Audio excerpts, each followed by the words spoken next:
You came up, this whole conversation started because I postulated a position. This is what's going on, y'all. Yeah, I found this debate very interesting, and I'm just watching it. It's like 5 hours in, and I say the good stuff. This is what I was been looking at since like Thursday Thrills. It lasted 10 hours because you had the general and it had what you call it, cerulean for hours. So basically, what you're saying is you see the things that's coming through, and that's just how it keeps in. But you know what I mean. But yeah.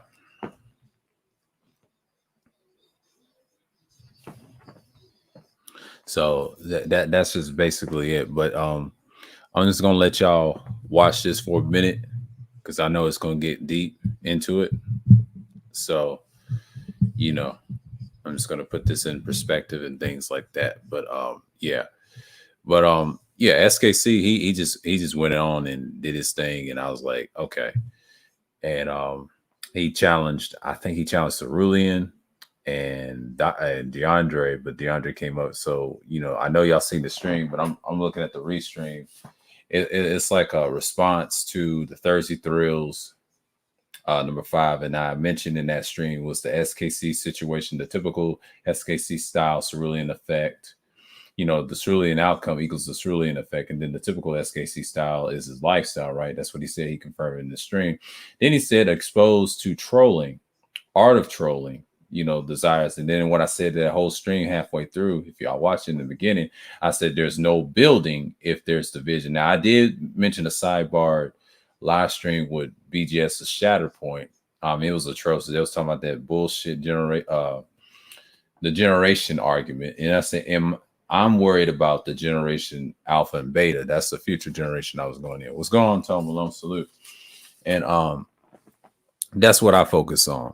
So mainly, I'm just going to play this and let y'all hear it, and I'll get set up. All right, let's go. Let's see if y'all can hear this. This entire conversation happened just for the fact that I did that. Yeah, so and you tried to moonwalk off that position after saying that, man, what are y'all talking about? Now you come over here and then you say, well, I wasn't just saying that just black people were like, dude. No, we can. Then if you feel that way, then you would be able to play back what I said in the debate to debunk anything that I said. But I know what I said. Okay. But black people took it wrong because they got in their feelings. That's what happened. Instead of running, if that was the case, instead of running from me, why ain't you finding nobody running? I'm right here. I'm right here. Look. Okay, I've been here for over a couple of hours. Okay, check this out. This is going everywhere but nowhere, right? Yeah. So this whole conversation began because SKC came on a panel and postulated a position. Okay.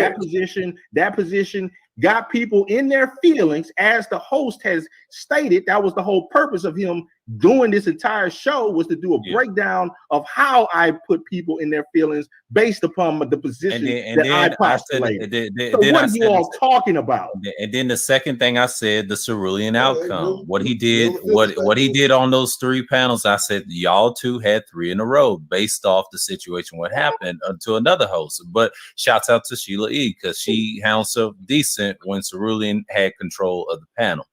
Now, the last part I said exposed to trolling. We talked about that during this back and forth, and we expound on it. And he said it's a lifestyle, and we respect that. And he just answered the art of trolling.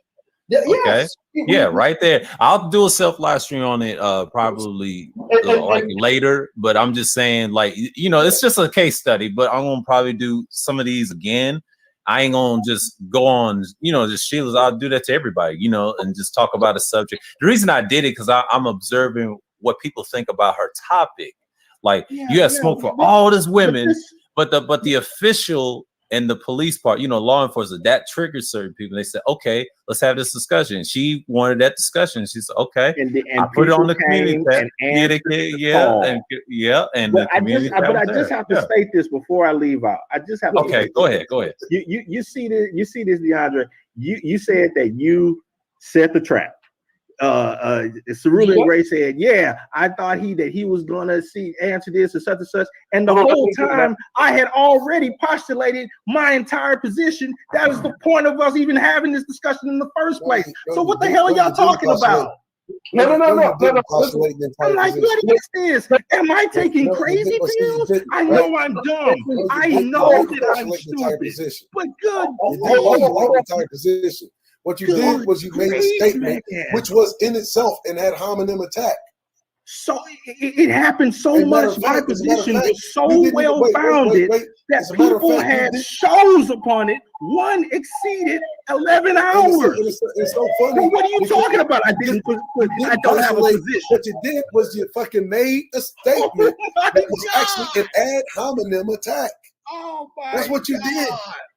Hold on. Before we. I get it. Hold on. How many attack? Whenever I'm saying it directly to the host said that there was 3 shows that took place, hours of content that took place based upon the position that I took before people. You guys are gonna sit up and say I didn't share what my position was. Oh my God! Hold on. Can we do this? Because we was at a conclusion. We got to a solution. Now we back to plan 0. Right? Everything was building. Everybody was going their separate ways. Everybody It's already in. I ended it like when I did that rant, and I broke it down. But since y'all had that discussion interaction, everybody was about to shake hands, and as soon as I turned my back, because Ruben had to try to put his foot in the back of my back. Hold on, we gonna do this. No, we gonna do this again. But I get it. There's no honor. I get it. Hold on. Hold on. Let me say this. So you're saying that trolls don't have honor then, right? Hold on. Let's get that. So you can come and troll somebody, but as soon as we about to settle this thing on out, and as soon as I troll you back with a chair from across the room. Hold on, check this out. Hold on. Go ahead, DeAndre. Hold on. Let me say this, man. Before because it's gonna go derailed and some other shit. Check this out. And I do want to see the fuckery that happened over there with fucking the general and shit. Okay, but see that. Okay, so check this out. Go ahead and watch it. So check this out, right? Now he did state his position, but I'm gonna say this, SKC. No one say nothing. When I asked you what was your position on the evolution thing, because you asked Cerulli, because I didn't know your position on that. I knew what your position on the other thing. I knew why you asked it. Did you directly, right, do anything or say niggas was animals? Blah, blah, blah. No, you didn't. You didn't say it directly. You didn't, right? It's on record. You never said it, right? You never said it. It was actually someone that actually said it and everybody caught on. Because I actually had the conversation to break down what actually happened and how they got caught up in their feelings. Is this not true, Sir Obadiah? Is this not true? Did I not explain how that works? Like how SKC you explain whatever. You explain. It. You did not say it like that, right? But here's the thing, right? We know, you know, everybody knows, right? Mm-hmm. If you say that humans are animals, right? We know that includes black people. Most black people disassociate themselves unless you say black people directly. I even brought up a scenario when I do it a lot, and they had to realize it. I don't know. When they check the money, Dre, you can go back and look at the record. When they check them on this shit, though, what his words were, I'm not talking about everybody else. See what I'm saying? Well, okay. So if that happened, if you know what I mean. But for what I heard, and that was it, right? So now, if that happened, now we passed that. We know your position on what you're talking about with that. I asked the direct question of the position of when it came to evolution, right? Of you bringing up, broaching the thing of y'all having this debate when it moved to that, right? You told me directly that you don't have to give me an answer. You're not going to answer that. You told me that directly. I said, okay, scoop, and I shut up and I muted, and y'all went back and forth. So from my perspective, I know your thing on that, but I still don't know. And this is me. I'm not speaking for anybody else because I asked you the question directly because you asked the question to the panel. Do we believe what Cerulean believes? And I said, before I can answer that, I'm not in a debate, but I want to know what your position is so I can get both sides of the information and then I can give you an answer. But you're not giving your position. That doesn't make any sense. That's what I asked. Because I never got that from you. But it doesn't make any sense. I don't have to give you a thought of what I believe to ask, do you believe what he believes? Well, no, that has nothing to do with me or my beliefs. But I don't. Like, listen, here's the thing. I don't. But I want to know what you have. Even in that would have got, like, in a debate. If this was a debate, just literally asking for the approval. It wasn't a debate. Literally, it wasn't a debate. And before he went into all of that, I explained to him why it wasn't a debate because you had already used ad hominem. Okay, so now therefore I was just asking a question. What I did was I returned because I wanted to get what I did was I returned volley. Where everybody else's position was. I returned volley. So hold on. Let me put based on the ad hominem, bro. Hold on. But before we get into all of that, what? So basically, this is what happened, right? And this is what I'm saying, right? The reason I broached that question, you asked us what our position is. We thought the way that the argument was broached, but we knew that Cerulean never stated his exact position when it came to what type of evolution or the thing. You put it up there.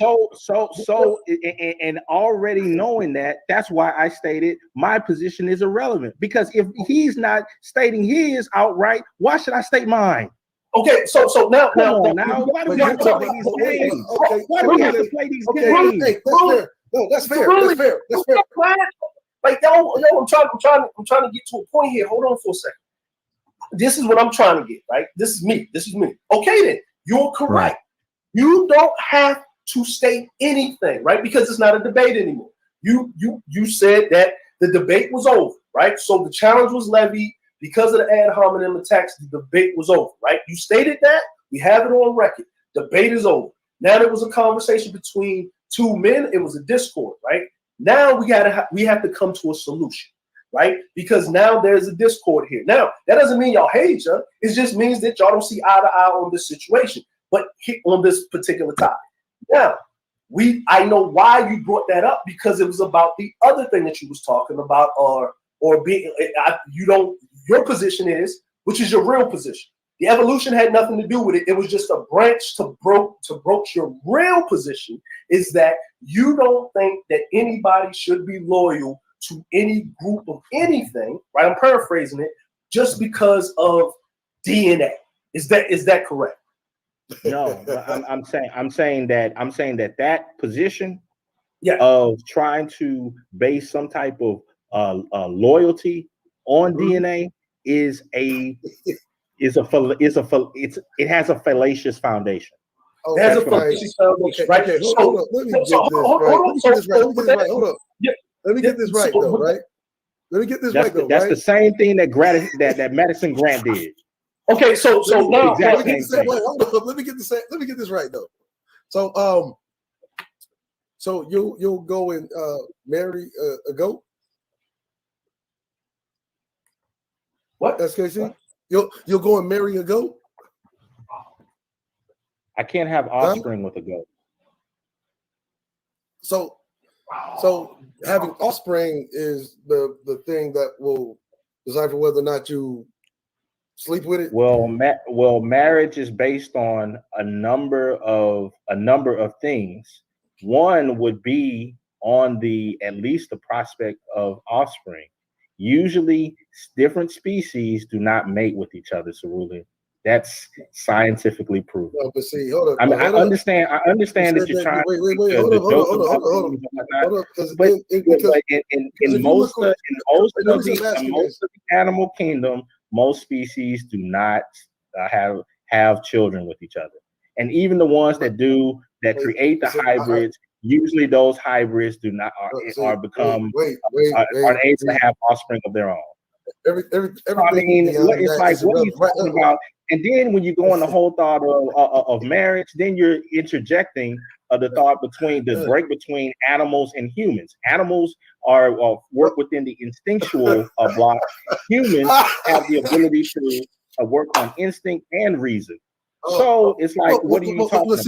We want to say that, right? Because everything beyond that, what I'm saying, is relevant, right? Because you said that you think that it's what was it? What was the word?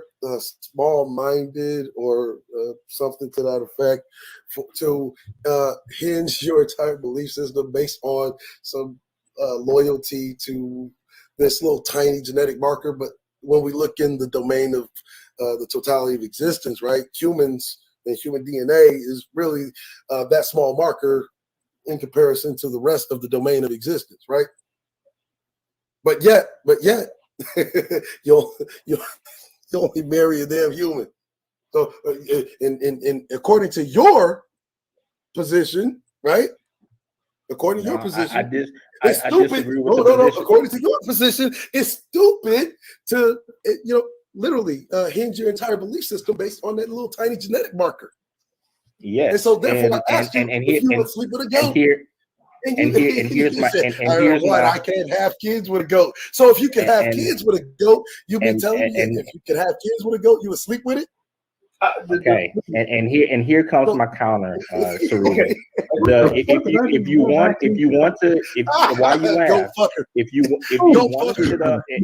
If you want to sit up and you want me to show you the differences between animal DNA and human DNA and all of the differences within it, there are millions and millions of different strains when it comes to the DNA. So if you want to have that argument, I'll go ahead and put that before you on the chart to show you how often it is a huge gap. Hold on. Before we get there, and one of the parts that shows that huge gap is our cerebral cortex, which has more neuron connections than any human animal on the planet. Was that if goats could have human kids, you would fuck kids? That's what you just told me. Okay, all right. So listen, man. So there we go. There we go with hold on, man. Hold on. We about to go into some dumb shit again. So look, we try to get to a solution, all right? And how can we? I mean, if you want me to troll, I'll troll. But if you want to have an intellectual conversation, I will. Everybody, listen. Let's be grown. Let's be grown men. Let's whatever. Everybody put the trolling hats and the trolling arms down. Okay, but notice this, DeAndre. But notice this, DeAndre. In this entire situation, you want to debate me on that? Look who you've had to say that to. You're not saying this to me. I know. That's why I'm saying it. Listen, listen. Am I fair? Right? See. Now I'm not guilty of carrying water, am I? Because I'm fair. I don't know, man. No. That's what I'm saying. Listen. I realized what it was. We're in our petty bones, right? I'm fair, right? There is no we. No. Listen, I said not in the petty stuff. Yeah, I know that. You haven't been in the petty stuff. Sir Abadayu has it. Gino has it. There's only one of us that's been here that's petty. So the use of the pronoun we is incorrect. Okay, so individual. So just call it out as it is. Okay, so to make you feel. Hold on before we get. But that's what I call water carrying. Okay, listen. Did I step in and said let's all as men put down the troll, right? Cerulean has been trolling. I know it's not like I don't know he's been trolling. He's been trolling, right?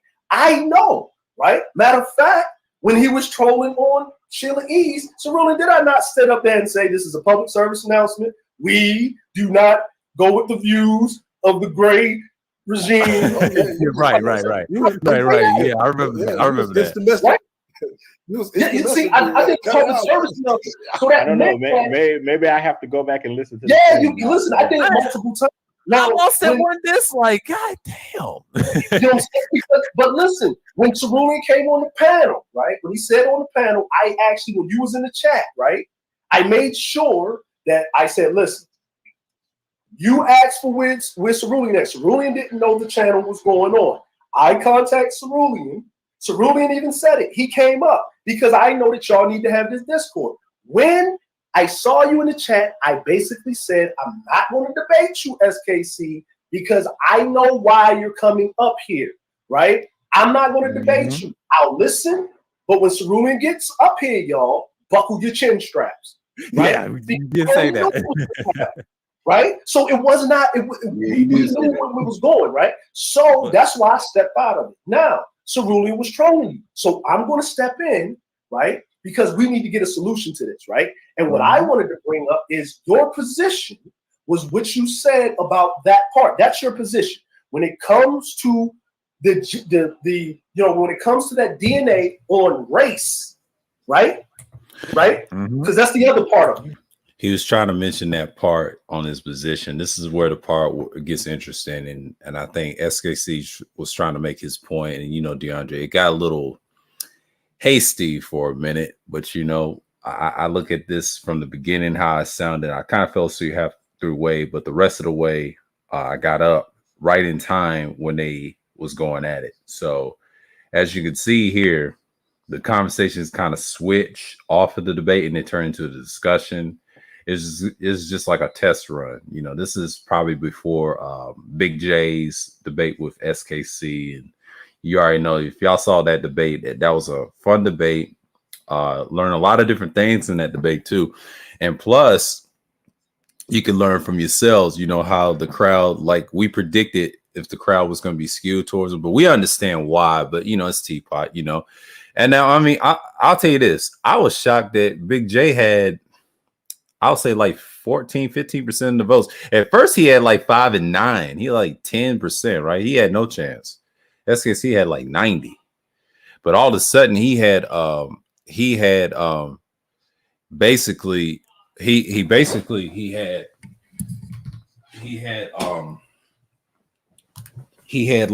the higher percentage. But what I found out was he just get his groove going in those votage, and after they was done in the debate. So I saw the whole thing. So you know how it turned out. And it was good until, the conversations done switched. Him and AJ's Seeing Red went at it. So, it died down. So the whole discussion was good afterwards. But yeah, learned a lot about that debate. Everybody had different points of styles and point of view and things like that. So I'm just observing with this one. This is really a stream, but I was doing a presentation on Sheila E's her recent live streams and the one she's done, and that one in particular, that first one she did, she made like a series talking about political stuff and things like that, about the community and things like that. And then I'm glad I shared it, and it needed to be challenged, right? And I knew where she was standing on, and I think she stands on those principles. And we had discussions on other panels talking about it. So I'm like, it's just like I said before, I was observing where SKC was coming from, his situation of it, his thoughts of the arguments that she tried to lay out on her stream. Cerulean tried to do something different, his thing, the outcome, the effects, which is great.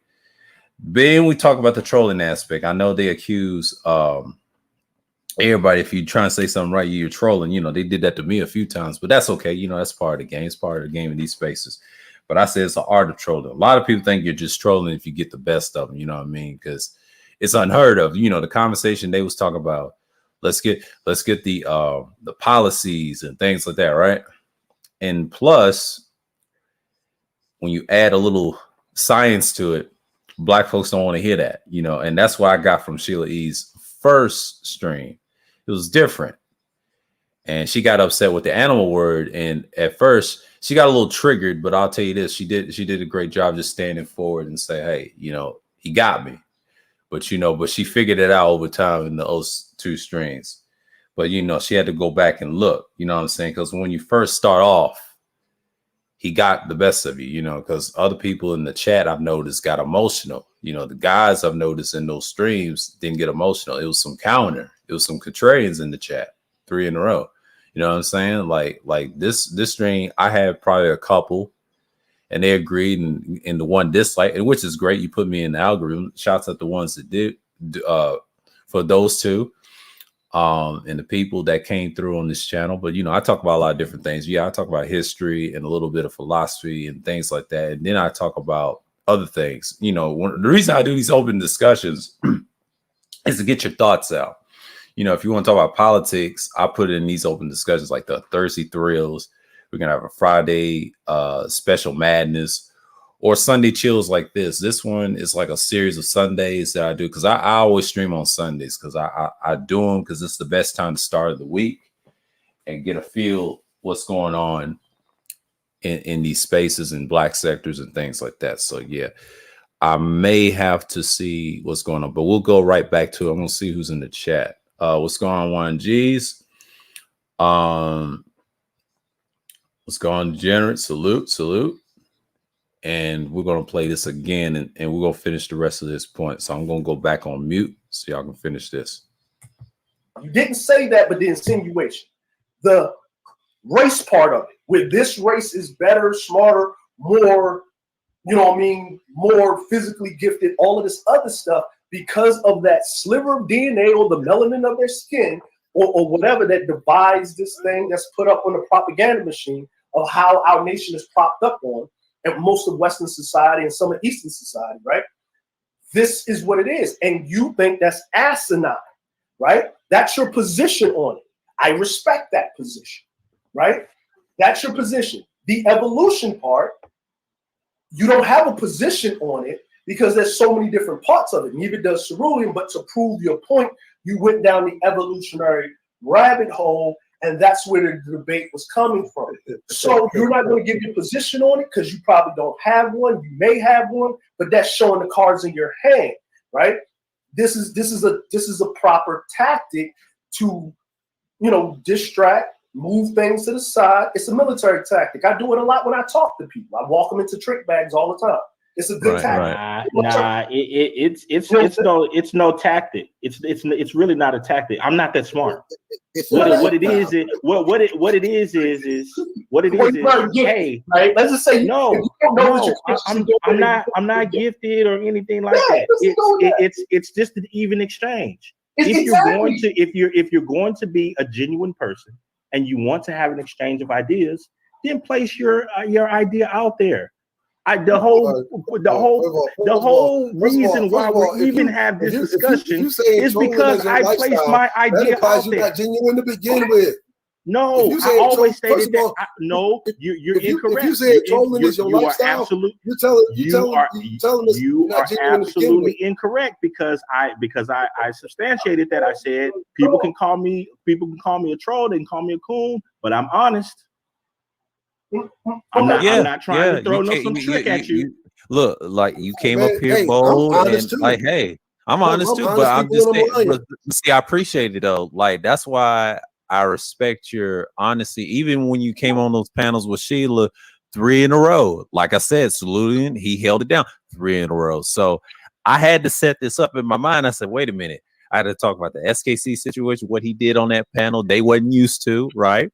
The Cerulean outcome equals Cerulean effect. See, the typical SKC style, his lifestyle, and I know where you went with that. I said that's his stigma. And I said no. He said lifestyle. He said lifestyle. Like he said, he confirmed that. We answered that. We answered the Cerulean effect. Cerulean stands on where he stands. He don't believe in the theory stuff. SKC say he does. And then here's the end result: exposed to trolling and the art of trolling, and we witness it in this back and forth and the beauty of it, and we got it complete, fellas. Like, yeah, the objective's complete. Y'all have the back and forth. We said our points and we have our own solutions. And what I was trying to say was that's my summary of it, what I saw and how people react in the crowd, and they just got emotional and they didn't really take a L. They didn't understand what was going on. But her question was, you have all this smoke for the females, but when law enforcement or public officials, everybody got tight. Seeing what he was saying, he used the word animal. They were, oh my God, I can't believe he said that. This is what they said in the chat, and I'm ashamed of them. They shouldn't react. They should have listened, but they didn't because they're new to it. Now we had this discussion right now on my channel, and I said, let me break it down. So I was doing this like 2 days ago. I said, let me write this down. And I told this Sheila I was going to break this down. And I told her what I was going to do. I'm going to be fair on both sides. I said, no, he came in here with a question. Cerulean came with his premise after when SKC left. I ain't going to say he ran. It's just I saw what I saw. I mean, he going to say he's going to rant, but I'm going to see what I saw. No, this is a situation. But I did not think y'all was going to come to my channel. And I'm like, I appreciate you fellas, though, man. But this discussion is great. The back and forth. It's a healthy debate, no argument. We didn't say no bitch ass niggas. We didn't do none of that. It's just it was civil. It ain't no BG, we love you. Get him, BG, and all that shit. I mean that shit that I saw at the fucking Shatter Point. It was disgusting, man. It was disgusting. Oh God. I mean, no hate on BGS, but that shit on the Shatter Point was disgusting. I mean, I know he has his ways. I get it, but God damn, man! Like, see, them ballers don't do research. I know he's tired. But damn. Okay, on that, Sir Abadayu, you like there was a thing that I heard you say. You said sometimes I will go over to Art and I'll troll. I talk to Art offline. I know you talk, but I'm just saying the way you do it though. The only reason that I trolled that one guy. Yeah, true. I said that early in the stream. Yeah, he got emotional because. Well, not just the emotion. I can handle that. That's fine. Emotion. Not you. I'm saying the guy. I'm talking about the young man. He got emotional. Him. But when he stated that 90% of biracial people are assaulted by police, and every other person there that are high, they're supposed to be high intellectuals, right? And correct them. Then I was like, okay, then let's just get a. He's talking about the part where the truth. I was in that stream. I think I was in the chat. And the truth did get emotional. Like they tried to tell him chill out with that. They ain't used to guys like SKC, man. Like he was going into right here. We can just play that back a little bit, what he just said. Because I want y'all to get the meat of it, what he was saying. But I'm gonna let y'all hear just one more time. Right? See, now I'm not guilty of carrying water, am I? He's talking about carrying water. Hold on. Shit. There we go. Julian was trolling you. So I'm going to step in, right? Because we need to get a solution. That's DeAndre. Oh, shit. Yeah, he told me I'm going to step in. Let's get to the part. Oh, God. Okay, man. I had to talk about the SKC situation, what he did on that panel. They wasn't used to, right? The cerulean outcome equals cerulean effect. See, the typical SKC style, his lifestyle, and I know where you went with that. I said that's his stick. When I said no, he said lifestyle. He said lifestyle. Like he said, he confirmed that. We answered that. We answered the cerulean effect. Cerulean stands on where he stands. He don't believe in the theory stuff. SKC say he does, and then here's the end result: exposed to trolling and the art of trolling, and we witness it in this back and forth and the beauty of it, and we got it complete, fellas. Like, yeah, the objective's complete. Y'all have the back and forth. We said our points and we have our own solutions. And what I was trying to say was that's my summary of it, what I saw and how people react in the crowd, and they just got emotional and they didn't really take a L. They didn't understand what was going on. But her question was, you have all this smoke for the females, but when law enforcement and public officials, everybody got tight. Seeing what he was saying, he used the word animal. They were like, oh my God, I can't believe he said that. This is what they said in the chat, and I'm ashamed of them. They shouldn't react. They should. I'm gonna go further. Hold on. Legendary. James talk about it all the time. I've seen it a few times until he stopped having them recently. I think last year, and someone fucked it up for him. Yeah. What happened is that literally, you know what happened? It was a fucking insect infestation. Yeah. It was. Hold on. Did I skip that part? I was about to. This is what they said in the chat, and I'm ashamed of them. They shouldn't react. They should have listened, but they didn't because they're new to it. Now we had this discussion right now on my channel, and I said, let me break it down. So I was doing this like 2 days ago. I said, let me write this down. And I told this Sheila I was going to break this down. And I told her what I was going to do. I'm going to be fair on both sides. I said, no, he came in here with a question. Cerulean came with his premise after when SKC left. I ain't gonna say he ran. It's just I saw what I saw. I mean, he gonna say he's gonna rant, but I'm gonna see what I saw. No, this is a situation. But I did not think y'all was gonna come to my channel, and I'm like, I appreciate you fellas though, man. But this discussion is great. The back and forth. It's a healthy debate, no argument. We didn't say no bitch ass niggas. We didn't do none of that. It's just it was civil. It ain't no BG, we love you. Get him BG and all that shit. I mean that shit that I saw at the fucking Shatter Point. It was disgusting, man. It was disgusting. Oh god.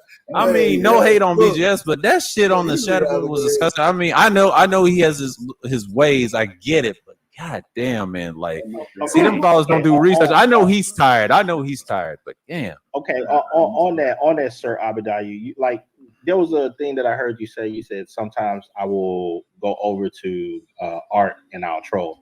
I talk to Art offline. I know you talk, but I'm just saying the way you do it though. The only reason that I trolled that one guy. Yeah, true. I said that early in the stream. Yeah, he got emotional because. Well, not just the emotion. I can handle that. That's fine. Emotion. Not you. I'm saying the guy. I'm talking about the young man. He got emotional. Yeah, him. But when he stated that 90% of biracial people are assaulted by police, and every other person there that are high, they're supposed to be high intellectuals, right? And correct them. Then I was like, okay, then let's just get absurd then. Oh my god. Yeah, that's false. Hey, look, I know I was laughing at it. He got emotional. Yeah. I mean, look, if I heard some shit like that, I would troll the fuck out of that. Like, I did. I was laughing. I was there that day, and I said, "Art, that boy got emotional," and I sided with you on that SKC, and that was sad. It was sad to see. It was embarrassing. That wasn't the point. I don't fault the young man for getting emotional and saying something crazy. You know, I know he was trying to make a point because you know before his peers, and he wanted to look good. That's fine. That's a natural inclination. Instinct. The problem that I had was that the older gentleman there, who he looks up to, just rolled with it. Like it was no one jumped in and said, "Nah, that's off, bro. Nah, that's off." They just all rolled with it, and I was like, "Okay, so that's what this is." He was trying to say that boy is turning into a yes man, right? Because I think Cerulean said this in the stream too, because you have a lot of yes men's in the Manosphere 2.0 spaces, and it's sad. Like we know what we're talking about. I think it's obviously we're talking about BGS, right? It's sad they don't do their own research, and I think me and Mike B talk about this all the time. And the reason I did that stream with the conservatism streams that I did, I think it was part 1, part 2, and it's pretty obvious. And we did those because it's a problem what I've noticed in these spaces, and they'll say some outrageous stuff, and then sometimes you ask them questions and you challenge it. Even if you challenge it, they try to say, "Oh, you wrong for challenging me, man. I love my teacher. I love master teacher. I love BGS." You know what I'm saying? But that's how they get down, you know.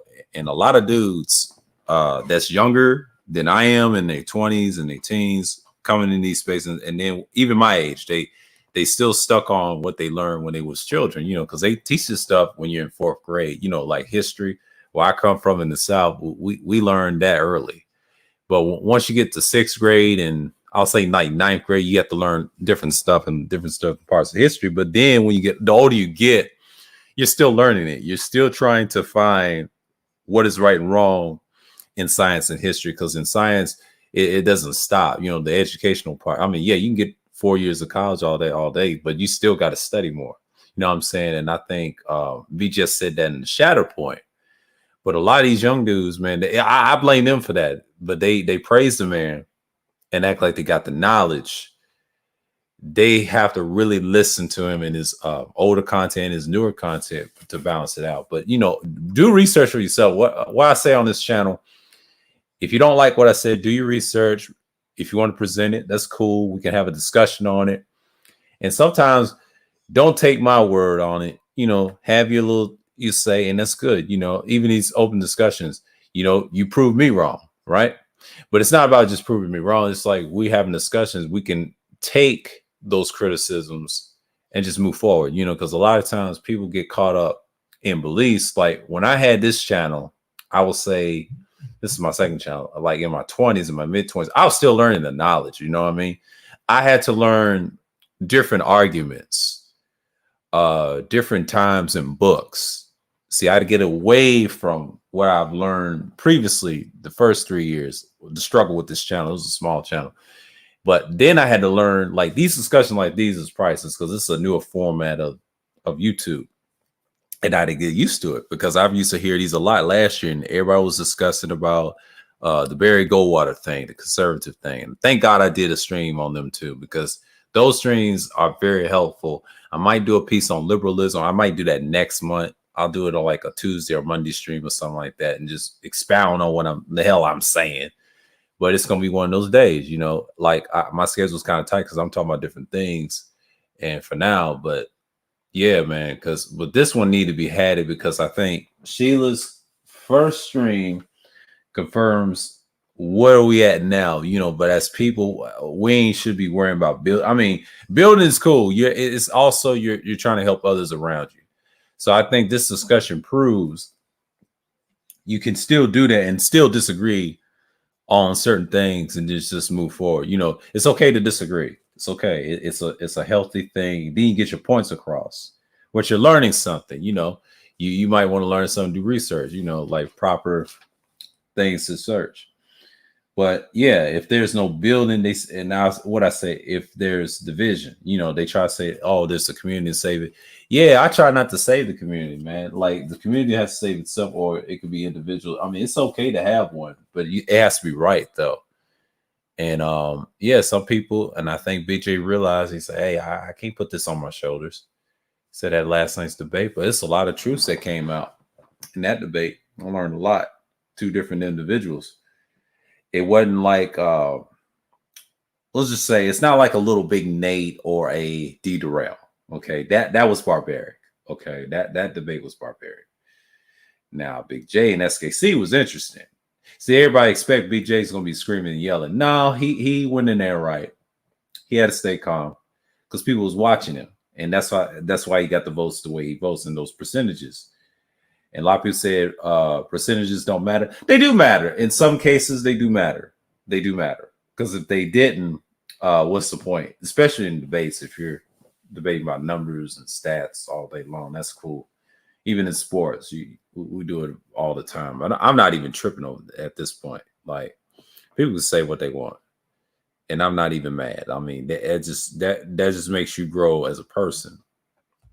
Because a lot of people, they just get caught up in the little things.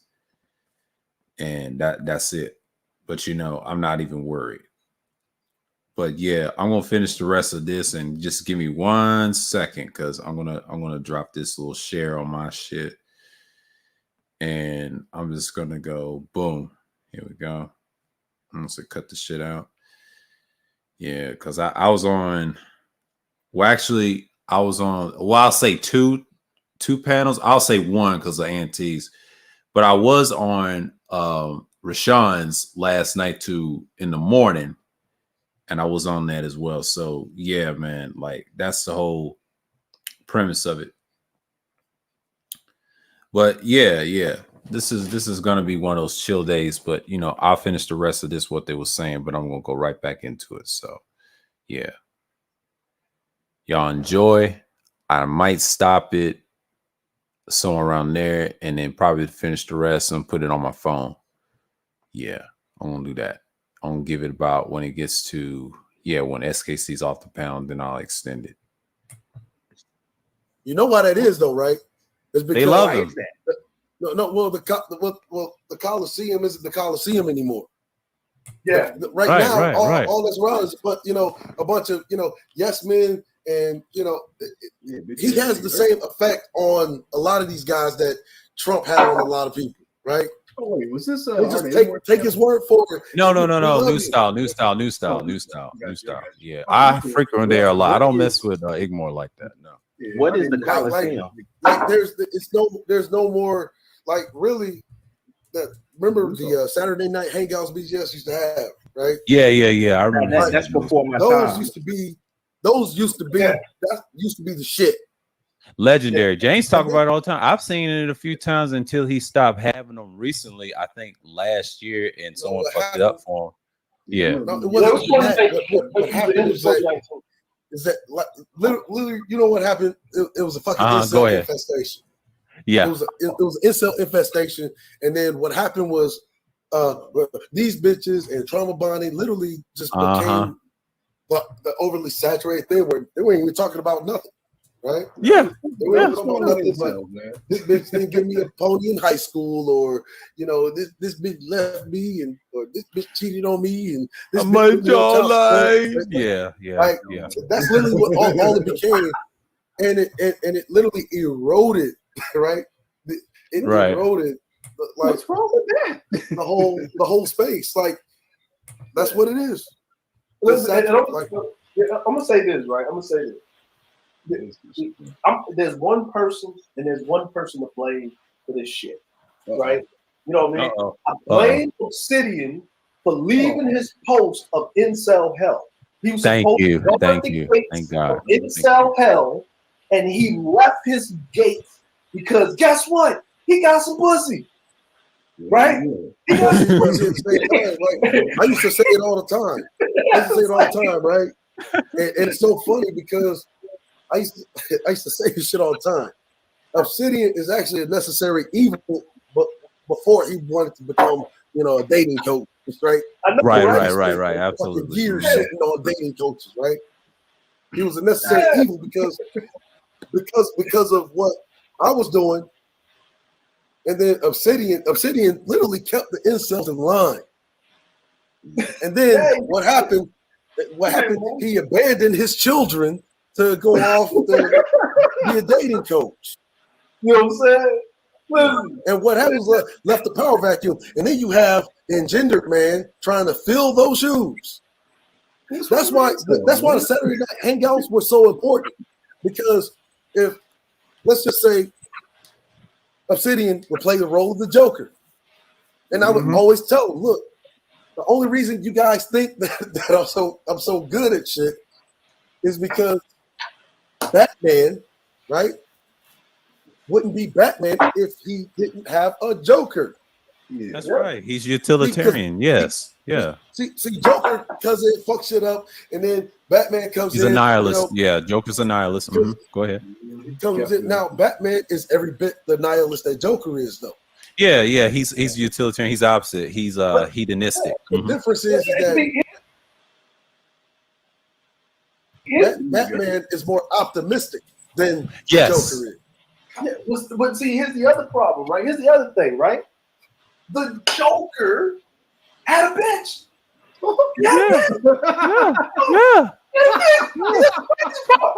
The Joker had a bitch. Listen, think about it like this, right?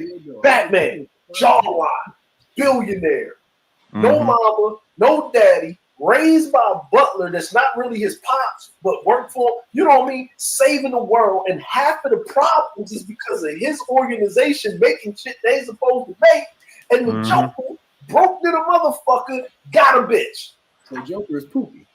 It's pooky.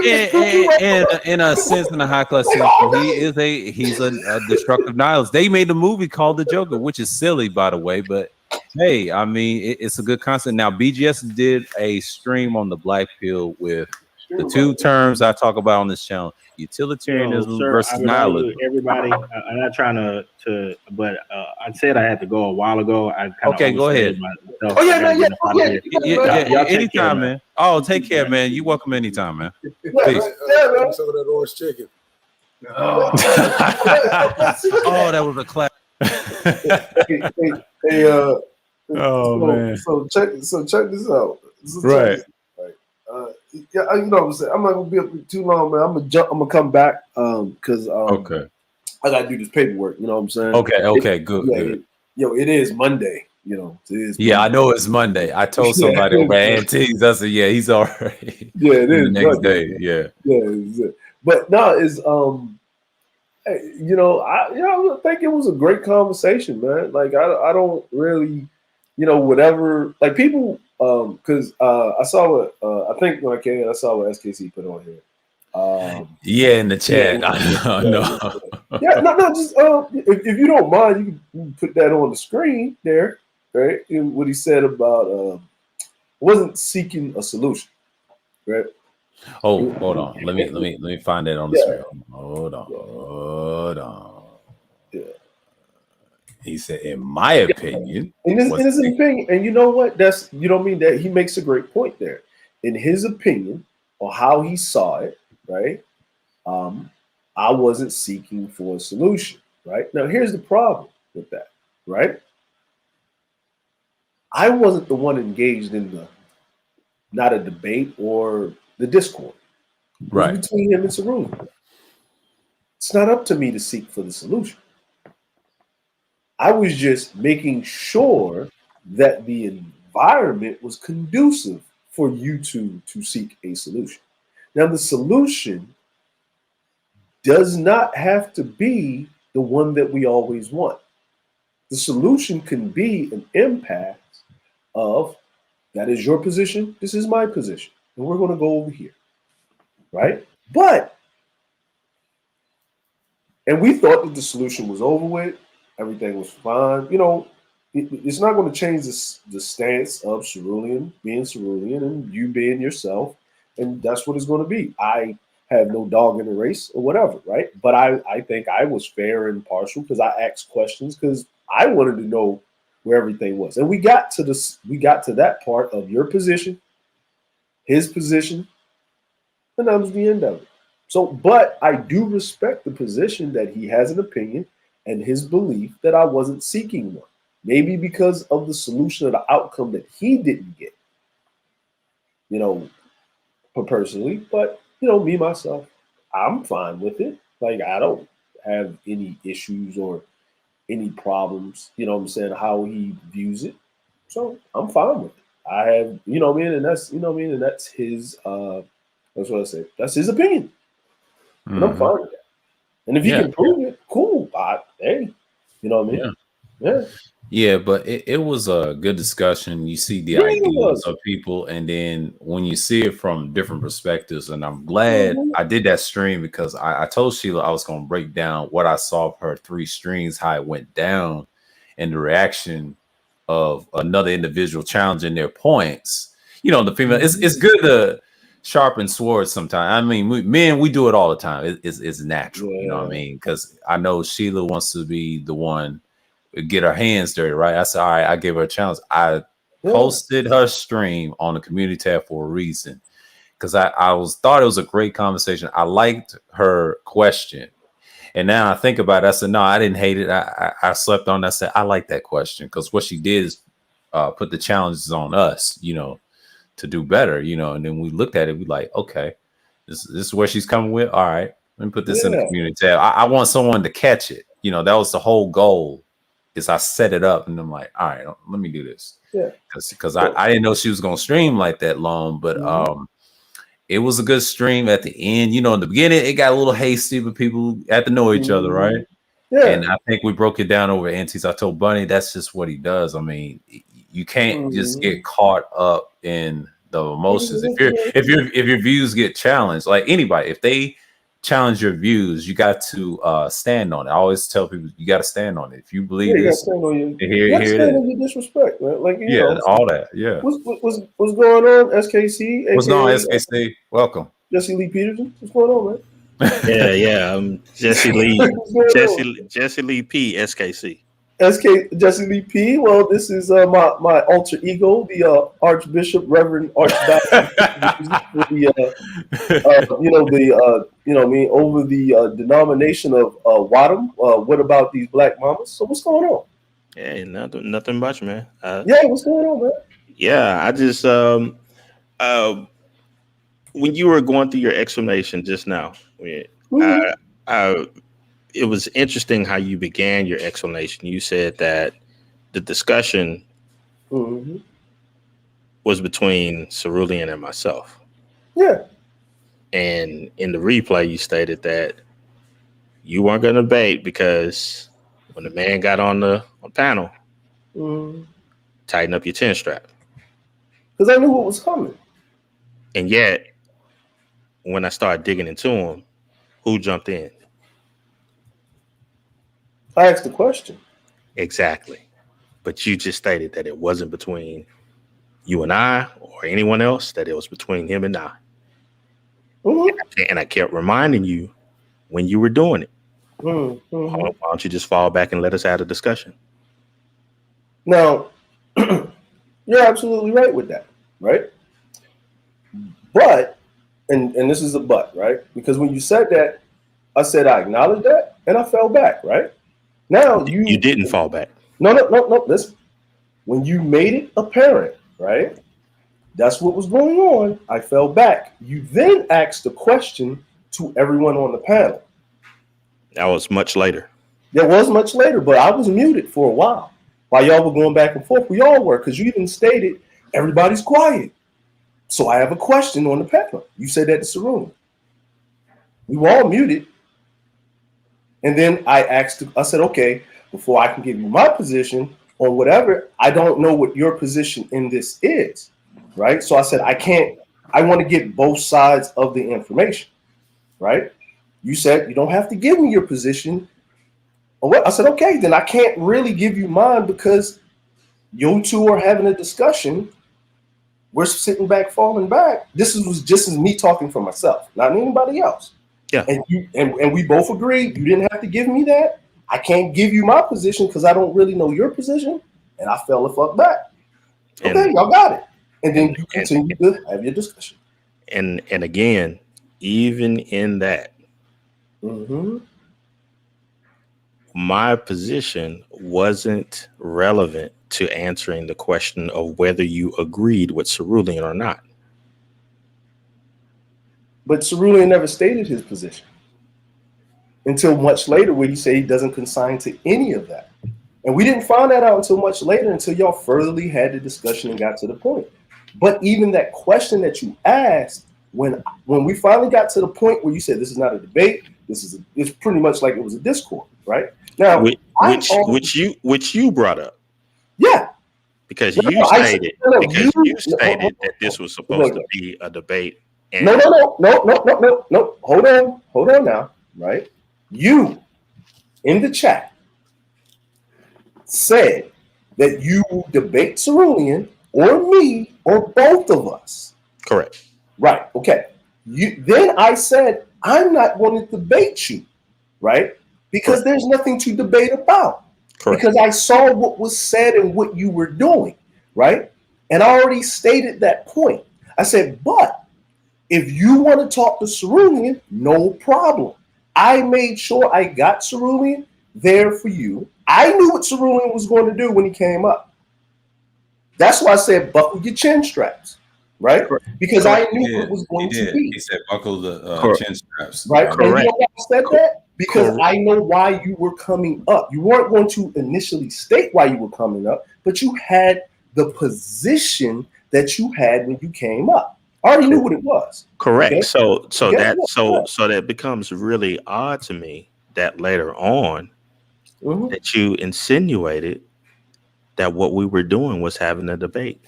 When you just said right now, you already knew when Cerulean came that he wasn't going to debate. No. What I said was this. I knew why you coming, what you were insinuating. You don't even know what I think that you were insinuating why you came. And I'm explaining it to you. Because you said it yourself multiple times. I said, isn't this a debate? You said, no, the debate went out the window when the ad hominem attacks were levied. I said, okay. So this is a discord. You said, yes. Now you challenged, remember, you challenged me and him to a debate, right? That's what you did it in the chat. It was written. It was put on the screen, right? You came up. This is what it was. Now, when were the ad hominem attacks coming, right? They came when Cerulean got on the panel. That's why I said tuck the chin straps in, right? Now, when you got up here, you started having your conversation, going back and forth. You even stated in a debate, you got to do X, Y, and Z. But you stated when I asked the question, is this a debate? You said no. The rules of the debate is when ad hominem attacks are levied. Right. The So, debate is over. I said, okay. But you're forgetting the vital detail.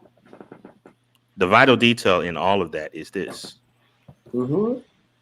When yourself and Cerulean tried to make it seem as though I had already lost the debate due to something that I was doing. And I reminded you guys, the debate has been over from the time that ad hominem was used.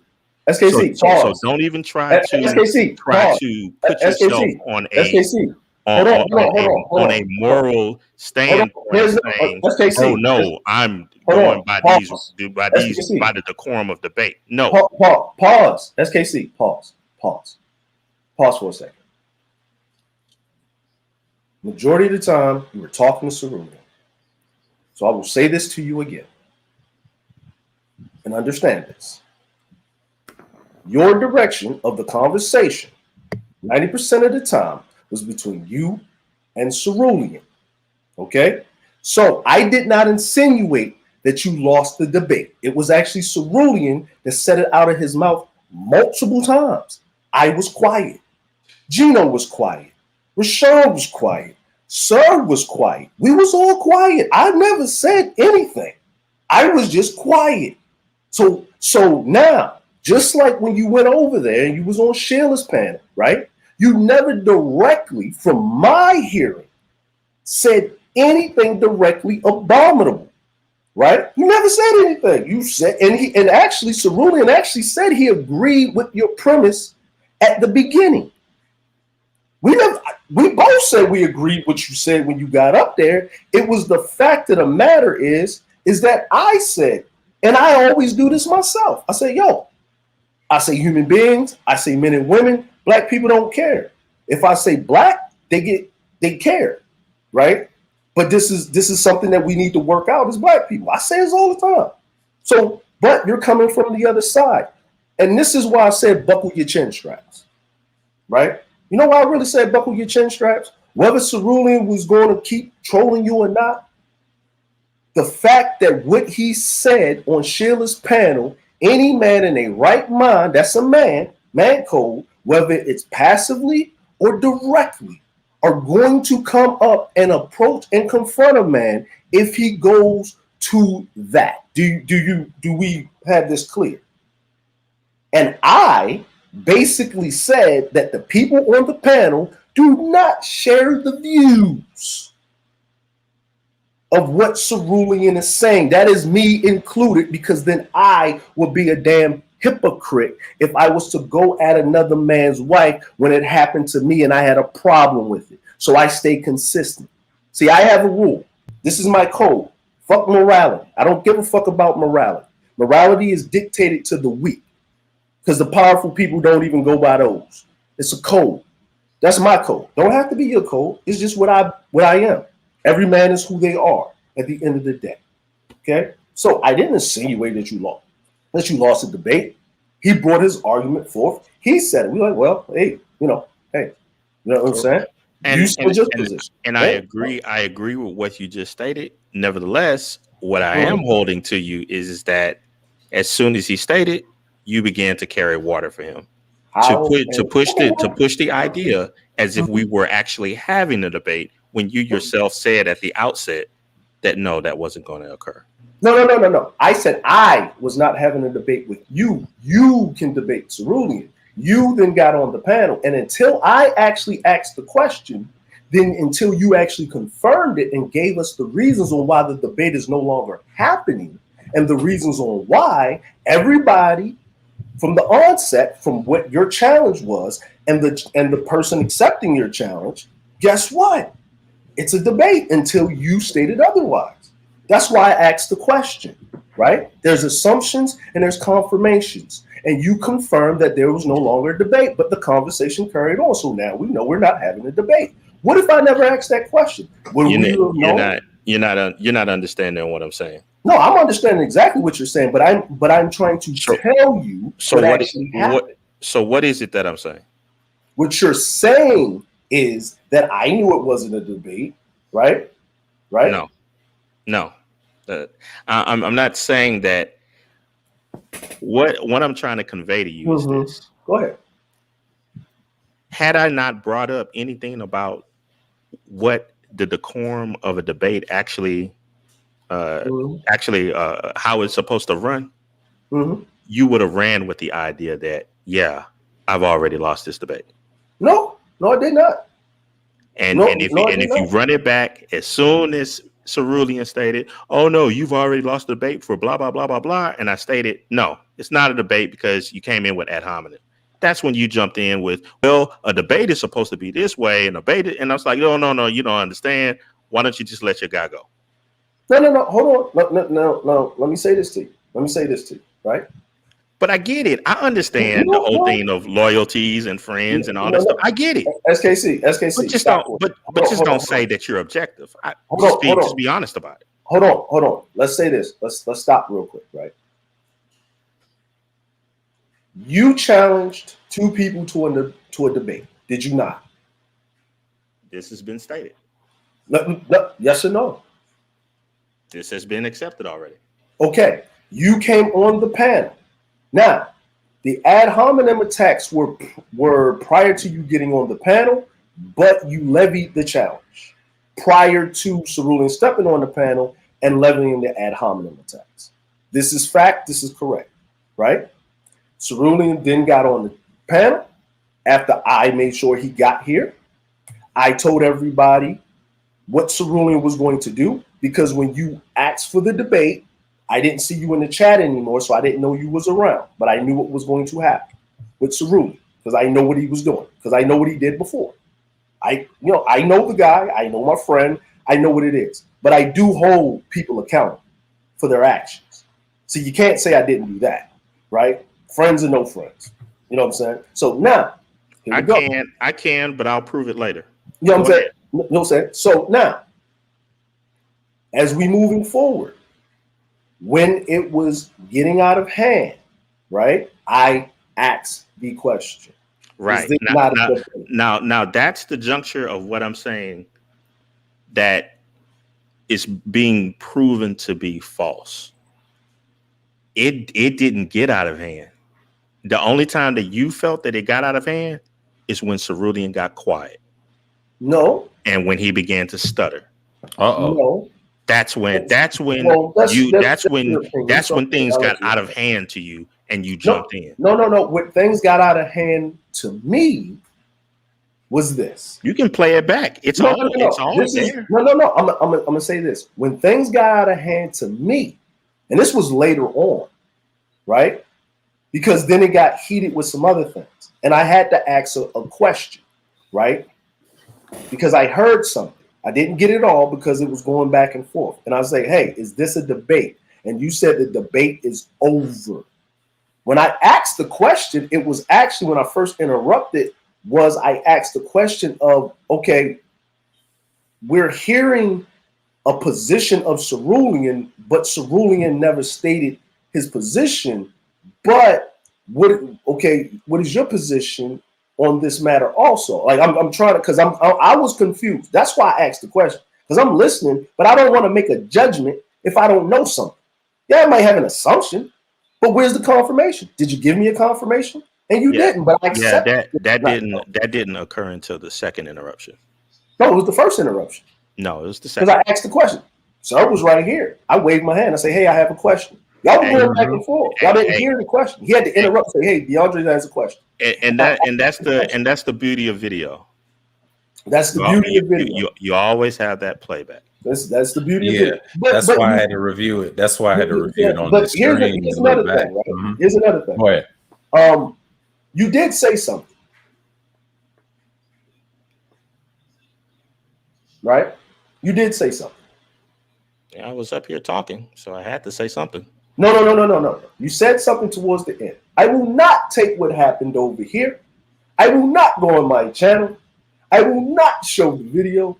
I will not talk about it. Right? Bro, I didn't ask you to do that, right? Right?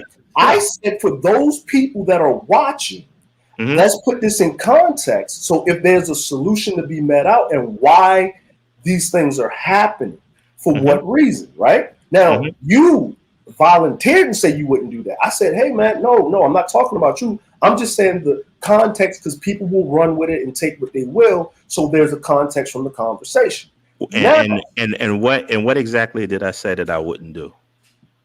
And you said that you wouldn't talk about it. You wouldn't take it over to your channel. You wouldn't play the video. You wouldn't do anything. If someone else does it, that's on them, but you're not going to do it. But less than 24 hours later, do you want to hear that again? But what did you do less than 24 hours later? No, I'm asking you, do you want to hear in context what exactly I said that I wouldn't do? I know what you said that you wouldn't do. So this is an interesting that you're here and that certain individuals are here, because I can show probably 3 or 4 days of individuals, of multiple individuals, at least a dozen, stating that I said that black people were animals. I have the clips already of people who have stated that, even though it's something that I've never stated. Yeah, I know that. And then just with this, you just said he said he would never take such and such and such and such, and then he did less than 24 hours later. Actually, what I said is no. I do not involve myself in these beefs. I'm not going to take clips of stuff and try to create some type of beefs with people and try to defame individuals, which I did not. The only thing that I talked about was bad argumentation. Bad argumentation and why it doesn't make sense when people put up certain types of arguments that they cannot substantiate. No. When you will not be able to find any clip of me defaming yourself, defaming Cerulean, defaming anybody else that I've talked, that I've had conversations with. I didn't defame any of you. All I did was said, now the ideas that these individuals have come up with, these are the things that we're going to analyze and break down, and I'm going to show how faulty they are.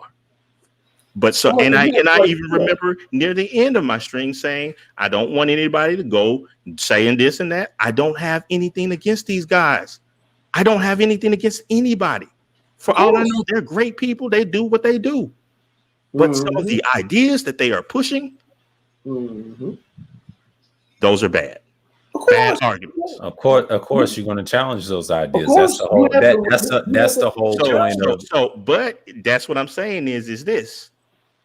Even with me saying this right now, just like I stated it on Sheila's channel, when it came to the idea of I've never called black people animals, I can guarantee that there are going to be people that are going to come later and they're going to say, see, SKC said that he wasn't going to take anything over, and then he did, and he talked about such and such. That's proved that he's a liar. No, what I stated was that I'm never going to take information from one panel to another, clips and stuff, and try to defame individuals and try to tear people down. No, all I did was talk about the ideas, which is why I even named the live stream bad argumentation. Now, right, and you have the right to do that, right? Everybody does. I didn't trip. I didn't trip if you made clips. I didn't. I wasn't going to respond because anyway. I never asked anyone not to talk about it, right? Yeah. I said it. The idea is just the spark of conversation, and the trick is if in context. But here's the thing: it's okay to have your ideas challenged. Now, if you challenge someone's talking points, that's excellent, because now they're going to have to come up and prove what they believe. You know, you got to stand on it. Like I said in this stream earlier, in that response, I'm looking back what I said in that stream. I'm like, yeah, I did a decent job, but the whole point was I was trying to build my presentation, what I saw from Sheila's streams, that live stream that she did, which was great, and I'm glad I had to share it, because that needed to be said, and I have to look at it, see how people was going to react. I was looking at the crowd reaction. I didn't care if SKC went, or whoever went, to challenge that point. The whole point was, does that really matter right now? Like, okay, you had all the smoke for the females. I'm gonna go right back to it. Or the elected officials. Does that matter for black people? Okay, that's a question for us. Okay, black men. I'm like, all right. And now I had to share it. I said, okay, I'll scratch my face, and I was like, okay, let me ponder. Let me say this, right? Go ahead. I don't want to misquote you, SKC. You said people devolve into what, animalistic behavior, or I don't want to misquote you. Yeah, so what do the entire argument? Mm-hmm. No, just what you said that everybody ran off. The entire argument, as I pushed forward, was for people who are stating that they believe in the scientific model. Oh no, I'm talking about Sheila's panel. It should be able to work bilaterally. Yeah, I'm saying I'm talking about on Sheila's with the where it all began and started. You know what I'm saying? Yeah. Okay. That's the gist of the entire argument. I'm actually going deeper into it tomorrow on Bernard Riley's panel. Okay, so now here's the other thing, right? The thing that triggered everybody, right, was the supposed of you calling black people animals. Right? Okay. But what you actually said was, right, and I don't want to misquote you, right? So if I say anything, correct me if I'm wrong, is that people do exhibit animalistic behavior. Is that correct? That people can. Yeah. And in addition to that, people can basically evolution, people can devolve. People can devolve. You're absolutely correct, right? Now we can, whatever factors come into play, we know the science behind it, crazy shit, whatever, right? So here's the thing. When I went back and listened to it, I didn't have a problem what you were saying in the context of what you're saying, right? The thing is, I do understand the triggers, right? Now, it's neither here nor me to whatever, right? Now, because of certain stances previous to what you stood on or stand on, or what side of the fence people perceive you to be on, right? Reputation travels, even if you're trying to have a conversation, right? So we're just going to go zero, blanket, nil, right, on this, okay? Black people are people, right? So they will be lumped into that because they're humans. They're people, right? Now, there was a black person on there that had to tell the other black people that it was us that he's talking about. They didn't get it, right? And this is what I heard, okay? Now, this is a fact, right? That people, right, small minority of people devolve into animalistic behavior or even below that, right? Because animals do things for survival because that's all they have to do. When you go below that, then it is some vile stuff. This person just running around killing people. For whatever reason they have, just mass murdering, killing people. We have those. We have those tinges of society. That's not all of society. That is a minute version of people that are running around. And then we done had some versions where there was a person that just happened to be black did it. We can look at the DC sniper. Perfect example. Right? Perfect example. Everybody thought he was white. That's why he got away with it most of the time. Even black people thought it was white. Until he found out. And it wasn't him sniping. It was his nephew sniping. Right? It was a shock to both sides of the aisle. Black and white. You know what I mean? So with that being said, is in the context of what needs to be said, or the context that it needs to be talked about, it does make some type of sense, right? That it is said, it is spoken. Now we get past to when the majority of society always blames a certain group of minorities for being animals and through history and that trauma experience is being brought up and said, and then a person's perceived. I'm gonna say this again, SKC, perceived political affiliation or representing thereof, right? That then jars another visceral response, and then the inclination, not the confirmation, is then pushed into a direction in which the response will be given. Is this not correct? So far as people's perception of things? Yes. Yes.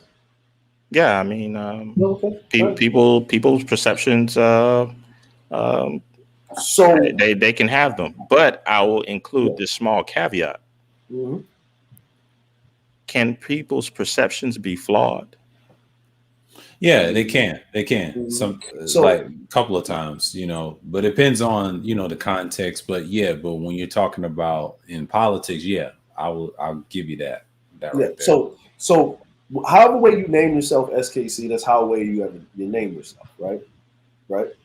That's your choice. There's people that got names all the time or whatever. Yeah, it doesn't really matter at this point, as long as the name, it has a meaning to it. You know, you can call yourself what you want, but if you stand on your name or wherever it is, it doesn't really matter. As long as you have different points, that's what matters. You know, we can say, oh, he's this and that. Yeah, but you got to understand his points. That's why I don't go in on people like that. No. Let me study the individual first. Got to read the room. Yeah, and that's what you do. Yeah. So what I'm basically saying is this, right? Okay. And that's why I said before. Now, this is what I heard. Me personally, this is what I heard. I didn't hear anything after that, so I can only state of what I've heard. Even when Cerulean brought it up that something else was said, I even stated immediately that's only what I heard, right? Is that part. I knew the inclination, I knew the trauma, I knew everything else that was surrounding it that was going to come out of the back, right? Like, give you a perfect example. You have an avatar, right? Jesse Lee Peterson. Now, we all know Jesse Lee Peterson, who he is, what he stands for, what he is, how he moves, what his political affiliations is, Larry Elder, and what is that sheriff that's from Arizona, something, the black guy, Clark, right? Something, Clark, whatever, right? So those are the people, right, that we consider, or Candace Owens. Candace Owens, there's another, right? So those are considered, use the phrase coon. They are coons. They are what they are. You throw your ABLs up there, right? Throw them in the box, right? Okay? Throw your Hodge twins in there. The twin conservatives, right? You throw them in the box too, right? However way you want to do it. Okay. Now, if they're doing it on purpose, if they're doing it to just get paid, or if they really truly believe it in their heart, you don't know. You just know what people put out. Now, I know that you're trolling, however way you're doing it. Me personally, don't really care, but I do care about this. I know that what you're doing is necessary because Black people need to level up how they deal with a dominant society, because the difference between the way we deal with each other and the difference of how they deal with each other is like gulfs apart. We speak a whole different language than them, and how are you not going to know your enemy unless you know their language, their tendencies, their strengths, and their weaknesses, and use to there you go. That's exactly what I was going to go into. Right there. See, that right there is necessary, and the reason it's necessary is there. And that's why it's necessary to have these discussions. But the thing what Sheila did in that stream was legendary, man. I had to share it. I said, you know what? Let me expound on that stream, and then that's how I got Cerulean. I had it all in plan. I said, you know what? Let me do this. Let me study the crowd. How emotional they gonna get by that term animals. Oh my God, I thought we were this and that. Niggas called us animals. But the whole premise, well, it wasn't that. It's science, you know. And then let's have this discussion. Do you believe this or not? You know, the challenge. And it was a few of them. It's a few of them challenged the point, but it wasn't that many because everybody was in their emotions. It was so lost. It was blinded, you know. And I observed the room, and that's the whole purpose of my whole stream. And I said, you know what? Let's get to this situation. Cerulean came in on the tail end in the middle, and afterwards it went fine. You know, they act like that never happened because the first half they had to go through that storm. they had to get challenged, you know, but it's not going to be just him. It's a lot of people that's going to challenge you. You know, if you make those points, those arguments, it has to be challenged. It has to be. But see, here's the other thing, right? And this is why me personally, right? I've never, anytime I was on Brother Xavier's panel, it's either with an interview or a discussion. Never debate. And me personally, I don't feel the need to debate anyone. That's the, you know what I'm saying? It's not that I can't, it's just that I don't feel the need to debate anyone. And the reason why I don't feel the need to debate anyone is that the debate is not a presidential debate. It's not a senator or a congressman or any of that nature, right? Where you're voting for an incumbent to put forth policies in your district or your constituency to impact your life right now and the life of you and your community and your neighbors, right? That's just me. That's just me. That's my belief, right? Now we're in belief. Doesn't mean it's not fact or whatever. It's just my belief from what I've seen from my perception, right? I like to have discord with people, and that means a conversation of opposing views, and then learn something and do all of this other stuff. You know what I mean? Now, right? And and I'm telling you my perspective on why I turned down your debate, right? That's why I turned down your debate, because there was nothing for me to debate about, because in your premise of what I heard, you were not wrong. But I understood the optics of how in that situation and in that environment and your reputation preceding you and people not understanding what it is or what you're doing to its core and everything that comes with it. Because I spoke with you a couple of times, multiple times. Right? We spoke. And so me, myself, per se, right? I understand optics, very sensitive to optics because I understand it. And the reason why I understand optics, and I'm more sensitive to it than most Black people, even yourself, right? Is because I don't live in America. See, every time I walk around, whether you agree with this person's stance on life, pursuit, or whatever it is, or whether that person agrees with yours and they happen the same, maybe the same hue or melanin to a certain degree, right? When I walk around in another country, I am a representation of you and that person and the people that they never met before. So I have to carry myself and understand the optics that me running around online, right? Because if you're critical of your people to a degree in which people perception that you hate your people, right? You know what I'm saying? Like overcritical, that they can't do nothing right. They all fucked up. Ain't shit right. Niggas can't just get shit right, right? Then what happens is if I join in dogpile on that type of position, guess what? And I'm walking around outside of the country, then I carry that and I perpetuate that out. You get what I'm saying? So I'm looking at it at a geopolitical stance. That's why I try to be even keel as possible. Let two people work it out because we're within the confines of this space and whatever, right? Try not to be on too much of that. You get what I'm saying? You understand my position? That's Casey. Yeah, I mean that's your personal decision. It's based upon the your life and at best it's anecdotal. Yeah. Okay. So now with that being said, is right. If I were to debate you, right, and we're talking about objectivity, right? Objectivity. People that know me, that get to know me, right? We know. Let's just talk about the elephant in the room. Your wife's not Black. My wife's not Black. Right? Right? So the perceptions on the elephant in the room is every Black man, let's just go Black man, right? For right now, we're not going to talk about the women. Every Black man, right, that they have a woman right, or married, or they go to, because if you're married and you have children, they're going to be biracial or whatever you want to call it, right? They, for some reason, hate their own. So it's a double negative, right? That if you are too critical of your people directly, even with your verbiage or what you're trying to say or the perceptions of or the trolling of, that nothing that you're going to say is going to be receptive, even if it's in a constructive manner, because you're bringing back jewels of how the other side operates to help your people. So I see a line of agreement between us, DeAndre. It's an odd line, but it is a line nonetheless. Yeah, Just as you state Mhm. your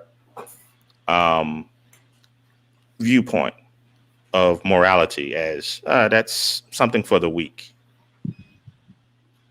Mhm. I view the idea of worrying about the perceptions of others as a weakness as well. So just as you hold morality in disdain, I hold the perceptions of others in disdain. And you know what? And you know what? I accept that. And I've always accepted that. That's why I said you are a necessary evil. And just as I feel that you are as well. There you go. Yeah, there you go. That's where I stand on it. There's a reason, because so our people can learn and be like, yeah, that does exist, but you don't get mad about it. You learn to accept it. I know it's hard for most people, but you got to be disciplined. If they gonna challenge you, you got to stand on it. If you saying claims and stuff like that, do the research. If you say you got knowledge, put your stuff out on the table. You know what I mean? Because from my perspective, Mhm.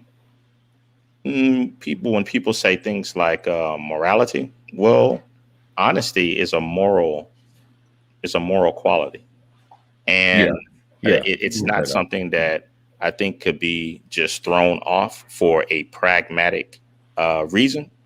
And I'm not going to go to a group of people and say, I need to tickle your ears with this story in order to get you where I think you need to be.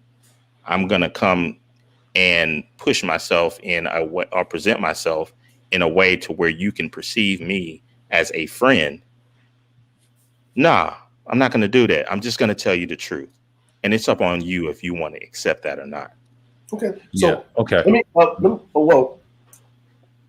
and that's what it is, right? So, and you know what I mean? And that's, look, I accept that. That's your, you know what I mean? Now, the way that I do things, right, is that I'm going to tell you the truth, but I'm going to give it to you, understanding the nuances, right? So you can accept the truth to the best way possible. Or I will make a conscious decision, understanding that no matter what I say, you're not going to accept it. So guess what? The conversation doesn't need to be had in the first place. Now, to a certain degree, I agree with that. But the only thing, because sometimes when people will say, yes, the truth or whatnot, I get that the truth could be used as a weapon in the wrong hands. Oh yeah. Nevertheless, when certain like the presented question that was put on the channel, that when you put it on your community tab, Yeah. Do you see how the question and how it was presented? Was it? Do you think it was considering, or do you think that question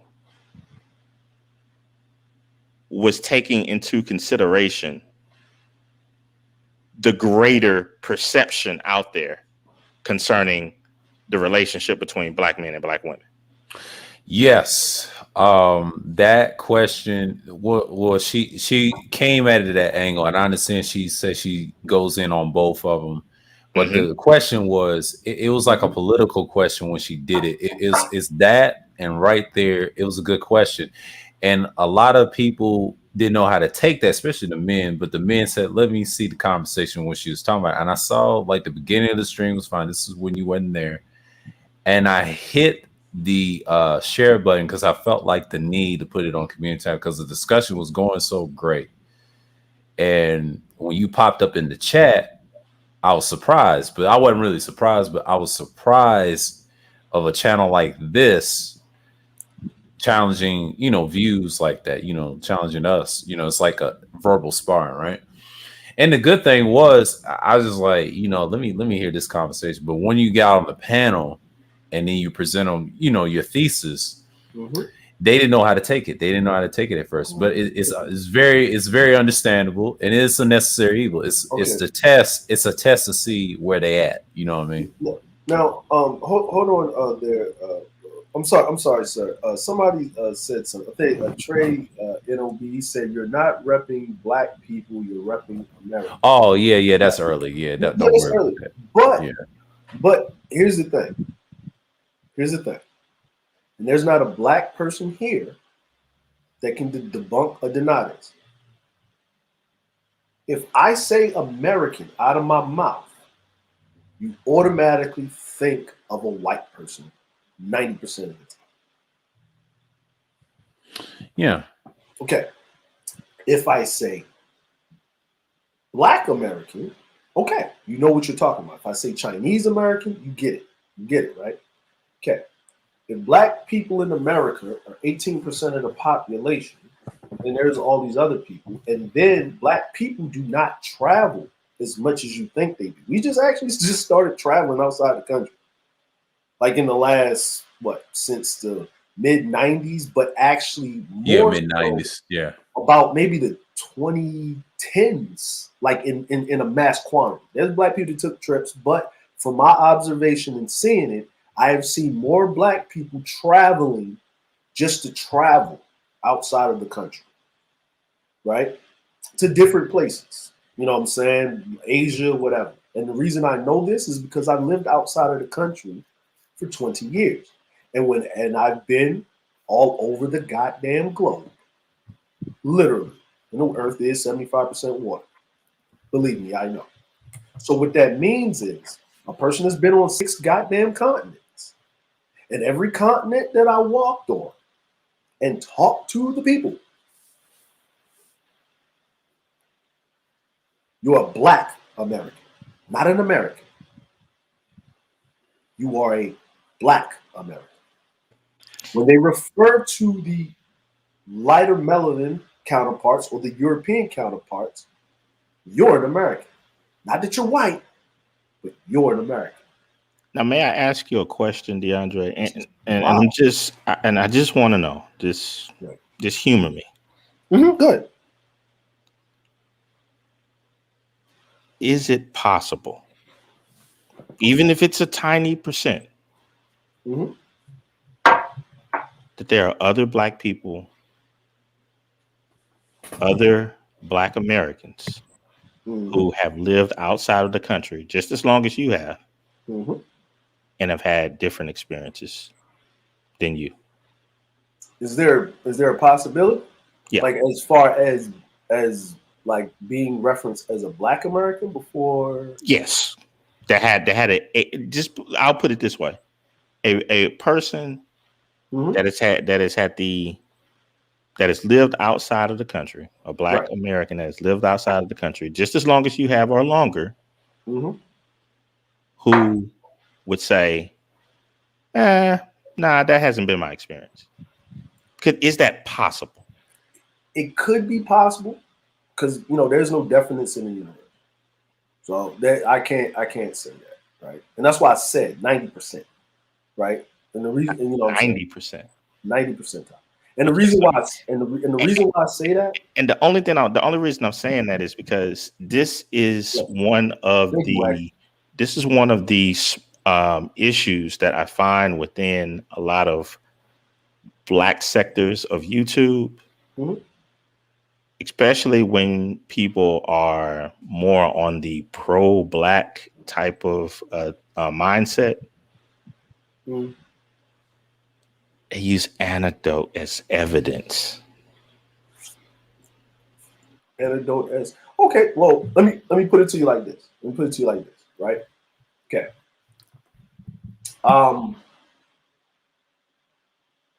Italy, Spain, Portugal, Greece, England,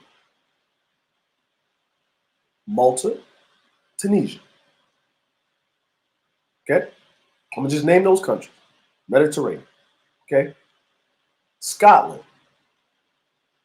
Ireland, Northern Ireland, Iceland, Greenland. Now, 558 people on one vessel, 3,000 people on another vessel, 600 people on another vessel. Every month, except for 2 months out of the year, this is the only way that you see Americans in that capacity, in that concentration, visit those countries. They then walk into the major ports, Athens, Barcelona, Sicily, Rome, Venice, Paris, Toulon, Nice, London, so forth, right? Major cities. Where they do have black people, but they come from the continent of Africa, different countries, different colonies. The differentiation is, as a black person walking, that you are first considered from the continent of Africa. And this is I'm not saying that this has nothing to do with pro-black, I'm just saying the perception and the optics. Then when they hear you speaking, oh, you're a black American. That's it. I'm like, that's just it. Now, depending on where the person goes, now if you're talking about the continent of Africa and on the coast, you're American. Right? Now, I'm going to tell you why this is important, because every country I went to prior, and Faston, actually, he confirmed this. Did he not confirm this, sir? Yeah, he did. He said that people from the continent of Africa lie and say that they're from America, they're black Americans. They say it all the time because they get put in a higher status. But a lot of black people don't travel. But it is a possibility. Now, me, you probably never heard me say this, SKC. I'm always with the thing is black people should consider themselves just as American as their melanated, lighter counterparts. Because when you look at your passport, it doesn't say black, white, or anything. It just says American. That's all it says. That's all it says. So I understand what you're saying because they're too, y'all would use the term far left with it. Is that correct? Yeah. The fervor of the pro-black mindset that is pushed out there is like it's cultish. Is that correct? Well, I would say it tends to lean into more mysticism, unproven things, and presenting those things as absolutes. Absolutes, like a religion. Yeah, I mean that's what even Cerulean said that. Yes, is it? And you know what? And the reason for that being is because all pro-blackness or all politics that were ever done or policies pushed forth by black people were pushed forth by leaders of some sort of religion. Christianity, Islam, Rastafarianism, some form of religion, right? Yeah. You know, even though in the Constitution. I mean that I could I could debate that, but go ahead. I mean, in the term of like pre like 65, you know what I'm saying, Civil Rights Act, but the leaders, the face of it, right, the followers of it, Dr. Martin Luther King, doctor's degree from theology, and then you got you got Malcolm X at the time and Nation of Islam, right, Muhammad Ali, Kareem Abdul-Jabbar, the people that were out there speaking as the mouthpieces for the masses of the people of the Black community. And Jim Brown, you forgot Jim about Brown, Jim Brown, and then you had the different offshoots and stuff like that, and then who's still speaking for Black people? Farrakhan, you got Jesse Jackson, sometimes Reverend Al Sharpton.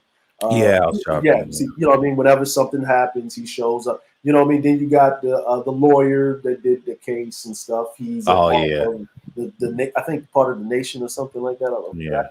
And then holding that representative seat down in Georgia, right? Stacey Abrams put in. Yeah, Stacey Abrams. But who's representing the Black people in those two seats? One is a Black man, but he's a what?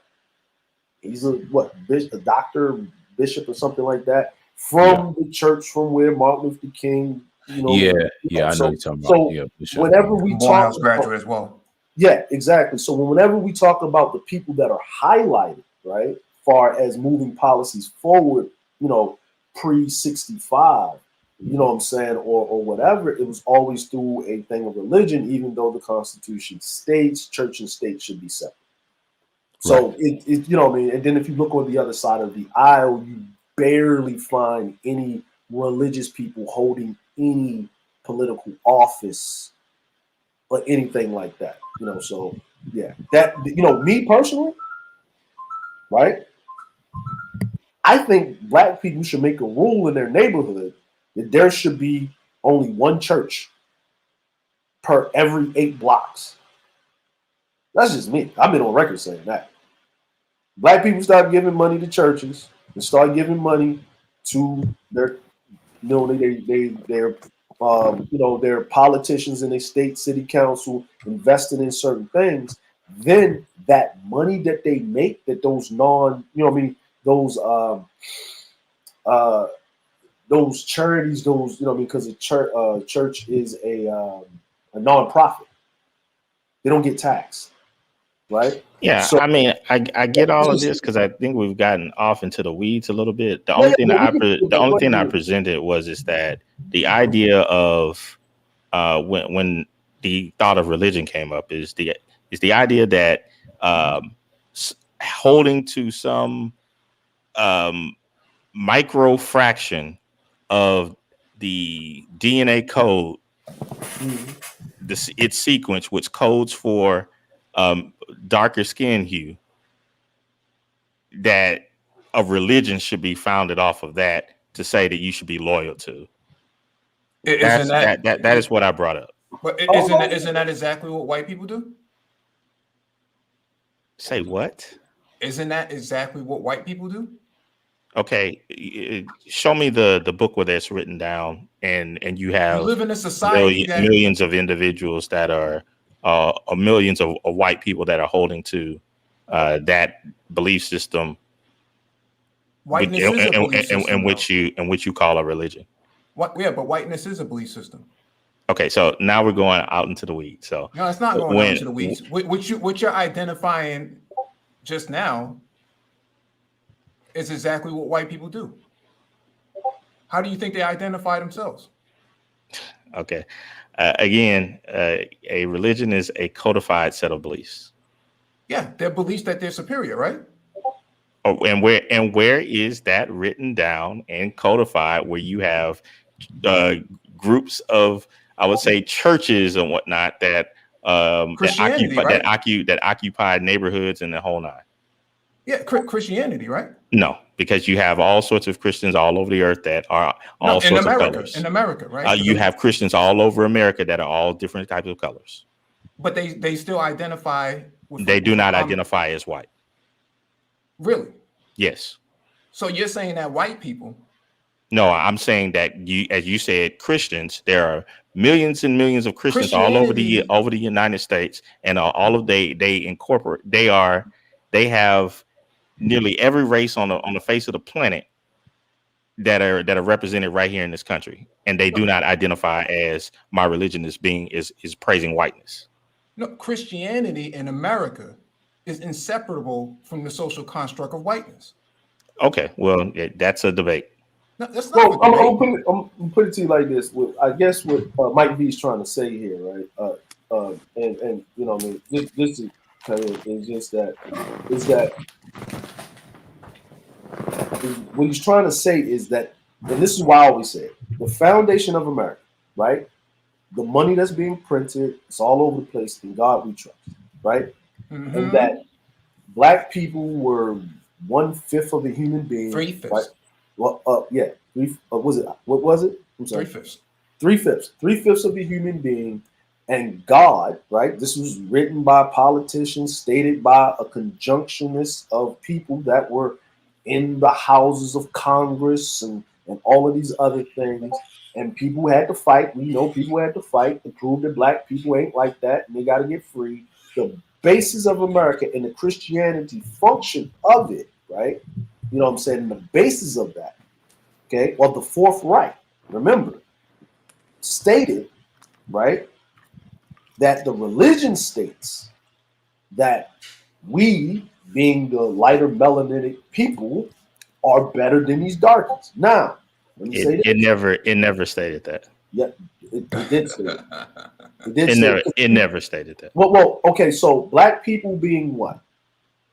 What you're talking about is are racists that try to use that tried to use an institute to try to prove their point. They did the exact same thing with science. But you don't have individuals sitting up on this panel that would say, "Oh no, science is inherently racist." No, it's not. So let me. So you're pushing your hatred towards the wrong item. The individuals use the tool incorrectly. You don't give your anger towards the tool. Hold on. Did I listen to what I'm saying? I'm just explaining what Mike V was going to a certain degree. Right. What Mike V is saying is that we should get rid of guns because guns kill people. When it was actually it was the gun man that shot the gun. No. Hold on, wait a minute. Hold on. We went off the rails real quick. Hold on. This is my position, right? I'm just basically saying what Mike V was, just bringing in the context so he can say what he said. This is my position. I'm gonna tell you what my position is, right? So don't get confused. So we all not getting lumped up because we're having a discussion, right? My position is, right? I understand truth and I understand nuances, and then I understand evolution. Black people are Christians. That's not that's the thing. Whether they were forced into it, whether it's a tradition, it's the national religion of America. That's what it is. It's you know what I'm saying? We just call it what it is. There's other religions in America, yes, right? You know what I mean, or whatever. Like I just stated, our leaders were from multiple religions, but majority, if I name them leaders off, they hail from the Christian faith, fighting for the rights of black people. We can agree the nuances of those, but that is a fact. And the people in power that were Christians, the majority at the time, right, believe that black people shouldn't have these things. And in certain regions, right, because the Jim Crow South was a thing, right? The evangelicals stay down in the South. Now, how the political parties changed, Democrat or Republicans, because most black people were Republican before that, right? Those were the tinges of people in the front, right, or whatever, right? There were a group of people that didn't believe that, and they actually helped change the laws, okay? So these are facts. So what a person believes in, how they believe in it, how they exercise that. And I'm going to just state it on it through history, okay? Christians were persecuted. We know this, right? There's emails of that. And the reason they were persecuted, because if you was a Christian, your religion didn't matter, okay? Your religion didn't matter, okay? We know that the Catholic Church, if we move forward, right, okay, when they decided to make it Christianity is a thing, right? The Catholic Church would bless the Spanish Empire, and these people to go where? Down and go and get these people that are darker to go work over here, right? Okay, we get that whole thing about religion and how your religion is not better than mine. This is what we used to do in early civilization. This is the basis of America. Is everybody should be painted with a broad brush? Hell the fuck no. I don't believe that one sip, right? But we cannot deny the fact that Christianity in certain tinges of society and at certain times was overwhelmingly used, just like Islam in certain tinges of the world is used to persecute people. Religion is used to persecute people. My belief is that, and this is my belief, religion and spirituality are two different things. And religion is a form as a social construct to control people.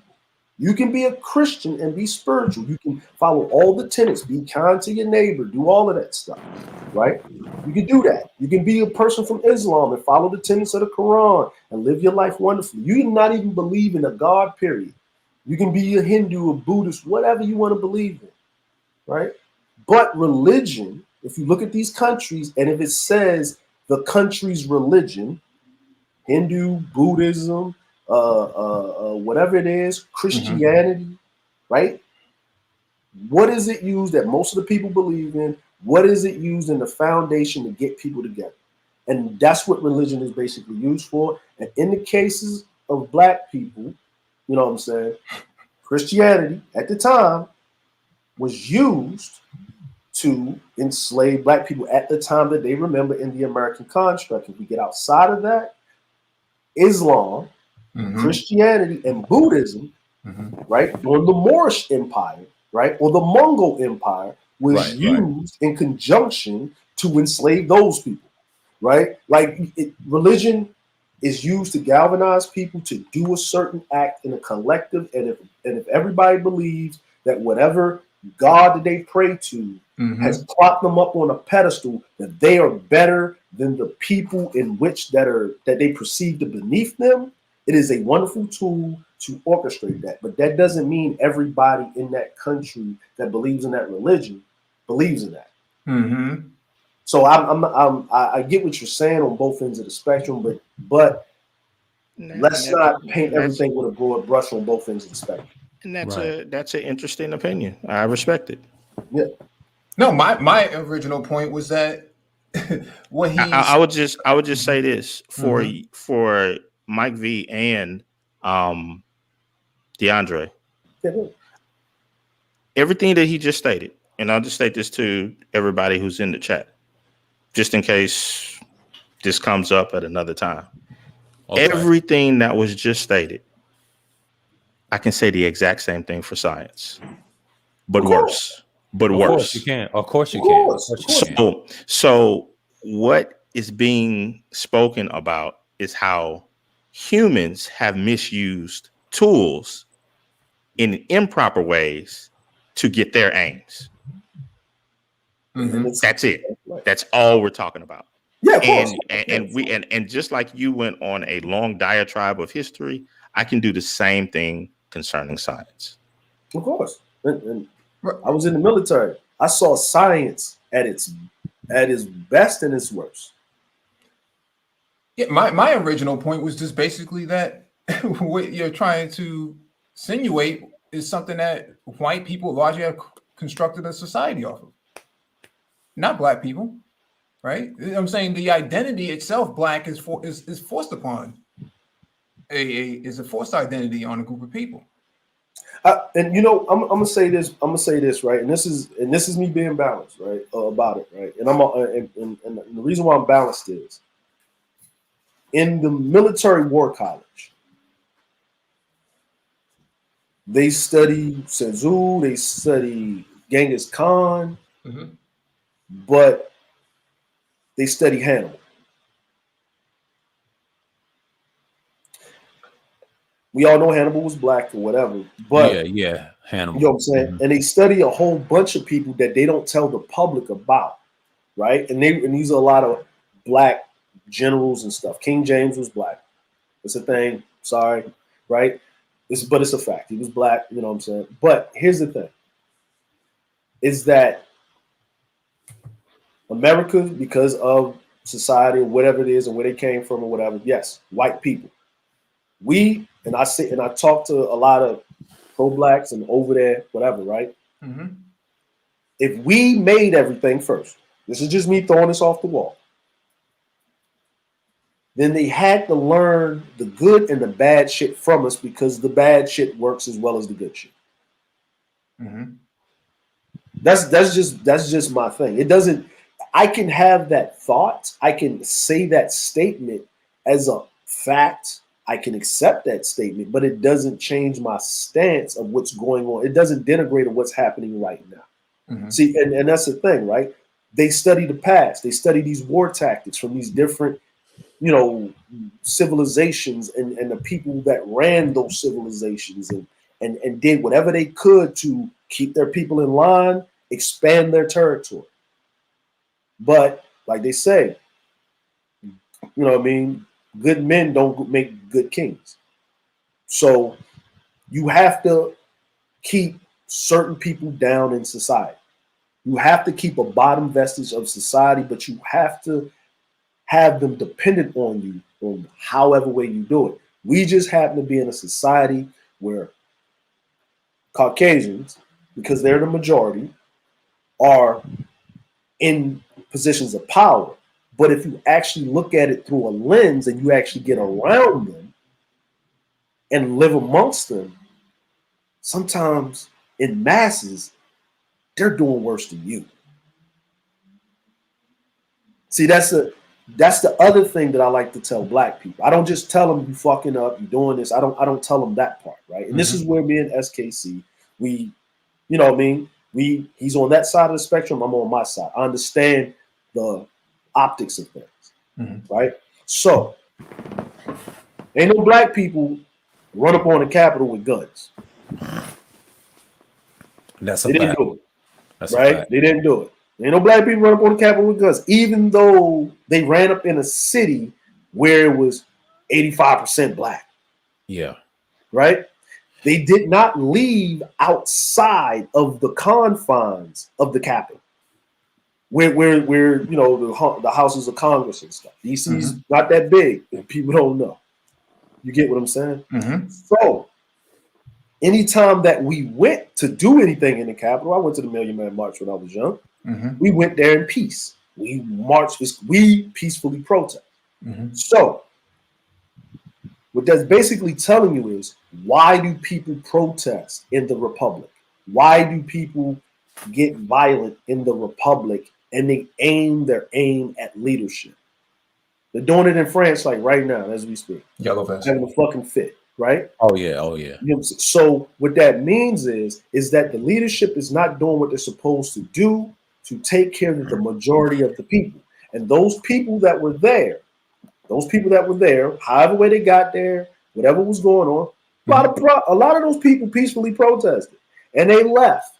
And it was a large tinge of people that ran their butt up there and start kicking in doors and putting their feet up on the houses of Congress and their forefathers and actually doing insurrection and treason against the nation. Just a question real quick, because you did bring in the thought about over in France and there's been other places as well where white people have went against and rebelled against their leadership. Does this happen in Africa? Well, it happens all the time. Oh yeah, it happens anywhere. Yeah, Africa, So I just wanted to make sure, because it almost made it seem as though that's like some type of white trait or something. I think what DeAndre and what I'm referring to, at least I'll speak for myself, is that the class collaborators who were white that you saw at the Capitol, those are the class collaborators. Those are the people who work with, the leadership to suppress people who look like myself and DeAndre. Okay, it wasn't that long ago before the Capitol that the same administration was using drones and other agencies to infiltrate and take down peaceful protesters who look like myself and DeAndre. And when they couldn't get their way, then the anger and resentment came back. You see, the Oath Keepers, the Proud Boys, and other entities worked diligently hand in hand with people who are elected officials to oppress people who look like myself and DeAndre from exercising their constitutional rights. But when things did not go their way, their dissatisfaction led to the disruption of a political process, which is the electoral process. Okay. And I think we're getting way off into the weeds because this conversation originally, as Sir Abadayu was playing the replay, he was going over a replay of the interaction between myself, Cerulean Gray, and also DeAndre. I stated at the very outset in the chat way before that I believe that pretty much that I believe that DeAndre was kind of carrying water for Cerulean and trying to protect him instead of allowing him to face up one-on-one against what I presented to him as a flaw in his talking point. And if people want to, I would say, debate whether or not that was the case, I would just say all you have to do is go back to 327 of the what was that, the Thursday 305, and you'll see where I was coming at Cerulean about his ideas concerning Black people, science, and pushing this whole idea of racial superiority based upon this very fractional part of the DNA sequence, which codes for skin color.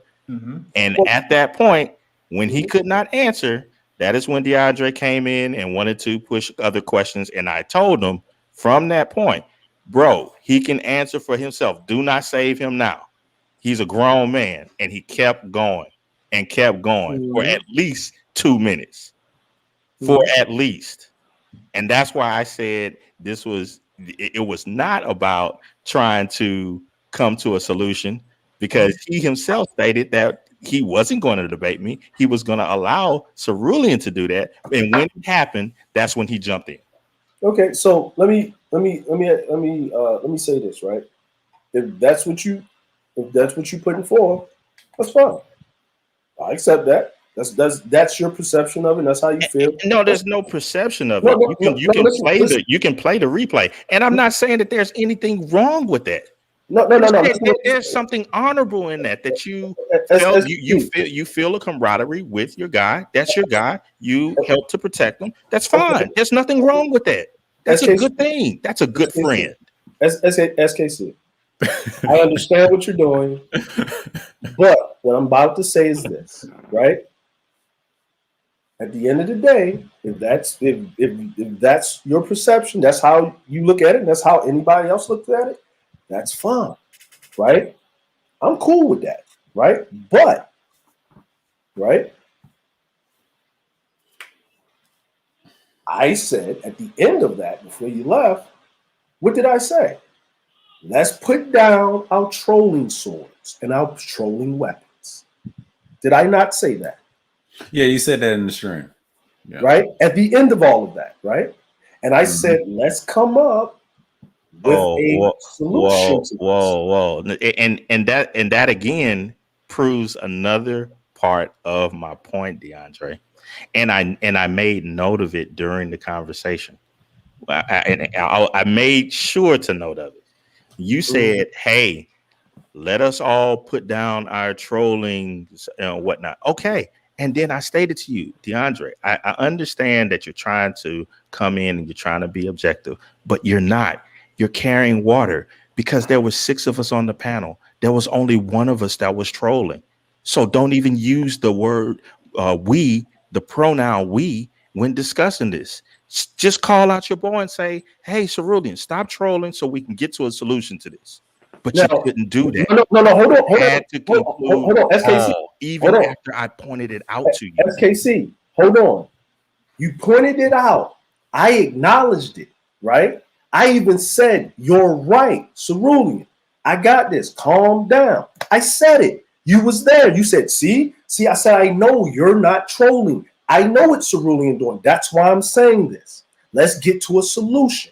And your exact words was, I know it's Cerulean trolling. That's why I stated all.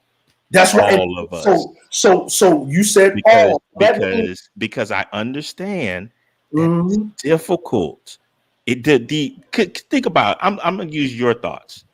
What would it look like if a dude that has a doggone slave man running away from the plantation come up on a panel where there's more of a pro-black type of sentiment to the group, and you come in and go against your own guy and say, no, you're the one that's trolling, you're the one that needs to calm down, the dude is actually right. No, the perception of that would be incalculable. I understand that. You just stated that. And there's nothing wrong with that. But that's why I stated at the outset, that's the line of connection between us that we can draw, just as you are so concerned about perception and have I would say a negative view towards morality. I have the complete opposite, and there's nothing wrong with that. That's fine. Just come out and say, dude, that's your boy. I wasn't gonna cross him. No, hold on. Just be honest. No, SKC. I love what you're saying. That's your position. So I'm going to state it, right? Because here we go once again, right? When this ruling came up, I already gave everybody the signal he was going to troll, so I recognized what he was going to do. I stayed out of it, right? When it was getting out of hand, right, I asked questions to get it back to where it needs to go. Here's the other thing, right? And you can't say that you don't care about perception, because part of trolling is a perception-based thing, right? You go up on like you just said, you roll up on a slighted to a pro-black thing with something, even you know what your name stands for, you know what it will do. You're just on the opposite side of the coin. I accept that. It needs to be done. It's iron sharpens iron. I didn't say I have a problem with morality. I don't hate morality.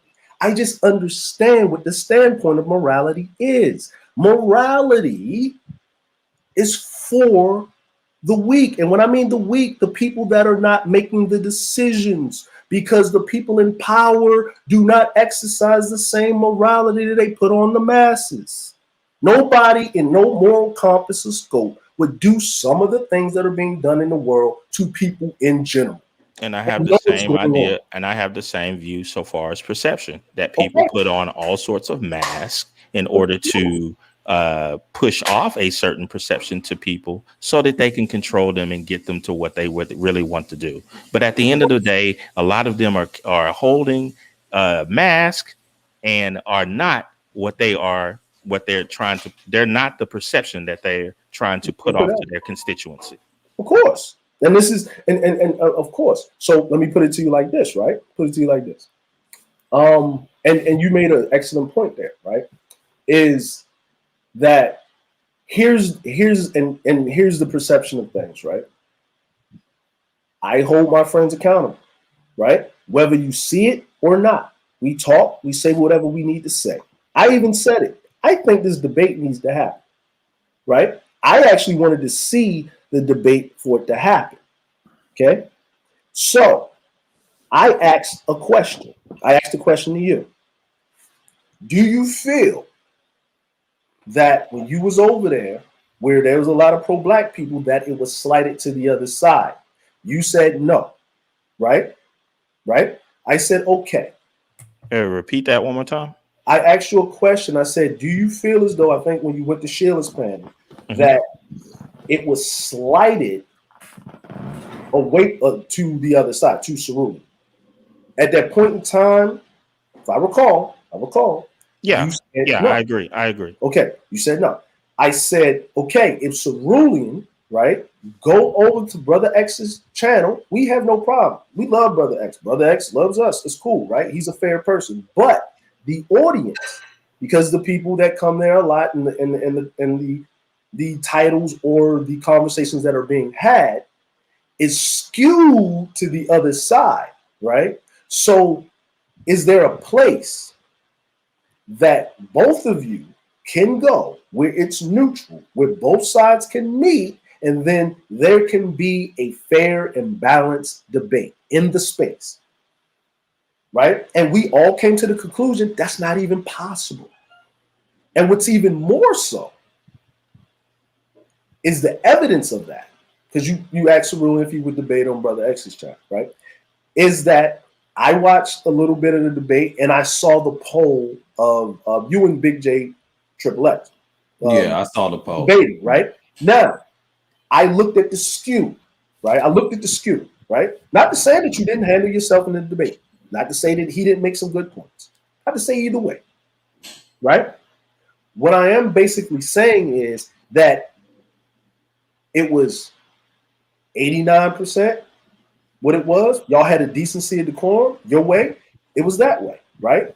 Because that's how it's skewed over there. It's a difference of opinion, just like how you brought it up with the pro-black thing and such. So we don't have a balanced place to do anything. So I try to be and I don't think that there was any skewing of it.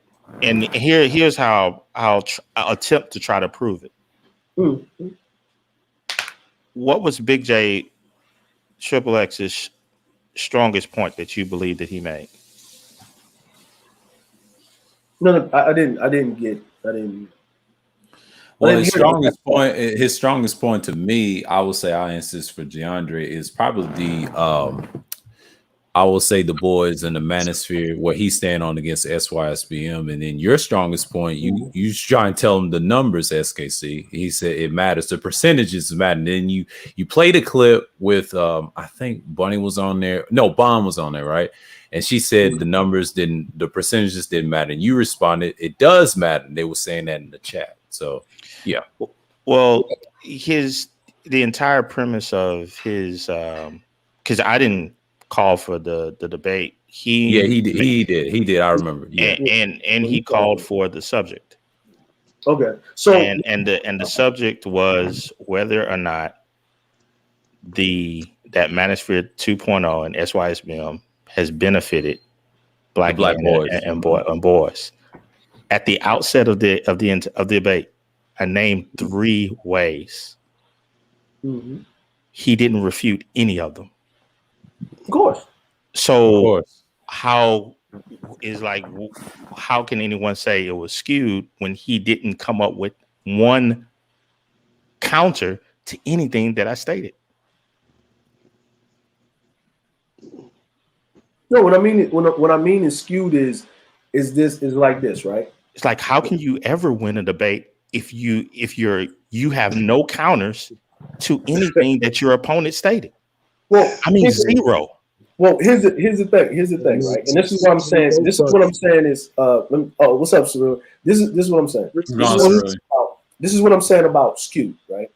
Skewed is, if you look in the chat, right? If you look at the people interacting in the chat, right? Because those are the people that are interacting in the poll, and then you got a tinge of people that'll, you know what I'm saying, most of the people that when you're doing a poll, if you're typing in the chat, you got to touch the poll, unless you just click it down. Most people don't think about the clicking down. They just like, all right, I ain't even gonna type because I just want to watch. But the people that were there, most of the people that were there were pro SYSBM anyway, which is, it's cool. It's whatever, right? That's what it is. Okay. So he picked it. Now, I will state this, right? Because I am fair. I did state something that I said that you called it. Now, with new evidence, he called it. Now that I know that he called it, because you said it was confirmed by other people, then that was my fault, right? That was my fault. See, so I misspoke with improper information. You didn't call it, he called it. Now, yeah, but just like I was saying, I'm just saying. And this is gone pretty long, but I stated at the beginning of this, I guess, back and forth. Right. I just proved the point of saying when you originally stated it's kind of skewed over there. Big J made certain points. You made certain points, and I said, okay, name the greatest point that he made, and you had nothing. Because he didn't make any points. He made a couple of points. And you couldn't even name one. Well, he made a couple of points. Okay, so this is a point that he made. Telling black boys to go overseas to have sex with women, denigrating their women in America is the best thing to do. And it's not. And you know why it's not? Because guess what? If we're really going to talk SYSBM in its real function, down to its science, I'm actually the only guy that's actually in the space talking to you that actually does it the way it's actually supposed to be done to the 100th degree. How do you know that's that? a fact. That's a fact. How do you know that? That's a fact. I'm just asking you, how do you know that? And the reason why I say that is this, right? Mm-hmm. Right? Okay. You're in the US, right? You're in the US, right? Your wife is, you know what I mean, who she is, right? Asian, right? My wife is Asian, half, right? I have not lived in the States in 20 years. 20. I live in a first world country. I don't live in a dirty foot country. And I did coin the phrase dirty foot that y'all use, that everybody uses. So just to let y'all know that. Okay. Nah, So, I never used that. Yeah, well, not you, but people in the circle. We heard several people use that term. Yeah. So it was DeAndre's. So now with this being said is living in another country, right? Living in a first world country, having your family, raising things, doing things, representing yourself, your family, putting forth a legacy, owning property in multiple countries, making your business, doing your thing. No one came to come down and scoop me up and take me to the light of success. Save yourself. Now that doesn't mean people didn't help me along the way, right? And I didn't go and reach out for those opportunities. Oh, you know what I'm saying? So what this also means is this, right? Is that there's a lot of practitioners. Now, give me 5 minutes. Yeah, go ahead. Yeah. Well, the way that you go ahead. I'm speaking to my wife. Okay. So the way that you practice it, right? The way that I practice it, and what I said is it's the most, how should I say it? It's the most far, how should I put it? It's the difference between being a monk and a person that attends a temple. Yeah, I mean, the thing that's interesting in this conversation is you immediately believe that I was comparing my life towards yours. The question that I pushed towards you is that how do you know for a definite that there is no one else that is living the lifestyle as you are in another country for just as long as you are that operate in these areas? I know for definite. And you know for definite. I know, and when I say to the level of how I live. Oh, okay. Right? Okay. You know what I'm saying? That's a clip, folks. That's a clip. So and this is and I like maybe I should have an interview. You know what I'm saying? No, hold on now, right? I said in these spaces. Yeah, right? in these spaces. So in these spaces. Now, in these spaces, from the people that speak the SYSBM. Yeah. Right? No. Listen to what I'm saying. Not overseas, right? Overseas. Okay? Yeah, overseas. Not in the United States. No, first world country. Okay, first world country. Yes. Married, kids. Yes. Kids. Yes. Yes. The thought is that DeAndre is the only one. And I'm like, okay, so let's see. Now, hold on. Those are powerful words. Those are powerful words. And you know why? Hold on, sir. And you know why I'm saying it like that? Because you know. Because I know, but I'm gonna give you the evidence. Now you can prove me wrong, and that's fine. And then I can. But that's not gonna matter, DeAndre. No, because no. even if I prove you wrong, it's still going to stand that everybody's gonna say it doesn't matter. And they're gonna come up with all sorts of excuses, and they're gonna carry water for you. Why? Because they have a feeling towards you, they need to keep a certain perception up. Are you Come on, now can we get at least agree upon that? You know that if I came up with or even interviewed a person that is doing the same thing that is in these spaces, that people are going to come out and criticize and say no, and they're going to, if they were on your side from the first, they're going to be on your side to the second. Can we agree to that? Now, SKC, you didn't let me finish what I was about to say. And if they do that, right? And if they do that, like I just said, you didn't even know what I said about the whole interview thing with Big J. I informed you that I was wrong. I didn't have to say anything. I did it because I was wrong. Right? Yeah, that's the honorable thing to do, is to admit when one is wrong. But there's nothing wrong with that. That's good. That's my point, right? Now, here's the thing. According to the tenets of what is being spoken with SYSBM, right, or those that perpetuate it to that degree, you go overseas, right? No. No. You go overseas. No, you don't. No, hold. But we have people on record. Okay, this is in writing, right? Listen, it's in writing, right? Because I know what the tenants look like, but the people that perpetuate this, that put it out there, right? So what do you do? Do you go with people who perpetuate, or do you go what's in writing? I'm living the writing, bro. So I'm basically telling you that the people that are perpetuating this, but you're not telling me what's in writing, because what is in writing does not say what you're saying.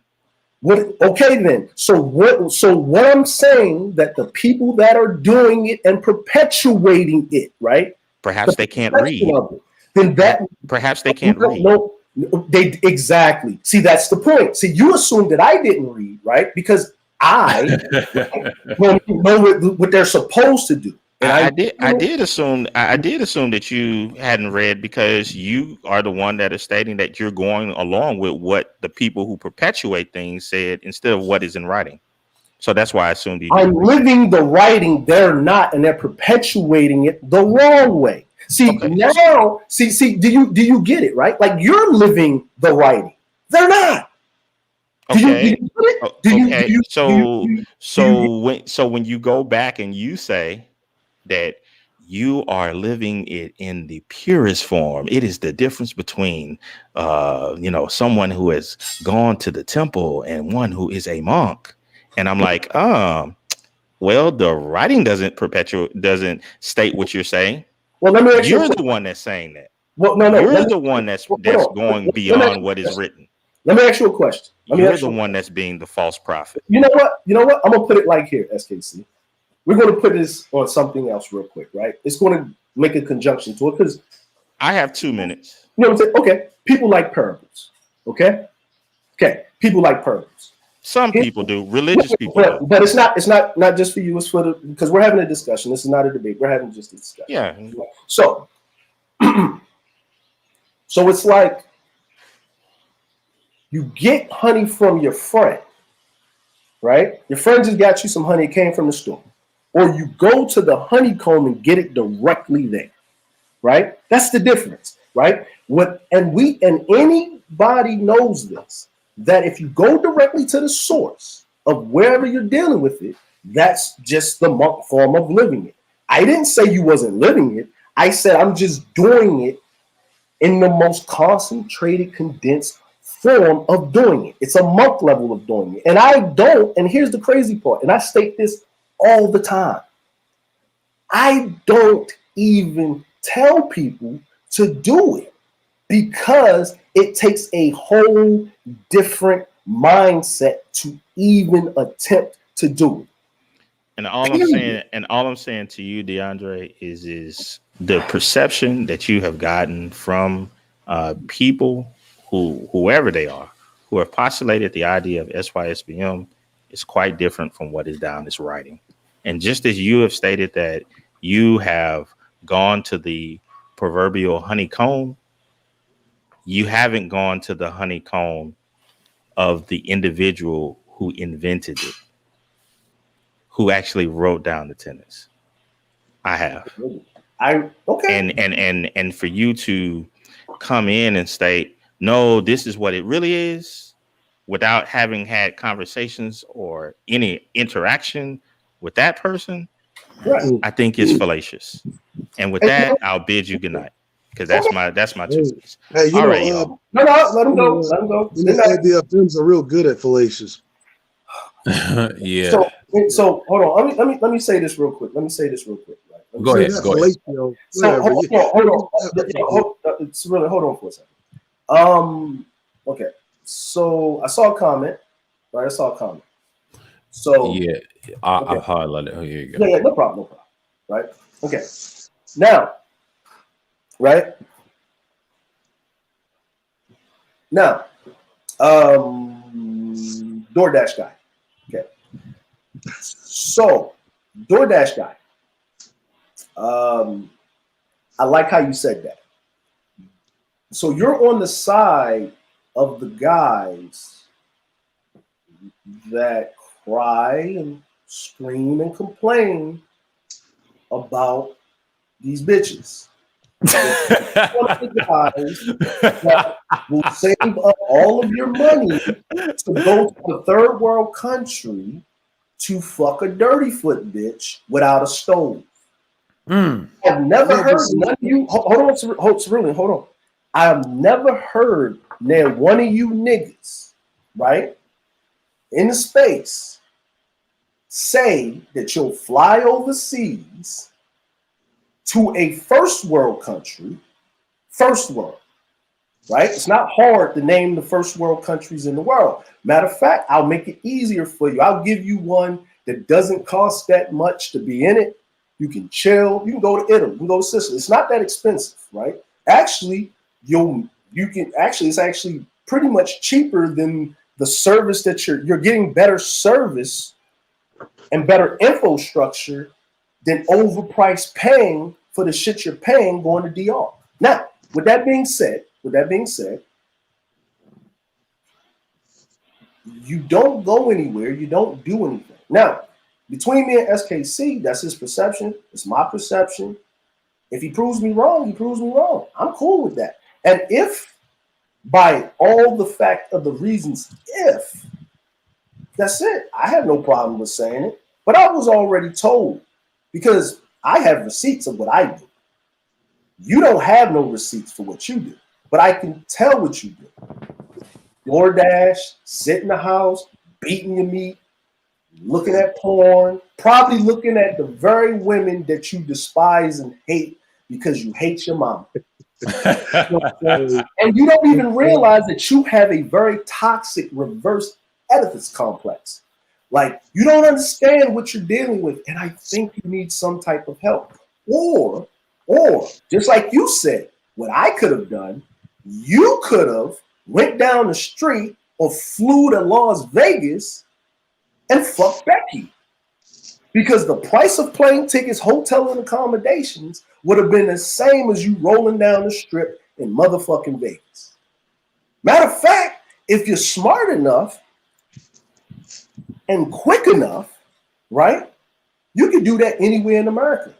You don't have to put your life on the line. And last time I checked, most of those SYSBM passport bros that y'all bow down to and worship in those third world Latino countries are dead. Facts. They're dead. Man, hold on. I gotta cook them. They're dead. See, and the reason why they're dead, right? And y'all don't want to highlight that because they got down there too comfortable. They didn't ingratiate themselves with the men and see if they had any type of man code, they would know, right, that you don't go into the square-jawed niggas territory without paying reverence to the square-jawed 6-foot Poppy, because Poppy gonna have your ass come up missing by using Maria. I'm just laughing because, you know, that whole like mantra, you know, baby mama is like an American thing, right? Yes, it is. It is. And you know what? You know what? He said, listen, check this out. Check this out. Check this out. He said, yes, you're right. And you know what? You're correct. But I married one, so she's no longer a baby mama, right? And guess what? But she wasn't a baby mama before. I mean, she was married before, dumbass. You got to be. Hold on, wait a minute. You have to be married to get a divorce. Ain't that correct? Is that correct? That's how it goes, right? Yeah, that's how it goes. If am I correct? But you know what I'm saying? You know what I mean? You know what I mean? So that, hey, if my SYSBM is ghetto style, your SYSBM is dirty foot style. Not my shit. My wife ain't even Keisha, right? My wife got a kimono. Your bitch got a grass skirt. Let's get the fuck to it.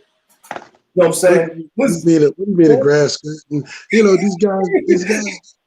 these guys do have receipts. I mean, got receipts. You know, basic household appliances, and you know, they do have receipts. Yeah. But you know what? Here's the thing about these. Here's the thing, right? Here's the funny part. Is that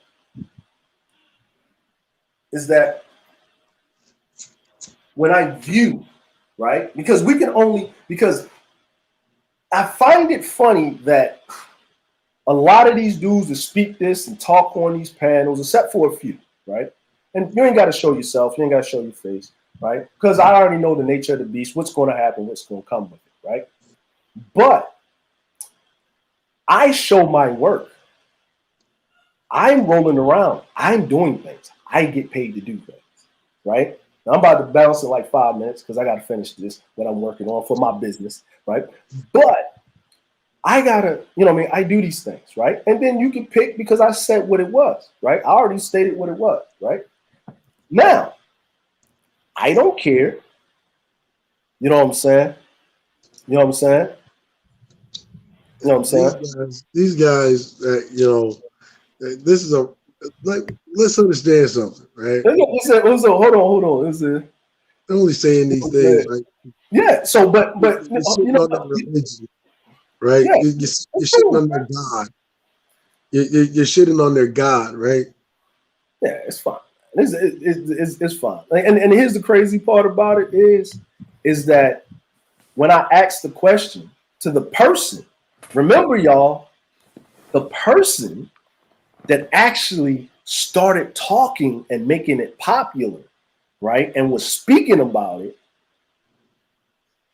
for 2019, yes, I asked him the question.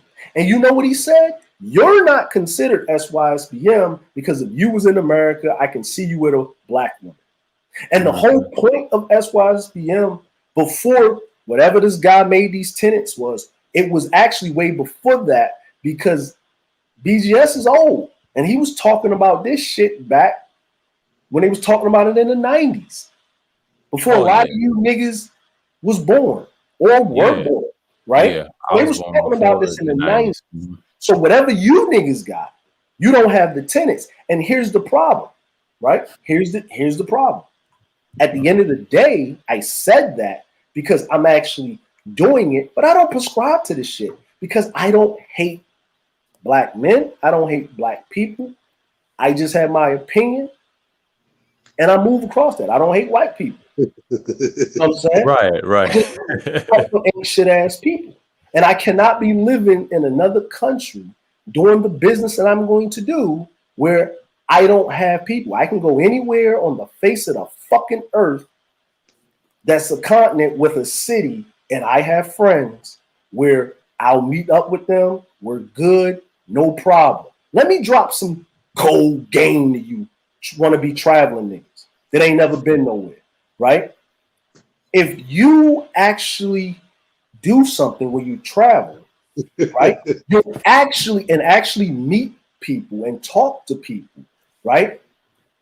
The men will actually put you on the best women. Women with I gotta put something in perspective real quick, right?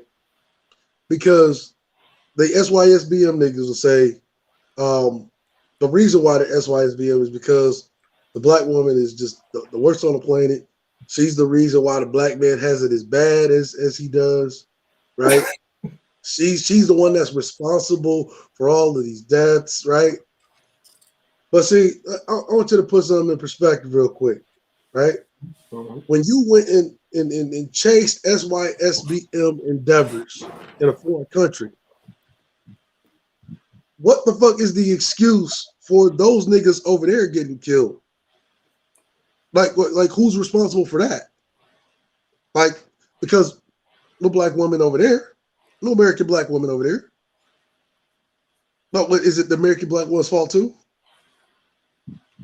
See, I suspect that the real reason why you got derelict Negro males running to another country, right, to chase these SYSBM endeavors, and then finding themselves on the end of somebody's barrel, knife point, or fucking just utterly getting drowned, or one of those gang members out there, is because just like here, the problem that you having is the fact that you ain't got no fucking friends. You ain't got no friends, nigga. They ain't got no friends, nigga. That's right. That's right. That's what I'm saying. That's what I'm saying is like you going down, like you going into these places, and you're not going there with being controlled. Like I hear people that travel. I look at Travel Channel, right? And they sit up there and tell you, hey man, if you come in here, make sure you get yourself a guide. This is my friend, yada, yada, yada. He's going to take me around. All right, we're going to show y'all the nightlife, this, that, and the third, right? And whatever they do, right? And there's a tinge of that. But I don't hear these dudes telling you, hey man, don't go here. You got to do it this way, that way, the other. Make sure you got your shit straight. Make sure you travel with somebody. Make sure you stay at a quality hotel. This blase, blah. Yo, these are the rates for the hotel. You know what I'm saying? Matter of fact, when are you niggas gonna get together and do a fucking hoe convention?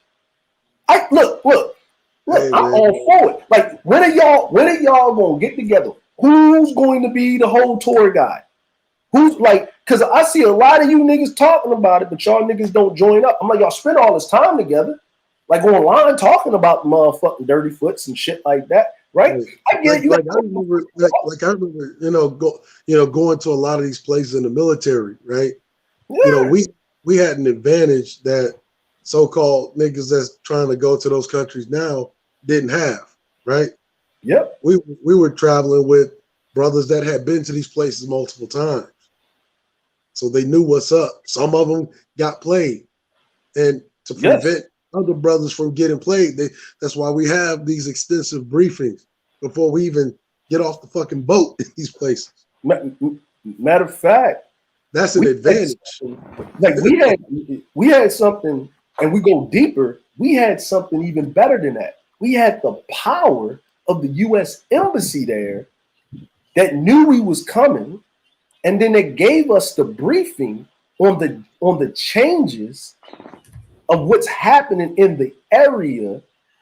And they would fly a person out 3 days before we would come in. And we had most out, and they had the places, hey, this is the most secure place to go. This is this, don't go here, don't go there, don't do this, don't do that. This is this, here's the number to call. How many of you dudes, when y'all travel over there, got the number to the U.S. Embassy in your wallet, not your phone? You can lose your phone. In your wallet, in your shoe, inside of your luggage. How many of you dudes got that? Or how many people can you call right now that has people like you traveling overseas, especially to a third world country, but any country? How many people I don't hear you I don't hear you saying this. I don't hear you saying, yo, if you want to travel overseas, especially to these third world countries, right? You need to make sure you have someone that you can trust, that you can get a hold of back in America, because you're an American. You need to know where the U.S. Embassy is. You need to have it. You need to have that number in multiple places. You need to have the information of somebody else. So if something happens, you may lose your shit. You may be out there jet skiing and some shit. You may lose your shit. You might need some emergency money wired to you. Not their money, your money, because you're supposed to have enough money, not with you, so you can have it sent to you. Just in case you got to catch an emergency plane ticket, you got to catch a ticket back, or you got to extend your stay. Maybe it was a storm coming through. You know what I'm saying? I'm like, no one's talking about these things if you're going to travel, right? No one's talking about these things. No, they only talk about the what they think is the good stuff, right? Which is the sex, right? The women's. The women's, yeah. And if you're going down there, I don't hear you saying, "Hey, man, if you're going down to DR, you need to go down to DR during Juve Carnival season. That's the best time to go. That's the best time to go, right? You're going down there during tourist off season, right? You know what I'm saying? Like you and you know what I mean? I'm like, you're not okay. You know what else is funny? You know what else is funny is that when you go to these places, there's a high probability, right, that you're gonna meet another set of Americans there, right, or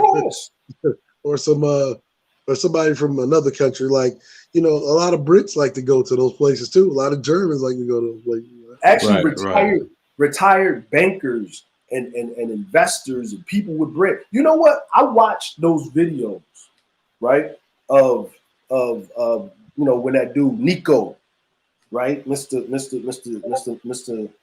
pedophile and molester guy, right, of little boys, right. So I noticed in those videos, they're talking to the chicks on the street or whatever, but the white people that were sitting in hey, you see an old white retired naval officer, right, sitting at the table, literally getting a dick jerked by one of them dirty foot chicks, looking at these niggas in the video like, what are you doing here? You're supposed to be in a bar doing that. You know what I'm saying? But see, here's the thing, right? They're in there. And if you look at the quality of the female that the white dude has in the establishment and what they're dealing with out on the street, it's night and day, right? Man. And they're out there talking and doing all this, but the dude that's there, he the pimp. He's calling them over. They may be his sisters, his cousins, whatever. Doesn't matter. You're not in the bar chilling with the people that you're supposed to be getting away from niggas for. Like you're not even. The reality is why you want to be in the bar, because that's where you're gonna make your buddies, right? That's gonna put you on the game about what they're really seeing down there, right? Exactly. And you might end up meeting an old salty chief, right? Yeah. That's gonna tell you what it is. You want to know why? Because the old salty chief, he done been played down to that motherfucker, so he know what the game is. Right? Yeah. But you going down there and these chicks jumping up on you. It's just like I've been saying, like they know how to run your pockets. They say, oh, you're so handsome. But these bitches don't look like nothing. They don't look like nothing. They don't even compare to the bitches you're complaining about in America though. Yeah. Like these are all facts. They don't even look at least as good as the bitches you complaining about from America. Well, and this is what I'm saying is this, right? If you saving yourself, save yourself, man. Do for you. If you want to practice rugged individualism, do for you, right? But look at that language. I remember growing up, right? Saving yourself meant that you was like a virgin, saving yourself for like marriage or some shit. You know? It's involuntary. They took that shit. I mean, save yourself from some imaginary phenomena that's happening in America. Well, the thing is, they've already saved themselves from marriage, mostly because they didn't have a choice in it. It was society that put them in that position. And then like, let's just be real. You know, I've always said it that you take any of those countries, right? The best bitches from all those countries are already here in America. Mm-hmm. They are America's pets. They're Right. America's pets. Oh yeah. Hold on, man. I wanted to say this right here, right? And that's why I said you know what I'm saying? Like, I don't have a problem with having a conversation with SKC because that's his point of view. That's my point of view is my point of view, right? Yeah. And he's going to present his points how he present his points. I'm not that invested to sit up there and in this particular conversation to sit up on my channel and make a stream about the reply or rebuttal or the back and forth. I don't care because I don't care. I just seen the video that was just up on the screen, which means that look, when the last time that exchange happened was what, almost 3 days ago, and a nigga still in his feelings behind it. Yeah, and then he just got in a debate with Big J, even though, like we predicted, the numbers were slided to him, like I said, and I wasn't surprised. I wasn't surprised. And guess what the topic was? This is about black boys. Ain't the irony? But Big J, but I'm gonna say this, right? Big J, he challenged him to a debate.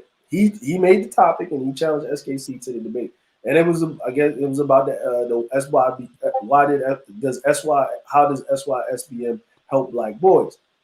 Listen. I'm all for, get it how you get it. You're gonna have to get it, okay? But the way in which it's pushed out there, it's only pushed out there on 3 things: fuck these bitches. Go get you a dirty foot because dirty foots are better, and fuck these bitches. Like that's basically it. That's what's perpetuated. Now, what the tenets are, right? That's not in the tenets. It's just say get your shit. Get your shit. Let's just put it in this light, right? Like that's why I asked, like, is there more women in, say, the Philippines than there are in America? No. There's only 2 places in the world where there's more women than there are in America. That's in China, and that's on the continent of Africa, right? Mm-hmm. 2 places where you don't hear niggas talking about going, though, right? Mm-hmm. But you're telling me that having some kind of loyalty to a sliver of genetic information that makes us black is asinine. Mm-hmm. But you're hanging up your entire hopes and dreams and prayers. Now hold on. On that same sliver, which is even thinner than that of the black population. It's ruling. Yep. SYSBM, Save Yourself Black Man, founded by mad bus driver. Okay. Save Yourself Black Men, the movement, philosophy, and lifestyle originated, created, and founded by mad bus driver. It's not about saving the black community. As far as we are concerned, the black community is dead. Mad bus driver. X. SYSBM merchandise. Okay, I get it. Hey, you do what you do, man. You got to make your money, man. You know what I'm saying? Now, hold on. Now, this is a crazy thing. Right? Crazy thing. SYSBM Morocco. SYSBM Morocco. I see 2 things. There's a person holding an SYSBM sign. She looks like a light-skinned black woman. Another woman looks like kind of like a brownish-skinned black woman. You know what I'm saying? Black community, I guess he means black community in America, right? I'm looking. I'm looking. It's SYSBM.org. Maybe someone could correct me. I'm just saying who we are. Okay, I see a picture of a white woman. Okay, honor, courage, SYSBM. There's a samurai hat there. There's a SYSBM. Freedom is the right of everything black man. There's another samurai thing here. Looking, there's a passport for sword, knowledge. Real quick, right? Oh, you know what I'm saying? I'm reading this. As far as photo this website, man, so we can go through it, man. Since you know what I mean, and you know what? He may be correct. He may be motherfucking correct, right? You know what I'm saying? You know what? He may be correct. You know what, SKC? You know what? I stand corrected. I said something that was wrong. I said something that was completely wrong. You are completely right. I will say this. Take this to everybody. SKC was right. DeAndre was wrong. You're wrong, Dre. Dre, you weren't wrong, and I'm gonna explain it. No, Cerulli. No, there's a reason why I'm saying this. There's a reason why I'm saying this. No. I'm saying this. I stand on this, right? I misspoke. I am wrong, right? I am totally fucking wrong, right? If you are following the tenets of a nigga in a fucking bucket, right? Templar hat. Yeah, that Templar hat. Listen, man. Look. I'm cool with it, right? Now, I'm all cool with encouraging to travel, experience new people, new cultures, right? Okay, SYSBM is all about honesty, self-improvement. This is yet the reason why the SBM Brotherhood rejects modern-day, westernized, feminine female. Now, hold on. I'm looking in this shit, and it says nothing about dirty foots and fucking bitches and paying for pussy.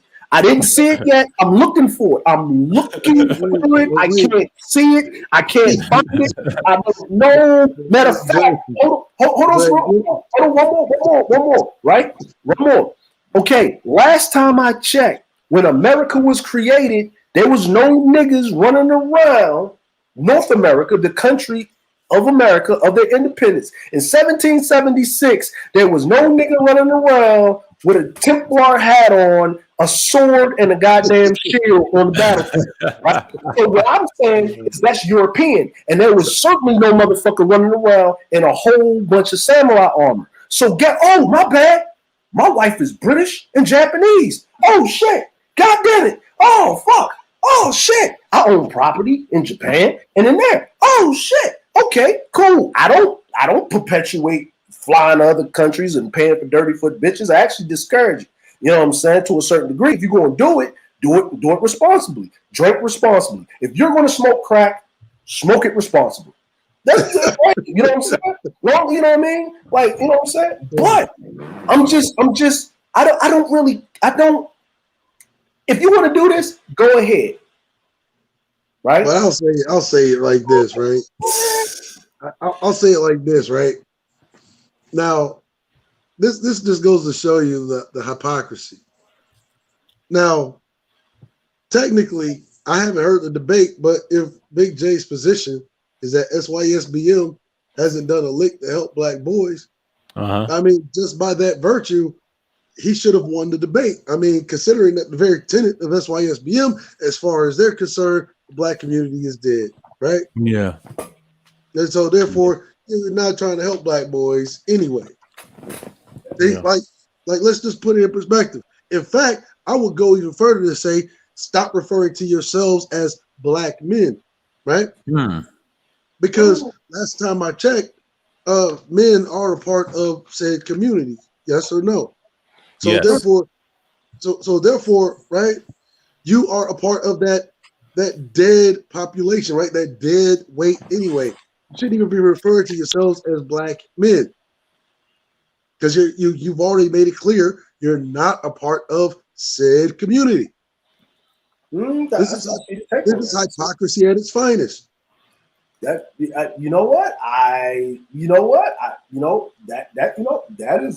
is a hellified fucking argument. And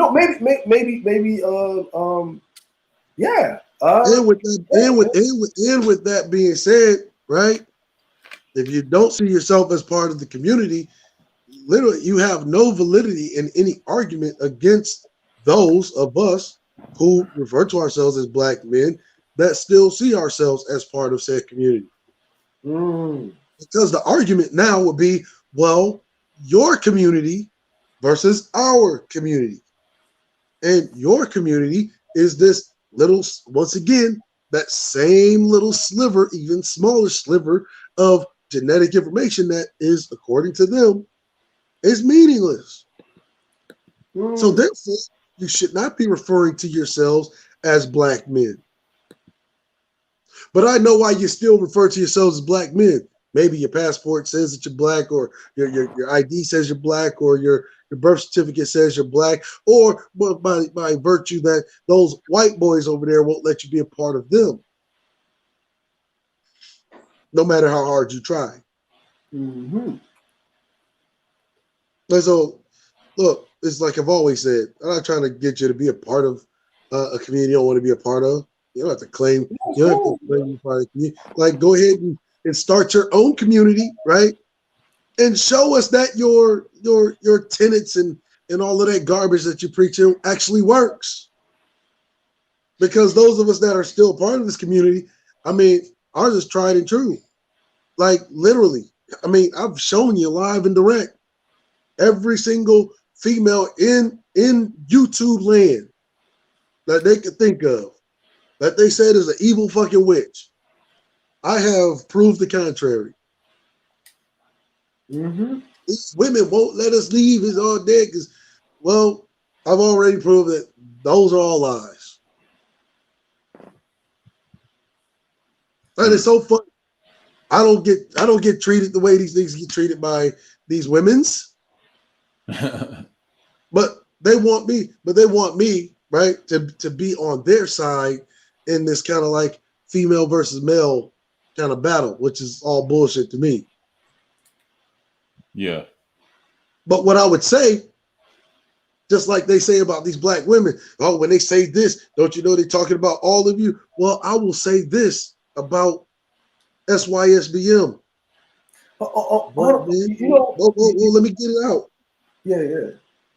Don't you know, black men, when they're talking about the community, you consider yourself a black man. Don't you know that SYSBM, that they're talking about you when they're talking about the dysfunction of the community? When they're talking about the community being dead, don't you know that they're talking about you also?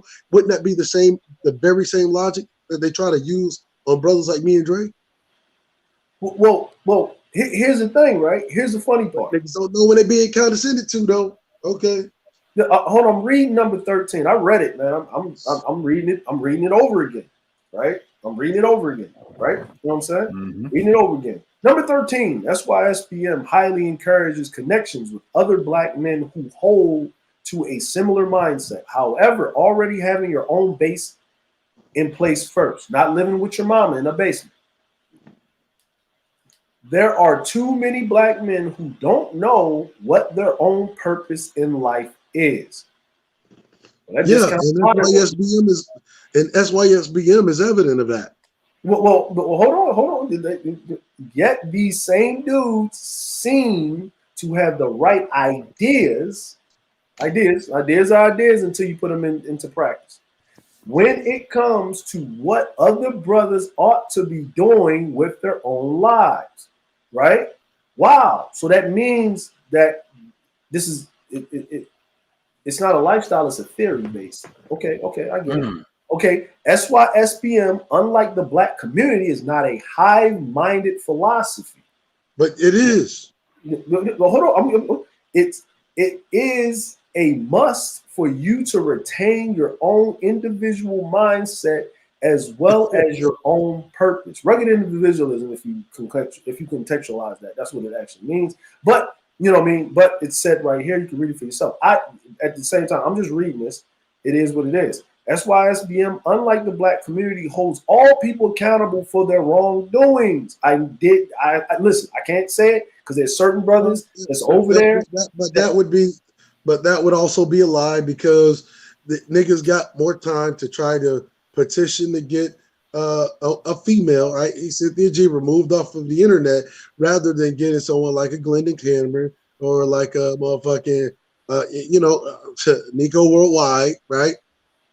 Mm. They weren't holding that nigga accountable. Matter of fact, they came in this. Now, I do say it was a couple of them that are the prominent members and the pillars that speak on it. They did a couple of them hold them accountable, said they piece. Yeah, so, they had to. Well, yeah, they had to do it as damage control. They had to do it as damage control after it was a major blunder and embarrassment. Yeah, well, however way it came about. No. See, here's the thing about holding somebody accountable. You don't fucking sit there and try to hold somebody accountable after the fact they already got caught. Then you must have knew what the fuck the nigga was doing.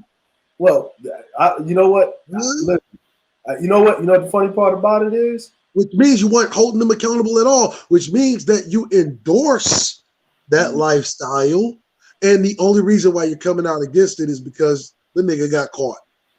Mm-hmm. And so now which ain't accountability at all. Mm-hmm.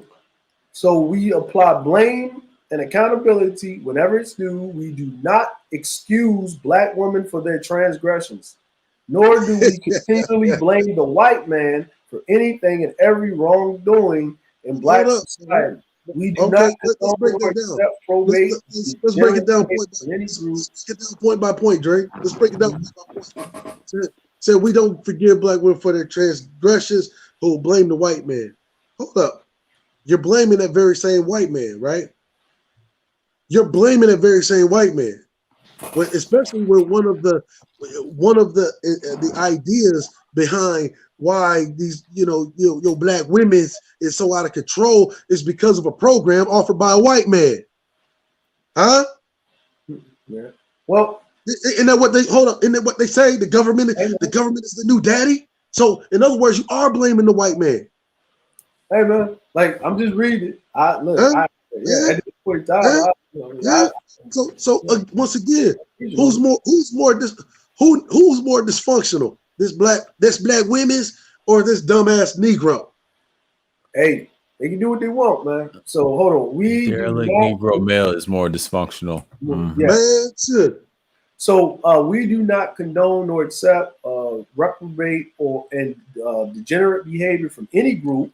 This must definitely would include Black women. Wow, okay, Black women again. Okay, so we SYSBM Knights are not the property of Black women. Black women again. Hold on, wait a minute. Black women again. All right, okay, I get it. We are not beholden to Black women, nor do we feel obligated to protect and defend Black females. As far as we're concerned, since Black women continually claim to be strong, independent, and since they openly choose to embrace philosophies of Babylon. Wait a minute. Hold on. Cerulean, stop 1 second. Hey, you can't make this shit up. You can't make this shit up, right? No, hold on. I want you to peep this, right?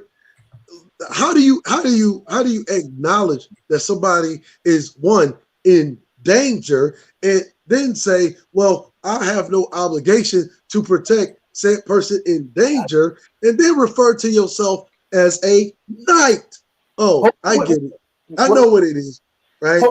Templar Knights. Oh my God. But what is the role? What is the role of a knight, right?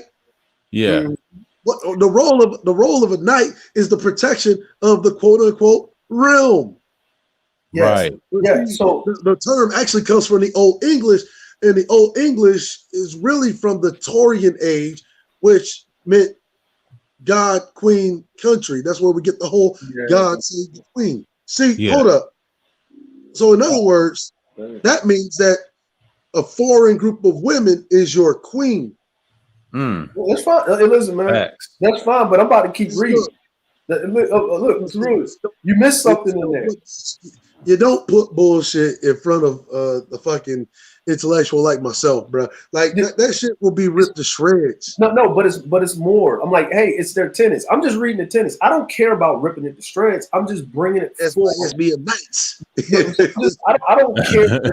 I don't really care to rip it to shreds, because the more I listen, the more I'm reading this. This is a religion. So they're recognizing. But they're recognizing the fact that it is really a simp doctrine. Listen, man, look, bro. I'm about to read the other part where you can go off on, right? See, openly choose to embrace the philosophies of Babylon. Now, here's going outside the country, saying that you're going to pay for pussy and fuck other bitches. That's Babylon, right? Okay, I'm cool with that. Well, Babylon. I mean, if they're using all these religious terms, right? Babylon. Understand, Babylon is what the state of confusion. Land of confusion. Metaphorically. Yeah.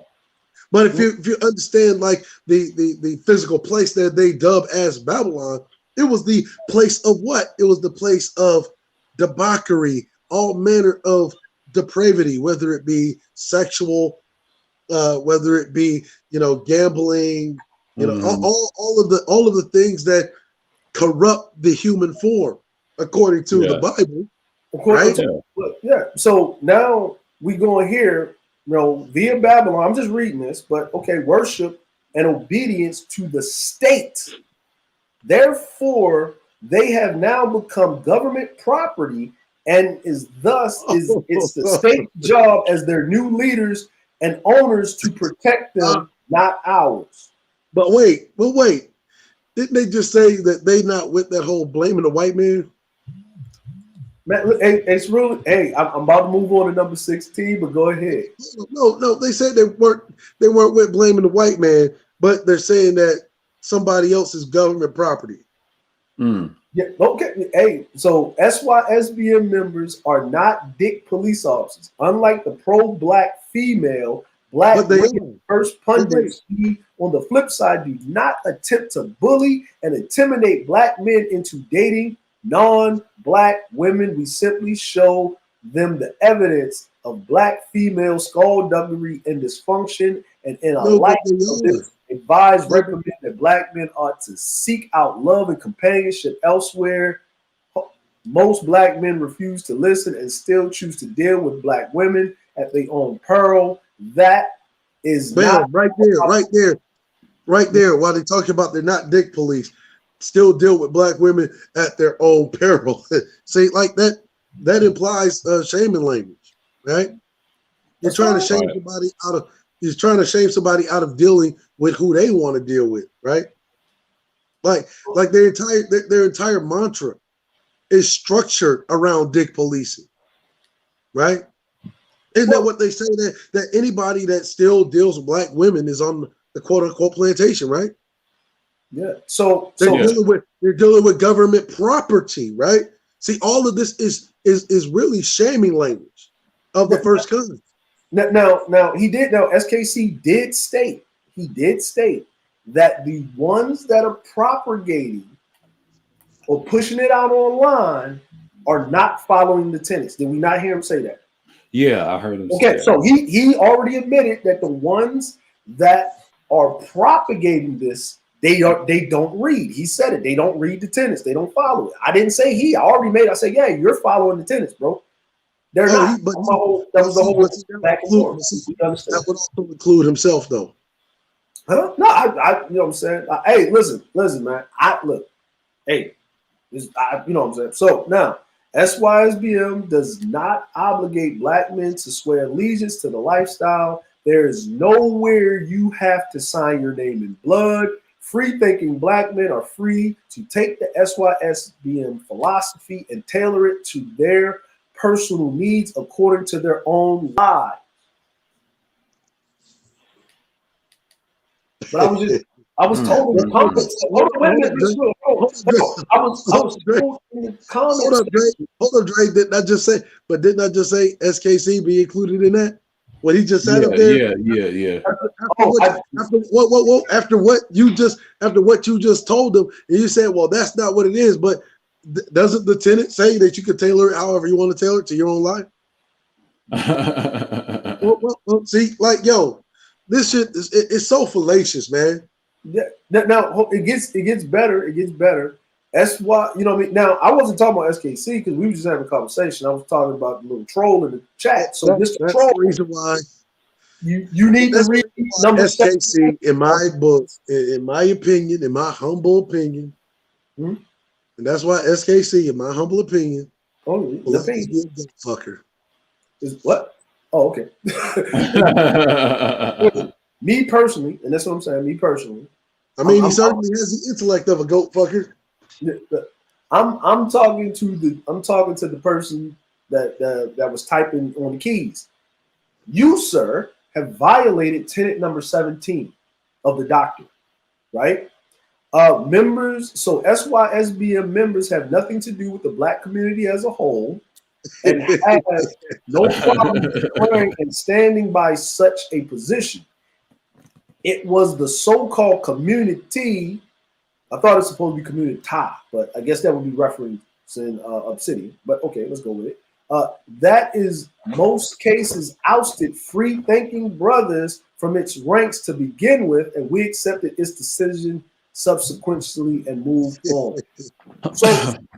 So number 18 is basically saying, right? Number 18 is basically saying that the only reason why this is brought about is because, from what I'm gathering, is that you weren't, for whatever reason, the women that were in your proximity, you decided to move on and deal with other groups of people and stuff like that because you weren't accepted by the community for how you were, how you carried yourself, or how you.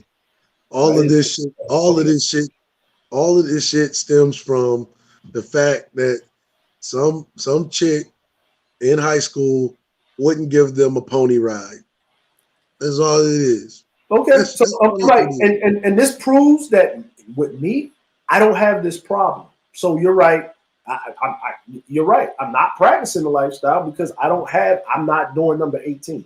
I can't because I don't have that problem with Black folk. I don't have it. I don't have that problem. I've never been excommunicated.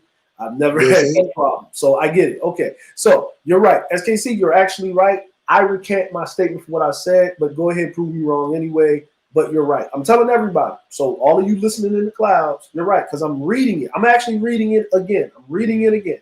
Right. And I understand they might have added, I think they added some more tenets to it before when it first came out. So I'm refreshing myself. What happened was, so Brother Moses, right? Like went through the original doctrine and shat on it real hard, like debunked it to the fullest, right? Right. That niggas went back to the drawing board to clean the shit up. Yeah, because I remember the first. I don't remember all of this, so that's why I pulled it up to look back at it, right? And yo, listen, shout out to SKC for telling me to go back and look at it. So there's been some changes. You've been updating it for a while. Yeah, so they've been updating it for a while. So SKC, you were right. I listen. Just often, if I want to be, listen, I'm fair and balanced. If I'm wrong, I'm wrong, right? So cool, that's fine. I get it. I'm going off of the old tenets, the original tenets. I'll put it this way. Niggas don't believe in their own shit, which is why they got to keep changing it so much. Hey man, listen. I don't care about them motherfucking niggas. I'm talking about myself. I'm just saying, like, say something and I'm wrong, and then I find out that I'm wrong. Then guess what? My code is I have to state that, you know what, you're right, you're wrong. Now, it's not, listen, if people want to still support me after that, that's fine. That's not my problem. But that means that somewhere along the line, that the people understand that I hold myself accountable, right? So anyway, and that's just me, you know what I mean? You know what I mean? That's just me. I'm just saying that. So here we go, 19. We're on number 19. SYSBM practitioners are not cleanup men. We refuse to accept the current Pause the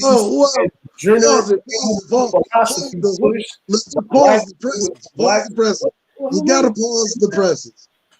Huh? He said SYSBM practitioners are not cleanup men. Yes, you are. See, because let's just put it in perspective, right? How you go to another country, right? You're dealing with a woman in another country. She's not dealing with men of her own country. that means that she's a leftover or throwaway or what the community in her own country deems as trash. But therefore, yes, you are a cleanup man, just not of your own community. Well, yeah. Well, see, well, that's what they're actually stating is SYSBM practitioners, right, are not cleanup men. We refuse to accept the current decadent and degenerate single mother philosophy being pushed by Black women within Black society. We will not be returning to the so-called community to clean up after anybody's mess, i.e. date, wife up single Black mothers. We have high standards. Single motherhood and JP are totally unacceptable. We solidly practice and believe that a man should start his own family tree legacy from scratch, not to take on board the children of another. That's why if you I'm gonna be 100. If you fucking with a bitch that's from the DR in the DR, and she's not in America, don't have the ability to come to a place like America, you are a cleanup man, my nigga. And they do have a problem in DR with all of them single mothers. Yeah, you ain't got no high standards. No. But they do have a problem in DR with a substantial amount of single mothers in DR. But yeah, the single mother rate in the DR is like, I mean, it's almost twice the American average. Yeah, if you don't believe me, go in YouTube and type in Vice, Dominican Republic, sex trafficking, and then you'll see it. And you watch that whole thing; it'll tell you the statistics and stuff, and point you to the documentation. Understand, like the standards come from the country itself, right? Yeah. So they talk about going to a country. You talk about a country that has yet to catch up to the first world as far as policy, and that's why you go down there and you have people selling their children to literally like foreign perverts. Exactly. So yeah. So therefore you don't have high standards because you're going to a place. Understand when you talk about high standards, you do things because they are more difficult, they're more challenging, not because they're easier. You're going to the DR because you deem it as easier. That's not having high standards. That's having low standards. Yeah. So SYSBM, you're not going to the DR because you're not going to the DR because it's a challenging thing. You're going to the DR because you think it's easier than dealing with a Black American woman. That's what it is. That's what it is. So number 20, SYSBM is all about looking out for children and the future. This is one of the core reasons why we chose not to have children with Black women, because Black women as a collective hold a deep disdain and hatred for Black children, and thus will not hesitate to destroy such offspring, either via abortion or if the child survives to being born using sexual, emotional, physical, mental, spiritual abuse to destroy the child's body and mind. That's why. Didn't Game Changer say that he was dealing with a single mother in the DR? That he bought the motherfucking basic household appliance for? Hey man, there's gotta be a time when a nigga just says, look, I'm gonna shut the fuck up just for the sake, just for the sanctity of not looking stupid. Hey, but like I said, to SKC's credit, he did say they don't read the tenets. So he said it. He said they don't read. The ones that's prognosticating this, they don't read the tenets. They're not reading it. So he did say it. He stated it. That's a fact. He stated it. So SYSBM does not put on non-Black women. SYSBM does not put non-Black women on a pedestal. This is a frequent fabrication often used by Black women as well as their pro-Black female Black women first brigades. We simply admire non-Black women as a group despite their various shortcomings for their overall appearance, presentation as well. Now that's new. Now that's new. I have to say this. Now that's some new shit. That's new. Because hold on, wait a minute. Hold on. I gotta read it again. Bro. Hold on, man. I gotta read it again. That the foreign bitch has shortcomings. Like that's new. No. I gotta read it again. Right? We're reading now. Now, sir. We're reading now, sir. I'm gonna put this in here, right? Okay. Because I don't want no one to say. No, I actually put it in the chat right there. I'm at. Let me see this right here. I'm at tenants exploring. Hold on, I'm gonna put this new one in here. Right, this is the thing. This is the tenants, because if you go on the website, you can't really find it like that. You have to get it. So that's the thing, and then you can scroll down. These tenants. These are the tenants. I'm just gonna read the tenants. I'm not gonna read the thoughts because this is a website. You know what I'm saying? I'm just reading the tenants because I didn't read the updated tenants. I didn't read it. You know what I'm saying? What number you on? I am on number 21. 21. Ooh. Yeah. So we're putting it up on the screen. So it's way longer than it was before. You know what I'm saying? Yeah. So so this is up on the screen, right? This is up on the screen. I want it. You know what I mean? So people, sir's gonna pull it up. He's gonna put it up here. Because I don't want no one to say I was just sitting up here rattling off things and speaking, and there wasn't something I was actually reading. I was just making it up on the fly. This thing doesn't exist. Matter of fact, let me drop it in the chat so people can see it. Insight, bro. There you go. Listen, man. When you have empirical data. Right? Empirical data. There you go. That's it. Empirical data. When you have empirical data and evidence, right? Because I'm reading this and I just hear black women. You know what I mean? I'm reading it. It's black women, right? So now, you know what I'm saying? SYSBM does not. You want me to share my screenshot, or you got it? I think I got it. Hold on. Okay. Hold on. I'm gonna keep reading, but we go back to it. SYSBM does not put non-black women on a pedestal.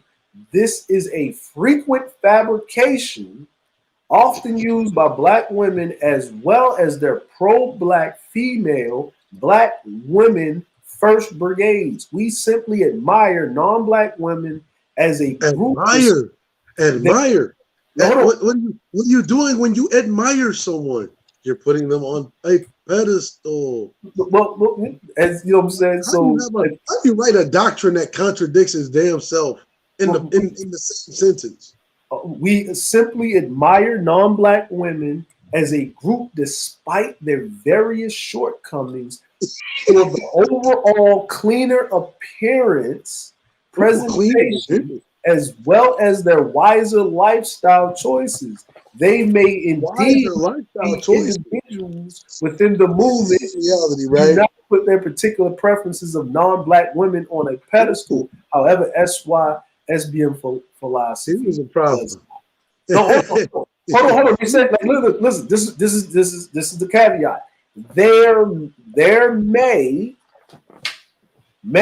indeed be individuals within the movement who do not put their preferences of non-black women on a pedestal. However, the SYSBM philosophy does not. So I'm going to say it again. There may indeed be individuals within the movement who do put their particular preferences of non-black women on a pedestal.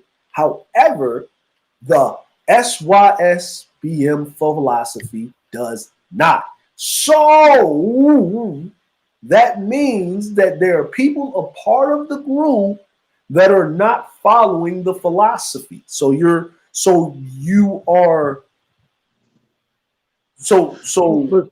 But see, here's the thing, Dre, is that I'm an advocate for the SYSBM. I am an advocate for it. I want you to self-identify as an enemy, whatever you want to do. 21. But my position is this: you're gonna shut the fuck up while you're in my presence while you do it. Yeah. You see what I'm saying? Like, oh, that's why it's BM. Hey, perfectly fine. Hey, go ahead, give yourself applause. But you're gonna shut the fuck up about my community because you said that you don't see yourself as a part of my community. Therefore, you don't get to speak on my community. This is. I'm like, yeah, this is. You see what I'm saying? Like, go and do you, or otherwise, what you're saying is that you want me to crush you into dust.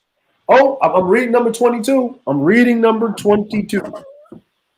SYSBM brothers do not deal with non-black women who have black females as friends because I just read that. Black women is guaranteed to leave them contaminated and thus no different to the dysfunctional black females who we walked away from in the beginning. So let me ask you a question. I have a question. If you're married to a non-black woman and you have a daughter, then that means by this proxy, you shouldn't be around your wife because she's hanging around a black female.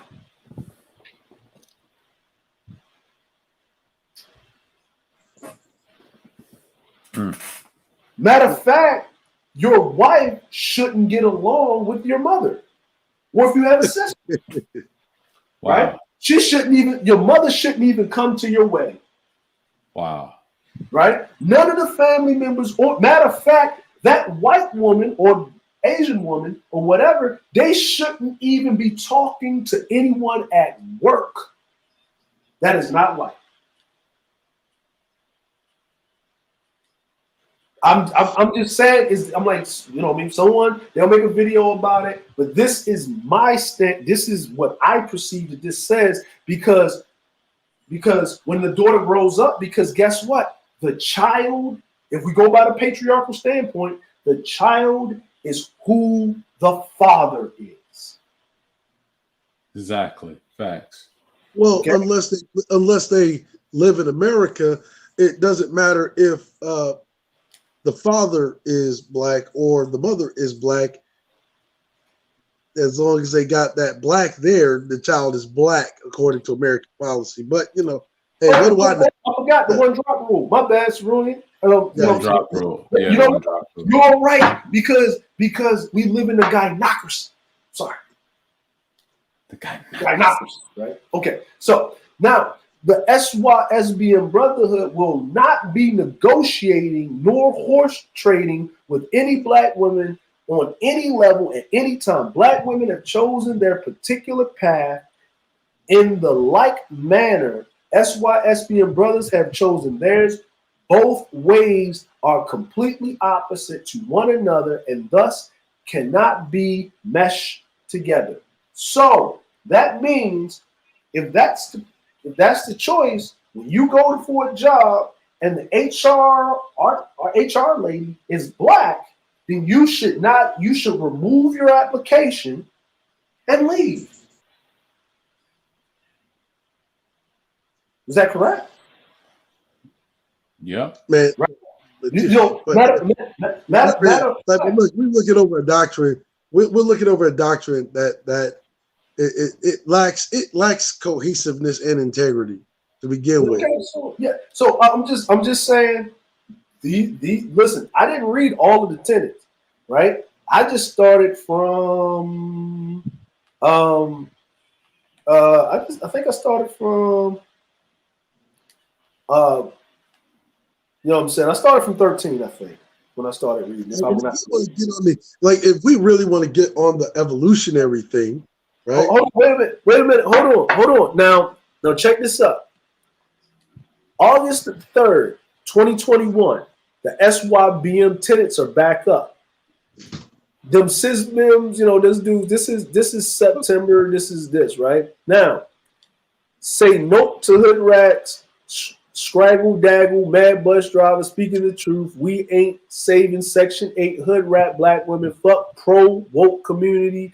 They are unbroken, can't be fixed black men, and white women are going to continue to date and marry each other and have kids together And if these bigots don't like it, tough shit. Interracial love matters between black men and white women. This somebody posted this, but this was March 2021. You know what I'm saying? SYSBM is life. This is March. I knew that was coming. This April. This is so I'm reading. I'm not reading. I'm reading some of the comments, but I'm looking at the dates. So that means that when they say the tenants were back up, this person that was August. So the tenants, because the tenants they were there and then they were missing between March and let's just say they might have been up there in July. But I do find this odd because when did that magazine come out? It came out in July.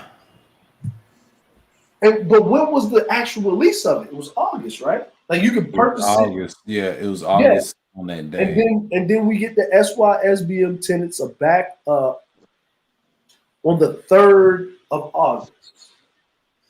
Is this the 3rd of August? No, my bad. I misquoted that. Is this 3rd? Hold on, let me see. No. My bad. Sorry about that. Misquoted that. Actually, no. I'm sorry. Sorry about that. That was actually March, because the way it's put in here is like ass backwards. How do you do it? Yeah. So that was March. It came back up. Sorry about that. Misquoted that because.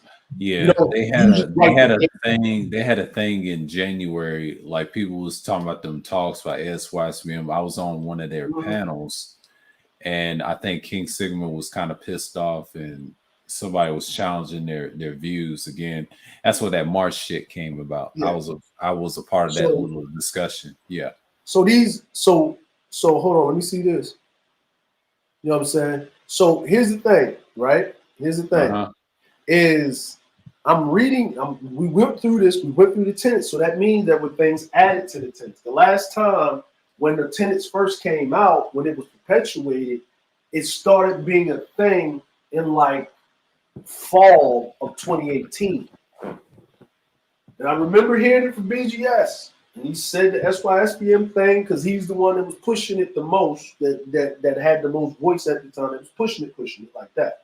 Because I did read the thing what Mac Bus Driver said. He's been about it for 8 years. He's the founder, but he didn't push it as much because he didn't want to take credit for it. But BGS was pushing it out, and it was a thing since the 90s.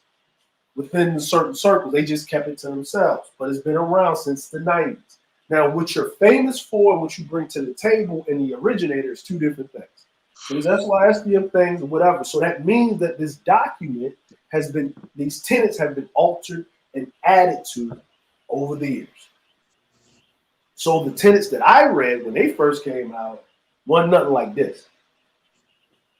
This is something new. This is what it is. Listen, there's all types of religions and beliefs and cultish behavior that's out there that we don't consign to. I don't consign to this. SKC is right.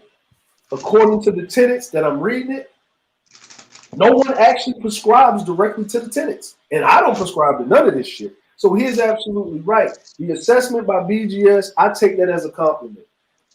This is my opinion. So I'm going to speak on my opinion. This is an opinion. There is no possible way in America, especially right now, for you to actually, as a black man, do everything that's actually on these tenets and live that fucking life. Dre, they're not. Dre, these are not black men, right? These are not black men. Well, I'm because this says black men in the title. Like you know, okay, they identify. So really, they identify as black men, like toasters. Like the toasters, right? Like the toaster oven people, right? They identify as black community is dead. See, they say the black community is dead. Therefore, it doesn't exist. So therefore, they're not black men. Because see, if you're going to say black men, it implies that they're a part of a community that identifies as quote unquote black. So they're not black men. They're not part of the community.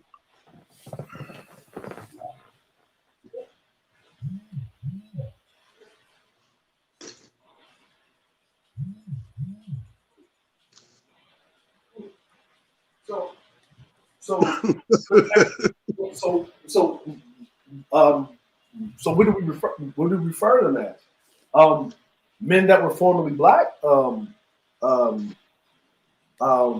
like, well, they point out black women, right? So we know that the women that they have a problem with are black. No, they would be a part of the trans community. Oh, transracial community? Well, the trans community, which includes transracials. Oh, okay. Transracial. Oh, good one. Good. Yeah. Okay. So, okay. I don't know. You know what? Just because just because someone says it, it doesn't make it a fact until everybody agrees with it, right? Right.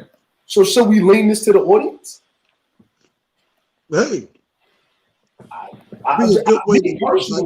started. Yeah. Me personally, I don't see how you can actually follow every last one of those tenets living in America. Like, you would literally have to live outside of the country to do that. Oh, I do live outside of the country. Oops.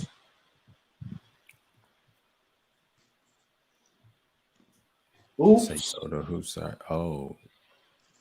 I'm like, I don't, but I don't practice the tenet these tenets that were added.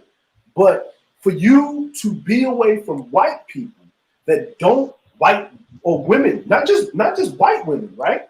Women that are non-black, because this is inclusive. Any woman that's non-black, right? So is it non-black American women, or this is because Latino is if a woman identifies as Afro Latino, that means she's a black Latino. No, but see, that's why they're part of the trans community. They're not a part of the black community. They said and they acknowledged the black community is dead, right? They are not a part of it. They don't want anything to do with it. Okay? They only use black in name, but the reality is they're not black men. They are trans men. They're transracial men. Transracial Americans.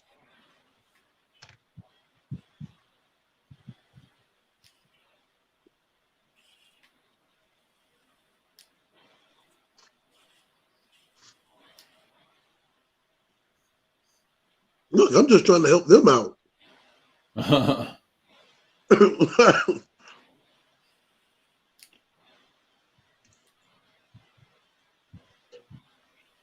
mean, you want to identify something?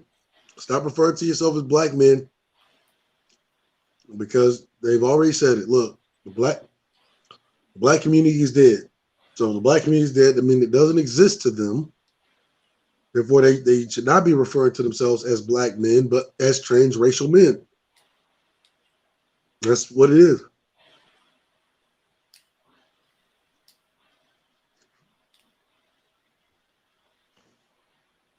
Yeah.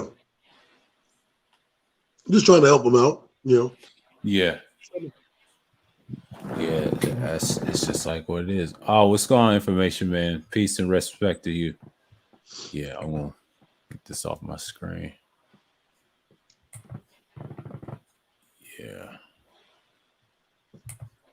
Yeah, he had a good stream the other day, the weekend. I think was it Saturday? Yeah, yesterday.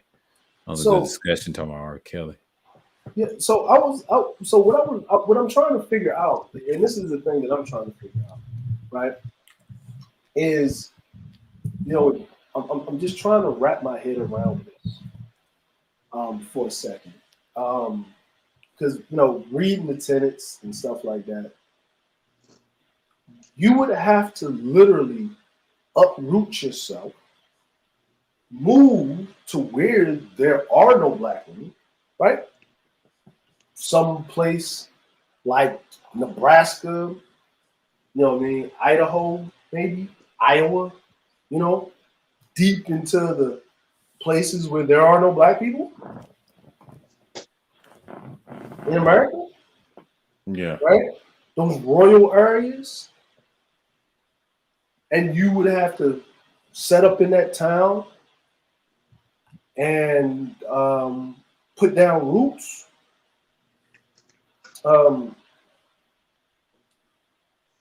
Put down roots, right? There's a black man right now. I saw it in the news. And this black man is in a county. He became the sheriff of that, the mayor of that county. First black mayor in that county or there. And he's the only black mayor there, right? He's the, you know, it's 90% white because he's there now, right? He's 100% white. And he wanted to bring in people to do the job. They didn't say if these people were black or whatever, but the police chief was giving him flack for the policies that he was putting in place and trying to get him out of office, even as went as far as arrested him. Mm-hmm.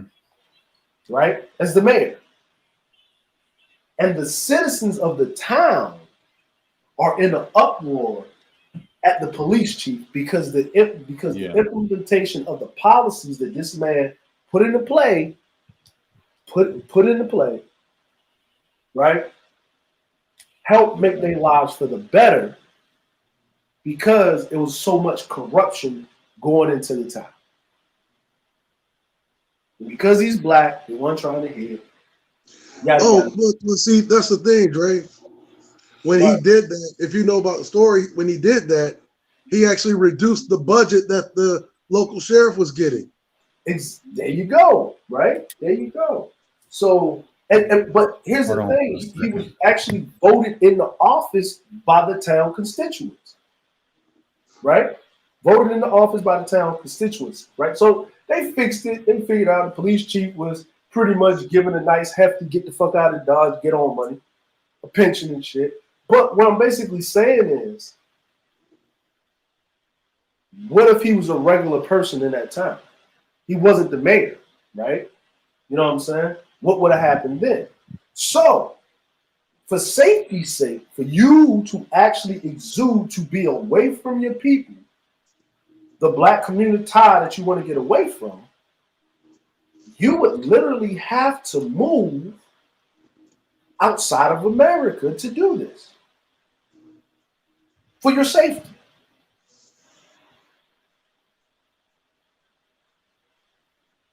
Because for you to be around white women or women that are non-black Americans, I guess that's where we're going. Or we going with black period? Are we going with black period, or we just going with?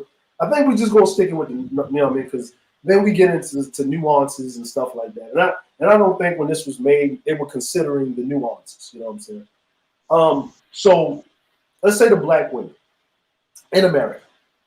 Right? The stereotypical ones that they're talking about, the Keishas, Bonquitas, all of those, right? Let's just talk about it, right? You would have to move somewhere where there's not a high concentration, there's a low concentration of black women. Right? You can't do it in America safely. You can't do it in America safely because we see it all the time. We've seen it on the news. Black men living places or in those areas being driven out by white men. Right? Oh, you don't want to talk about that. Come on. Okay, but you know what I mean? You know what I'm saying? Usually when you're in a multicultural environment, and every time I've seen a black person, be it a black woman or a black man, being bothered, right?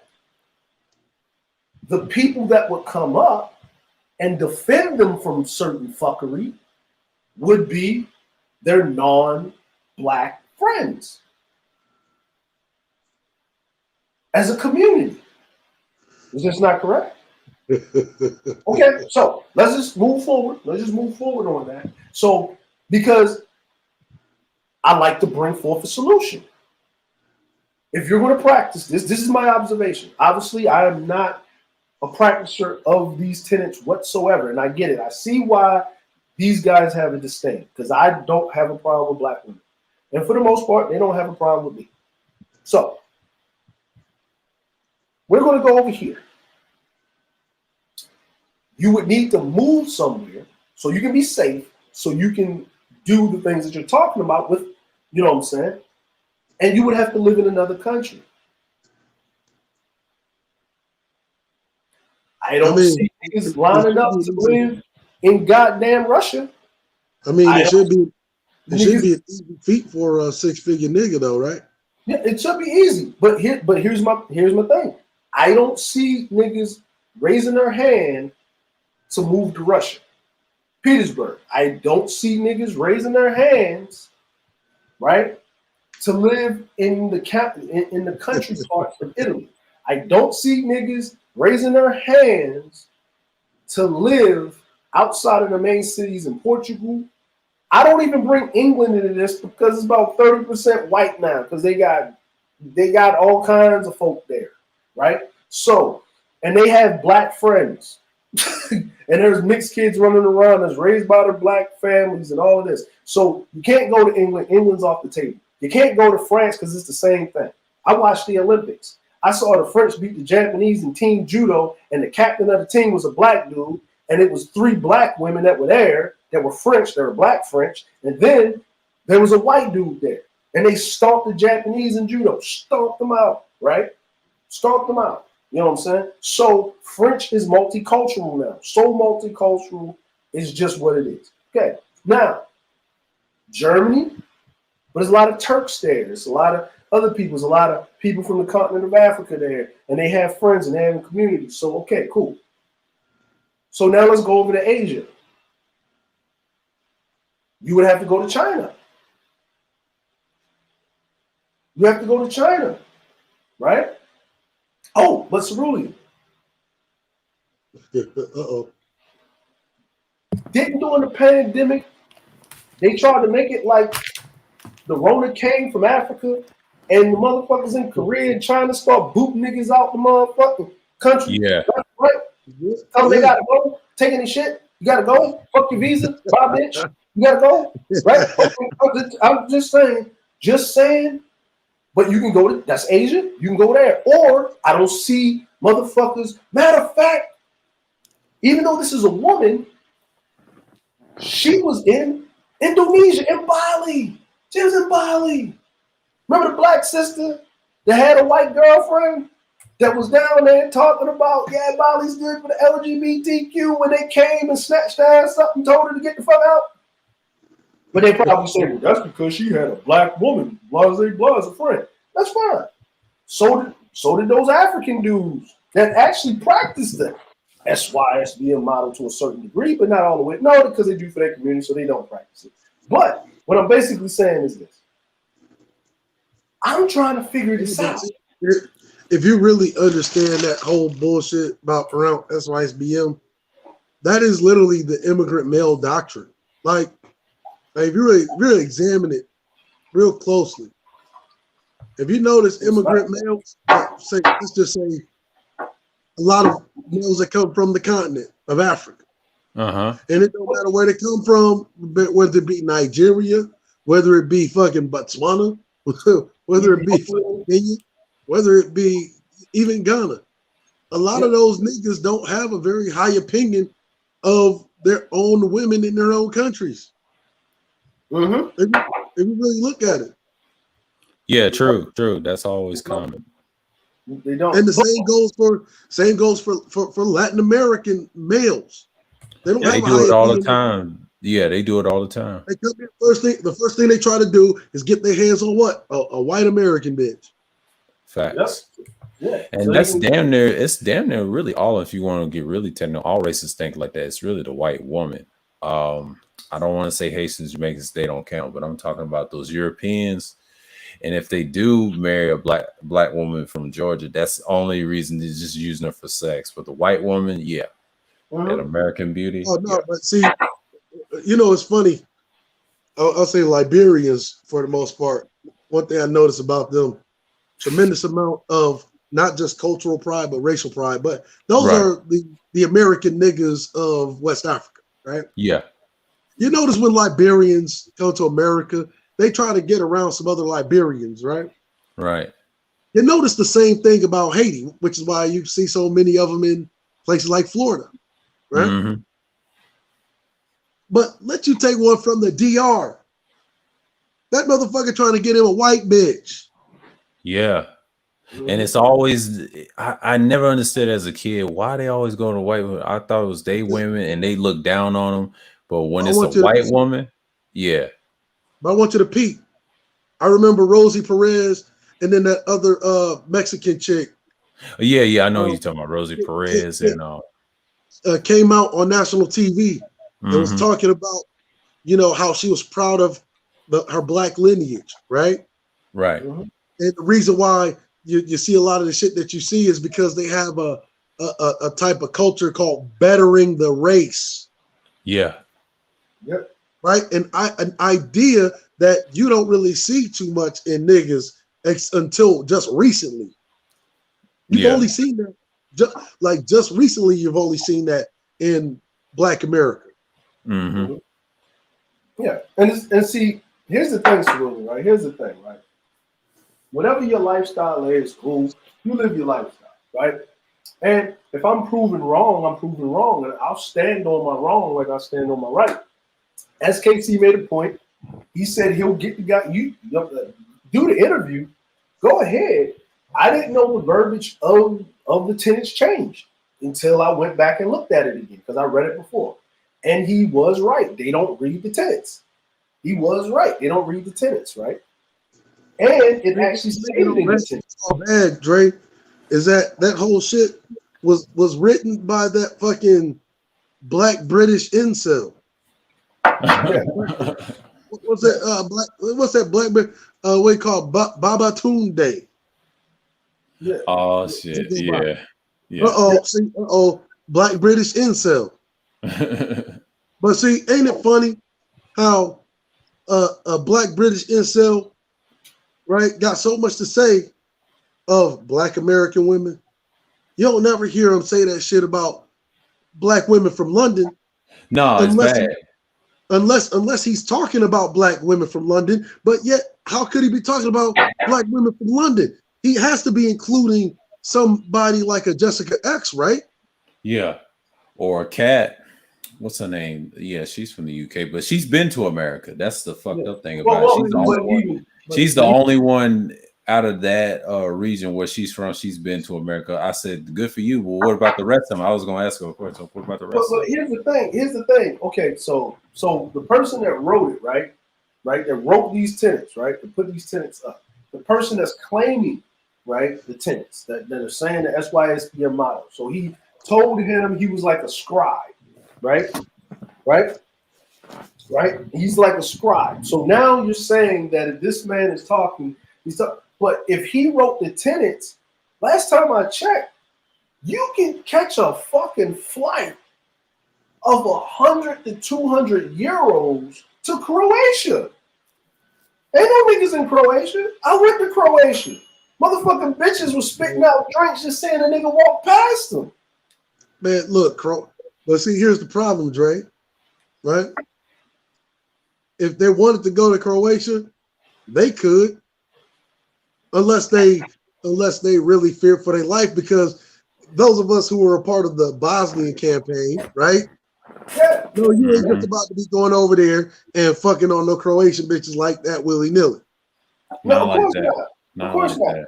Those Balkan wars that y'all was involved in. Well, you know what? Montenegro, right?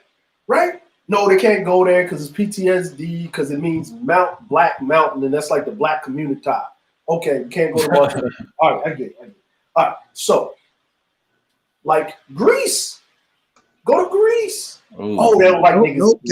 Can't go to Greece. Already a young brother go to Greece with a bunch of white college friends and already got, his issue and got killed by a bunch of motherfucking Serbians and Croatians in Greece. Okay. So can't go Greece. Okay, can't go Greece. Okay, you know what I mean? Because then you can't go to Turkey either. Well, you can't go to Turkey. Definitely ain't gonna go to Turkey. You fuck around, you're gonna end up in a jail that you're gonna be tooting that thing up to pay off your debt because you done did some bullshit in the country that you weren't supposed to be doing. Like sex tourism, which is highly policed in a place like Turkey. Yeah. I'm like, and they don't even know if you're going to do that shit. You gotta go. You got to go in Istanbul jail or prison. I mean, hey, remember that jail in Turkey, right? That you got to go to. That the chicks, the women there, have to pay off their husband's debt by tooting it up. Oh yeah, see, they got one. They don't know about see, they got one for the dudes too. Now, the dudes, they one thing that I'll say about Turkey as far as their jails go, they are equal across the board. They tune it up in the women's prison. They tooting it up in the male's prison. Okay. You know what I'm saying? So now here's another one, right? Here's another one. Okay. You can go to Poland. No, Poland's bad. O'Shea's there. O'Shea's there, man. He can show them. No. Poland is violent. No, it's too conservative. You're not going to. That's a conservative world, man. This way, right? Why do you think O'Shea in Poland, but every time he go do some fuckery, he's off in an African country? Because he knows damn well he ain't gonna be doing that shit in Poland, bro. That's conservative, man. They'll chop their damn head off, man. Okay, all right. Well, you know what? Germany, Berlin. Germany, you may, but you gotta get in touch with Jay Shine. He'll take you around. That's it. Look, no, Jay Shine will tell you, man. Like that's the only time, man, we be talking to Jay Shine, and it's so funny. Jay Shine will tell you about brothers that's over there really living what you would think is the SYSBM. And right. He will tell you that they will look at a doctrine like SYSBM and think that shit corny as fuck. Yeah, he tells us that all the time. Yeah, he says it all the time. No. See, the reason what I'm trying to do, man, is I'm not trying to prove them wrong with that. I'm trying to give a solution to how they can get better. Dre, we don't care to this point. Like I don't care. I know we in the regime. We are solution based niggas, but we don't have to come up with a solution for these niggas. Their solutions is up to them. You see what I'm saying? Take it or leave it.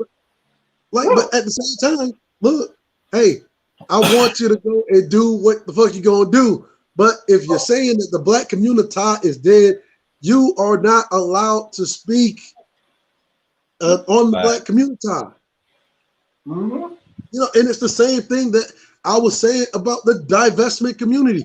If you are divesting, this is no longer your community. You're divesting into another community. Right. But you know what? You see, I'm glad. See, now you can't say Cerulean is not fair and balanced. He is fair and balanced. Okay, now I'm going to say this. See, you know how we play Cerulean, right? Somebody's got to be devil's advocate, right? And unfortunately, one of our friends is not up here, right? So I have to be the devil's advocate, right? Or just the devil. Now I'm working on my green belt with the Kobayashi Maru. Working on it, right? Right. So what I'm basically saying is, right, because I lived overseas, right? Because what it would look like, right? Because I care about perception, and I do. Everybody cares about perception. You know what I'm saying? Warfare is all about deception and perception. Your daily life is about perception. If no one actually didn't give a fuck about perception, guess what would happen? You would walk into work butt ass naked with shit running down your legs. If you didn't care about perception. Like, why do we wear clothes?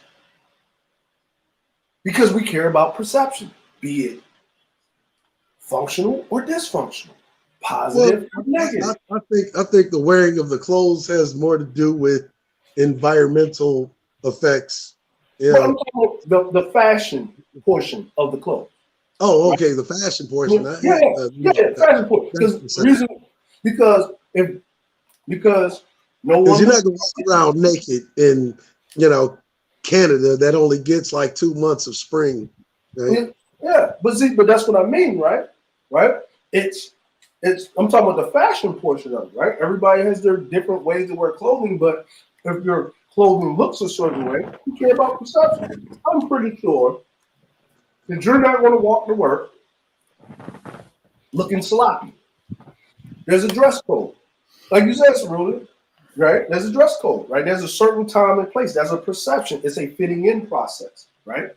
Now, when you willfully go out to do certain things, and I'm glad that he pointed it out, he doesn't care about perception in a positive light. He cares about perception in a negative light because trolling is a lifestyle for him. See, that's how you would context his position on that. I know what his position was, right? I care about morality, but I know that morality is not exercised by those that enforce it. Morality, one, is subjective to begin with, right? Exactly. What is considered good for the spider is literally an act of evil for the fly. It's the same way with America, right? What is good and wholesome for America is bad and evil for a place like the Congo, okay? Or Afghanistan, depending on where you want to go. Let me put it to you on this construct. If you have morality states that no matter how someone else acts, you're not to stoop to the level of said individuals and blanket everybody else in a lump sum of that. But reading the tenets of the SYSBM model, Black women have been blanketed with a broad brush as right, and they should be. My thing is this, right? If you're a guy that's going to go with the morality argument, right? And I say the same thing of logic. I think there is a universal objective truth when it comes to logic and morality. Yes. And they say, for instance, if you saying that you are not going to go for the Black single mother of America, then that same level of morality or logic should apply all across the board. You cannot sit there and say that you're going to simp for a fucking Dominican single mother, but yet a Black single mother is somehow immoral. That in itself proves that you are an immoral person at the core, considering that you don't know the difference. You're not applying that universal logic or morality, right? And I would say the same thing of, say, the drug deals. That's why I would say, okay, it's okay for a nigga to get out there, right, and sell drugs. Why? Because if you don't have a problem with, say, a Pfizer or GlaxoSmithKline that has killed millions of people with their prescription legal drugs, you shouldn't have a problem, right, with the nigga on the corner selling drugs, right? And when you say things like, you're selling drugs to your own people, well, let's look at GlaxoSmithKline. Who do they sell drugs to but their own people? They're an American company that sells drugs to its American people and kills them with those same drugs. So there has to be some kind of universal and cohesive application to logic and morality. One cannot be disgusting, right, while the other be promoted. For instance, let's just look at the facts. Black women so evil and all this yada yada yada, and they're immoral and they are ratchet yada yada yada. But you go down there and you celebrate the ratchetivity of, say, someone in the Dominican Republic, someone in Brazil, someone in Argentina, right? Someone in El Salvador. You're going to these places and you are celebrating their ratchetivity because but we already know what it is. You have sexual access, a greater amount of sexual access to those women than you do to these women here. Why are you going there? Because it's easier to access the very thing that you think that you are denied in America. Well, that's not logic. That's not reasoning. That's not morality. that is actually an act of immorality. Well, here's the other thing. It's actually not easier, right? You know why I'm gonna say it's not easy, Cerulli? well, probably not easy anymore, as a lot of these third world countries, begin to catch up to, American or rather Western economy. Not even that, right? I'm gonna simplify it for you, right? Is it easier to get an ID or a passport? It's easier to get an ID. Actually, I would say either. They're about equivalent as far as level of difficulty. It's just as easy to get a passport as it is to get an ID. No, it's not. You know why? We're talking about cost. Well, okay. Yeah. As far as cost, yeah, passport is a bit more expensive than an ID. Okay, so if we're going by cost, then yes, it would be more difficult. Okay. I see what you're saying. Yeah. So I see what you're getting at. So by level of difficulty, by virtue of a plane ticket to say the DR versus a plane ticket to say a Las Vegas, it is a bit more difficult to get a ticket to the DR, right? Yeah. So here's another one. For you to obtain a passport, you would have to go through your community that's up in flames, right? Not get caught up in the wilds of said community, right? From infancy until adulthood, right? Oh, but wait, hold up, Dre. Like, you make me think of something. Are you saying that these niggas are willing to risk life and limb to get that dirty foot pussy? When it would, in effect, be a lot easier, risking a hell of a lot less to get that domestic pussy? Well, the other thing is this, and here's the thing that we're all missing, right? For you to get a passport, most Black Americans do not get a passport until their adulthood. Matter of fact, most Americans don't get a passport until their adulthood.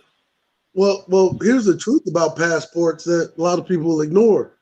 One, there's not everybody, qualifies to get a passport. Two, America doesn't just issue you a passport willy-nilly. Nope. There really is a limit on how many passports will be issued every single year. A lot of people don't even know that. Yeah, true. But see, here's the other thing, Cerulli. So that means that most of your life you had to go through, right, the environment, right, not get caught up in the wilds of the environment, being targeted, right, by the industrial prison pipeline and complex, right? You know what I'm saying? Sent to jail, being placed with felonies and things that you didn't do, or getting maximum sentences, right, to get your passport. So you actually, as a black person community, right, you have to go through society, get to the point of getting the passport, right? A felon can still get an ID. Shit, felons can vote, right? You know what I'm saying? So, but a felon ain't getting a passport unless he do a whole bunch of legal jumping through hoops. Got to pay some fees and some fines to get that shit off. And then, depending on what your crime was, you won't be allowed to go to certain countries. You're not allowed to be there. You're not allowed to be there unless you pay a substantial amount of money. Right. And you also have to consider states' rights, right? If you look at states that have lower populations, they don't issue a whole lot of passports. I mean, this is a fact. Okay, so then you would have to get the information of getting the passport. You would have to search it. Then once you do this, now we're talking about time. We're talking about because every single person they allow to get a passport, they're looking at that as a loss of revenue, right, for that state. So like there's a whole thing that ties into economy. You know, it's kind of like part of the reason why you hear me talk about that whole single mother shit, how it's all a bunch of bullshit anyway. back during the era where, I mean, states' rights is still a thing, right? Do you know the reason why you have so many quote unquote single mothers in the black community? Why did they increase? You had a couple of things. You had the tremendous amount of black deaths over the era of Vietnam, right? Mm-hmm. But one thing that you also had that's almost never mentioned is that you had states' rights that would literally deny the number of fucking marriage licenses that it would issue. Yeah, of course. Yeah, and there's only so many places. Now the point what I was trying to make with these guys is, and I'm talking about the level of difficulty. Okay, the level of difficulty. Now, if you're planning a trip, you gotta book a flight. You gotta pay. You can't put a plane ticket on layaway. Can't do it, right? And most people that buy plane tickets now, they use credit card. Right? Mm-hmm. You use the credit card. Why? Because if anything happens and they need to refund the money back into the account of the credit card, you had to cancel the trip and they refund your money, or if you paid the insurance on it, it's better than your money and you waiting on it. It's better to use the bank's money. That's what it is. You know what I'm saying? Convenience, credit card. So now you got to get a credit card, right? Got to get a credit card, right? Black man, passport, credit card. Now, you got to have vacation days, right? Right? Because a lot of these men work. They travel, right? They talk about this. I'm just saying this.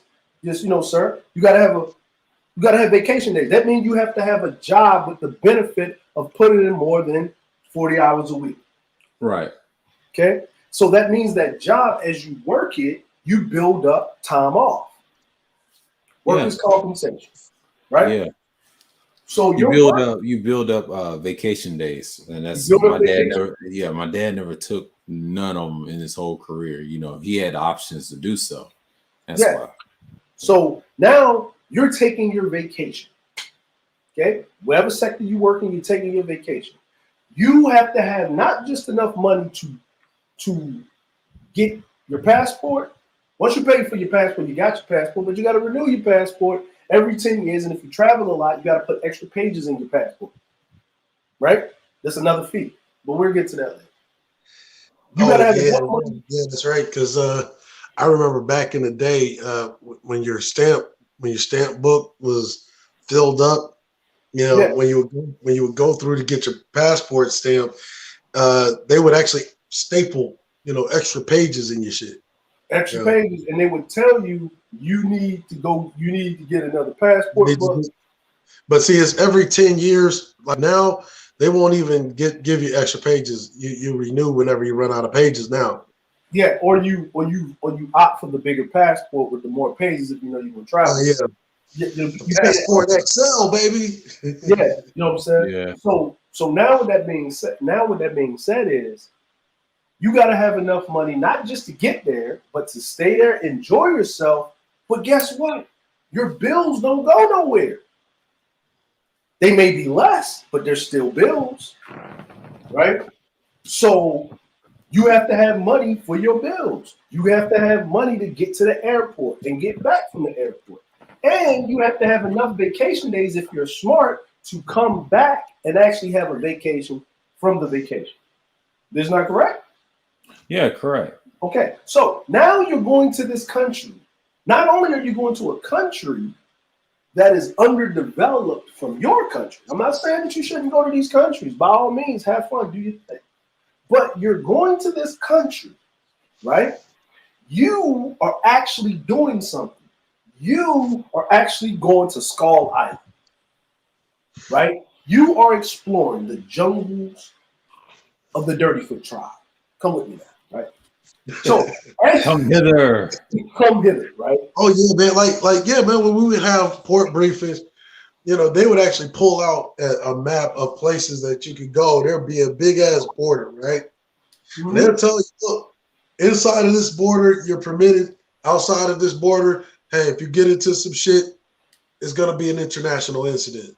Of course, you know what I mean. And now you go. Now this is the military. This is the arm. And see, even though we was traveling to these countries, they would tell us that depending on what time what that, how America is perceived, the perception. Since people don't believe in perception, and that's okay, that's their right. But I'm gonna prove to you what perception does. When it's peacetime and everybody loves America and they're allies, people are less inclined to touch you, especially if they know you're part of the military. They don't want to touch you because they don't want the problems. But, right, if you're not a part of the military and you are American, right, you know what I'm saying? Then, hey, let's come up on some shit. If the motherfucker's dumb enough, right? We don't travel enough, so yeah, they don't kidnap black people like that because black people don't travel like that. You know what I mean? There's two sides of that coin. It's always kidnapping white people because they're always doing some stupid shit, dumb shit. They get too comfortable. So you're going to this place. You don't know the place. First time there, you don't know the place. You know what you've read, maybe you've heard, the information that you've gathered, don't know how in depth you did with it, right? And you're going to your place. Now, you land. You land. Are you driving? Can you drive? Do you know what an international driver's license is? Probably not. Maybe you can, maybe you can't. So you're going to take the first vehicle that's in front of your face. And you're used to being on what? Uber, right? Lyft, right? Where you already know the fee of the destination. But now you're in another country where you have to do what? Negotiate. Negotiate. Negotiate. Business. Negotiating your fee. Right? You don't even know how to deal with the negotiation tactic of the fee or what is the average cost because no one's putting out that information within the space in which you're in. They do put out that information if you go outside of the space. But I'm going to fray on the logic that you're outside of the space getting your information. I'm going to lean that way because someone has to do it, right? Yeah. Then you go and you do that. You get to your hotel room, you check in, right? Did you get the cheapest service you could, or did you pay extra so you know that they speak English, they're professional, all of these other things? Hopefully you did. Where are you going to eat? Is the place that you're going to eat utilizing and purifying the water that they're cooking their food with so you don't halfway in your vacation or you come back with the bubble guts?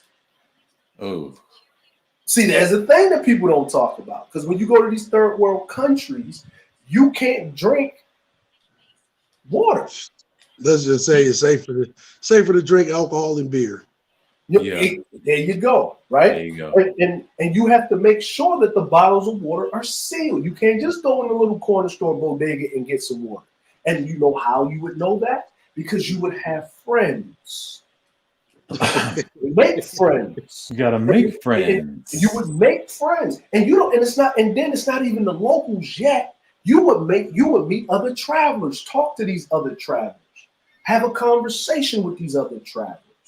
While you're there, you would ask the hotel staff, hey, where's there to go where I can do this? Do you recommend a place? Blase blah. If they say, yeah, I recommend a place, okay, do you know someone? Hey, I got a cousin, blase blah, whoop-de-whoop. Okay, well, you have a cousin? How much for his time? You notice how I said his time, not her time, his time. Because him, the men, the reason why you don't know it like I do, Dre. You know, but the reason why the women act the way they do and they're put on pedestals and you want to have this high level of difficulty to visit these places just to deal with these women is because of the men. The men. And the reason why your women don't act the way that they do and they lean to the government and the property is because it's the failure of the men. And it's actually the men's job to right the ship. I'm like, but since since you said that you quit, you gave up, you jumped off the side of the ship, you swim into land, that's where you're going, then why are you with no real, think about this, you got theory on how women are supposed to act, but you don't know how to make the women act right because you haven't even practiced it and actually succeeded at it. And you're not even going to go to the men to learn how to do it correctly.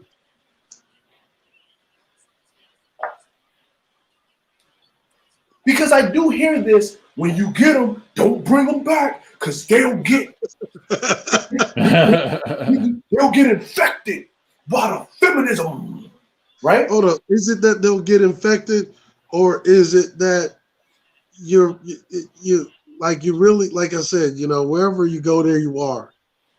And once again, if you go to a foreign country, right, you got married to a dirty foot, and you brought her back, and she gets corrupted, that's because that bitch wasn't better to begin with. Yeah. Because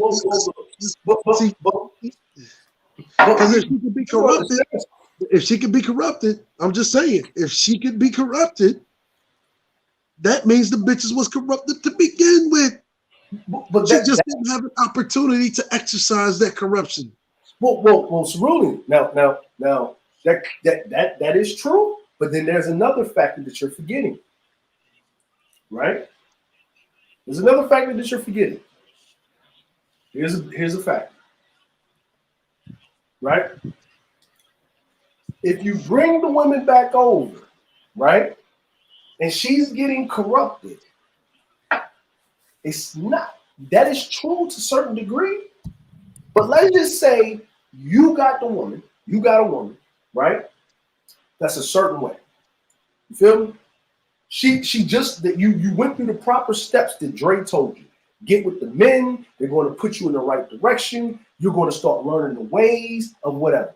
And say you bring her back to America or the community or wherever you want to be, and she gets corrupted. Now remember, if you're following the standards of the tenets of YSBM, she can't get corrupted. Well, that's what I mean, right? Because guess what?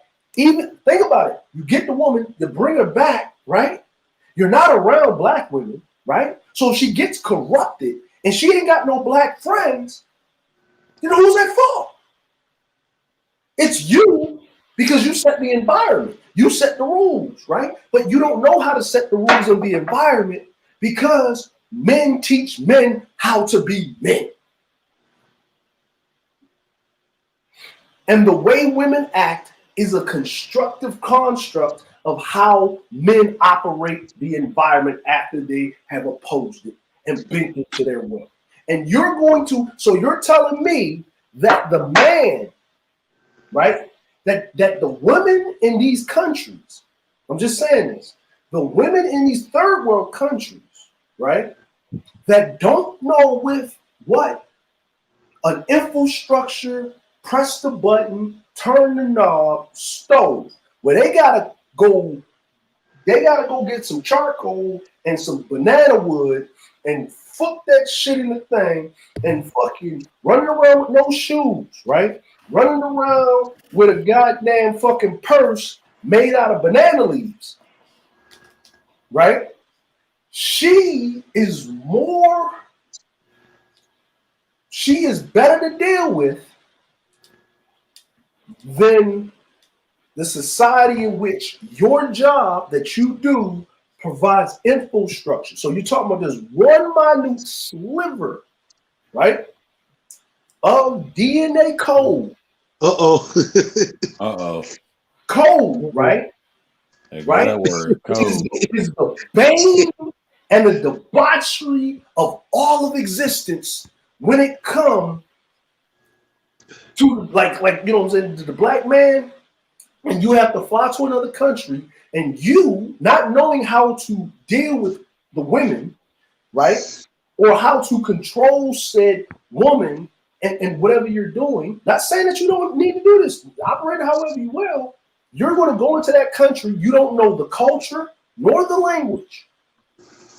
right, are going to then take this woman. You ain't got to bring her back. Don't bring her back. But you're going to control her or keep her under subjection. And when you leave, just by you meeting her for a week or two, right? She's no longer, she's just going to be, just by meeting you for 2 weeks, but you've been with your woman up until the age of 30, the women of your community. So if you couldn't get the women of your community under subjection in the 25 to 30 to 45 plus years, how you going to get a woman of another community when you only spent like 2 weeks with her? Let that make sense. Uh-oh. Let that make sense to me. Someone has to explain it to me. Because when I read the tenets, what it says to me is, I couldn't get my woman under subjection and I'm going to go dig in another man's trash can. Mm. That's what it means. That's what it hears to me. Like, because you got to be able to get your women under subjection. Do you know about black women? Do you know how to talk to black women? Do you know how to say it with it? Right? But then here's the funny part. Jeff Bezos' wife has taken more money from her husband than all the black women in history combined with inflation from the black men that they divorced and put on child support. And this is a fact. Dr. Dre's wife is getting how much? Damn, like $2 million a year. $2 million a year. Matter of fact, hold on. What more do you want from me? What do you want from me? Hold on. We're gonna do it again. Here we go. Let's do another one. Let me take it to Tiger Woods, man. Tiger Woods, right? And she was the maid. Woo! She was the maid. Hey, how dare Tigger! How dare that little lily white bitch? Listen. And here's the funny part. When she divorced him and left, she left him with the kids. She would have took the kids. God damn. Woo. He had to pay her alimony, and he had to take care of his own kids. Damn. Oh, yeah. And she fucked up so bad with the property that he brought her. I think it was like a $20 million property in Sweden on the taxes. But because, Sweden's a patriarchy. So it doesn't matter what the woman do when you do whatever. Because you brought it in your name and you handed it over to her. That has no fucking jurisdiction. You're a man. Take care of this goddamn fucking tax shit. Because the bitch fucked up the property, pissed off the neighbors, and went on a drug binge. That's why you don't hear about Tiger Woods' ex-wife right now. And that's why she was in Sweden. Because, she was from Sweden. Shit. Tiger Woods, the highest rent of all time. What? Wait. You're talking about a country with 60% single mothers, and every single one of them, the government is the daddy, though. But see, exactly that doesn't apply. That doesn't apply to them, though, right? Because I know. Because remember, they have their shortcomings. No, because we know that they have their shortcomings. But here's the thing, right? Here's the crazy part about it, right? Mr. Woods says he ain't black. His daddy black. His mama, think about it. His mama is Asian, right? You know what I'm saying? Hold on. I got a picture for you. Where that ass at? I did a Thailand stream. This is for that occasion. Yeah, Hold on. She's nice lady, man. Nice lady. So let me ask a question. His mama is Thai. His dad is black. Tiger Woods' wife was there with the mama. Her friends weren't black. They were. This deserves a screen share. Right? Hold on. I got the juice. They were white women. So the mama was there. This bitch thought it was a good idea in her motherfucking rage to put the motherfucking family in jeopardy. You know why? Because the only person that was making the money was him. She attacked him. He was trying to get away. he got hurt and he crashed his shit and he fucked up his shit and his back was fucked up. See, people don't even talk about that. The reason why Tiger Woods started fucking up in golf, right, wasn't because motherfucker was getting at it, because he had to deal with that shit already. Remember the motherfucker when he had the jacket? Hey, we should get some chicken in here, right? All of that fucking crazy shit, right? Because he forgot he was black until they kept reminding him, right? Okay, now, with that being said is his back was fucked up. He's been having back problems for years after old girl took the goddamn nigga, if you lost $500 million, you'd have back problems too, nigga. I'm just saying. Yeah, no, I'm not talking about that, Cerulean. I'm talking about, remember, she chased him with the golf club. She was whipping his ass with the golf club. I'm just saying. But they didn't, because she's a white woman, right? Now look. We got tens of everything. We can go on the other side. I can point to the brother getting away from the sister, and she ran his ass over when he was coming out of goddamn Walmart and killed him because she was mad. Yeah, okay, there you go. There's your balance. But back to my point, right? You know what I'm saying? What I'm basically saying is this. He had to go over to Sweden and pay that shit off and put the property back in his name because she fucked it up. She's a Swedish citizen. She fucked it up. But he was held responsible, even though he done moved on, right? He done moved on. He didn't have whatever. But he will be practicing SYSBM because he wasn't around no black folk, right? Even though his dad is considered black. His mom is Asian, right? He married a white woman. She lost her fucking shit. Took half his shit, but the kids belonged to him. And when he wasn't around making his money, his mama was help raising the kids. But his mama was help raising the kids and shit. But see, then, with that being said is, where's their mama at? Where's their mama at? Because when he won that Masters again, his kids was there. His kids was hugging him and loving him and shit and all of that other shit, right? Where's old girl? She was excommunicated. Yep. Right? Because guess what? Tiger Woods wasn't doing nothing that none of the white dudes was doing. She was a maid. She was a nanny for one of his white friends that put him on, but he didn't put him on the best of they bitches. He put him on his help, and the bitch felt that she was better than this motherfucker. Mm-hmm. Now let that make fucking sense. But guess what? But here's the problem. Guess what? Tiger learned real motherfucking quick. And you know what he learned real quick from? He let the bitch get contaminated. Not because she was white, not because she was around some white women, some black women. It's because he did not know how to deal with those type of women. Isn't Tiger Woods' mama also a Pinoy? Is it what? Yeah, she's she's part of that Thai Filipino, whatever you want to call it. Yeah, they have it right here. Yeah, she's a crossbreed. She's crossbreed, but she also have Chinese and Dutch in her too. That's what this report said. I was shocked. Well, you know how the Dutch have gotten down. I know. Yeah. But see, but here's the crazy part. And this is what I was trying to point out here, right? You look at his mom, you look at his dad. He knows how the Asian culture works because his mom was raised in the Asian culture. So him running around having side bitches is normal, right? That's normal in Asian culture because they still do it. The men, I'm providing, I'm gonna have my side bitches. It's normal. The women accept it because that's the culture. So he was living the culture as the culture deemed fit.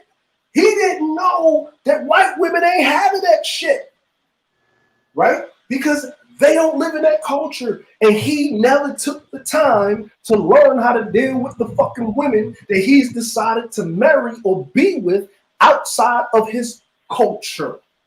See, now we're getting to a culture standpoint, right? And he didn't sit there and learn from what his dudes was going through, right? See, that's the problem of the men that he was surrounded. Even though he was in proximity of these men, he was having too much fun fucking the women. And I'm pretty sure the reason she found out is because one of them motherfuckers told her. to put them in check. Man, you know what it is, man. These guys, they're Schmiegel, man. That's what they are, man. Yeah, I'm just saying about power dynamics, man. I'm past the point of coming, because what I'm doing is, man, I'm bringing the argument on a different tinge of teaching. Because look, I'm a proponent of travel. I probably wouldn't be to the maturity mentally that I am if I did not get outside the United States for the time that I did. Now, I decided it's best for me to stay my ass out and with my family and so forth financially. I'm not paying all that money to be there. If I'm just not. It's just not. Yes. Oh, if you're going to get married, just let you know, if you guys are going to get married, right, to whoever, right, and they're not American, that's $3,000 for a visa. That's dependent on the country that they come from. An allied country is $3,000. In the other country, it's 5 to 6 to 8 to 10. And she can't work for at least a year. Yeah, most countries is like 5 to 10,000. I've heard it used to be cheaper than that. It used to be cheaper. And what most dudes would do, that's why most of the immigrants, usually all the women that would come over, or most of the high percentages of the interracial marriages for immigrants, not first generation. I'm talking about immigrants actually coming from the country of origin coming over. It would be military, because you would be stationed in that place, you would marry, and you would run the visa paperwork automatically. The government would push it through. You still had to pay the fees, but because she was on a military installation, they would live on base and she was in the system. They would actually forego that year when you would get back, what they would say, to the mainland. And by the time she got on the plane and landed, she had a green card. She had her EIN number, which is the Social Security number, right? So they can tax her ass. She can become a tax asset. And then guess what would happen? She would then sit up there and go her ass to work. But you know what? I like to bring in something else. Right? I walk around Japan all the time. I've been to all of these countries. And you know what I've seen? I've seen a lot of these mixed children. White ones, right? Black ones. But I don't see the fathers. And I would ask questions. And you know, I would ask the question, where is he? And you know what they would say? I could not take being in America. Why couldn't you take it? Right? Right? The ones that are mixed, the ones that got mixed black kids, why do they treat black people like that in America? Right? I don't understand. And I was like, oh, okay. Then I would say, well, you got the mixed white kid. What happened? Oh my God, he just lost his shit. He started acting crazy. He started blah, blah, blah, blah. Now, that's 50% of it. The other 50% of it, they were hoes. They was hoes. And they was sitting up there collecting fucking alimony and child support, living in their country, and then they could get double child support. You wouldn't know that unless you actually lived outside the country and talk to these women. There is a child, Japan just signed, and Asia just signed a child international abduction treaty. You know why they did that? Because if the women would sit there, they didn't get their way, 50% of them. The dude would go to work, whether he was in the military or not, and they would come home and the woman would be gone with the kid living in another country, and then they would be getting hit with international child support. Yeah. Oh man, you don't want that federal government on your ass with child support. You know, some foreign bitch taking your kid up to the embassy. Whew. Yeah. We'll see. The kid has a passport, so it's easy. The kid has a passport. They're the legal guardian. They just got to bring the paperwork, and they work together on it. The chicks get with the other chicks because it was a thing. You know what I'm saying? And if you don't believe me, if you're on the West Coast, go down to 32nd Street down to the Trophy Lounge in San Diego, California, and a lot of the bars that's in there.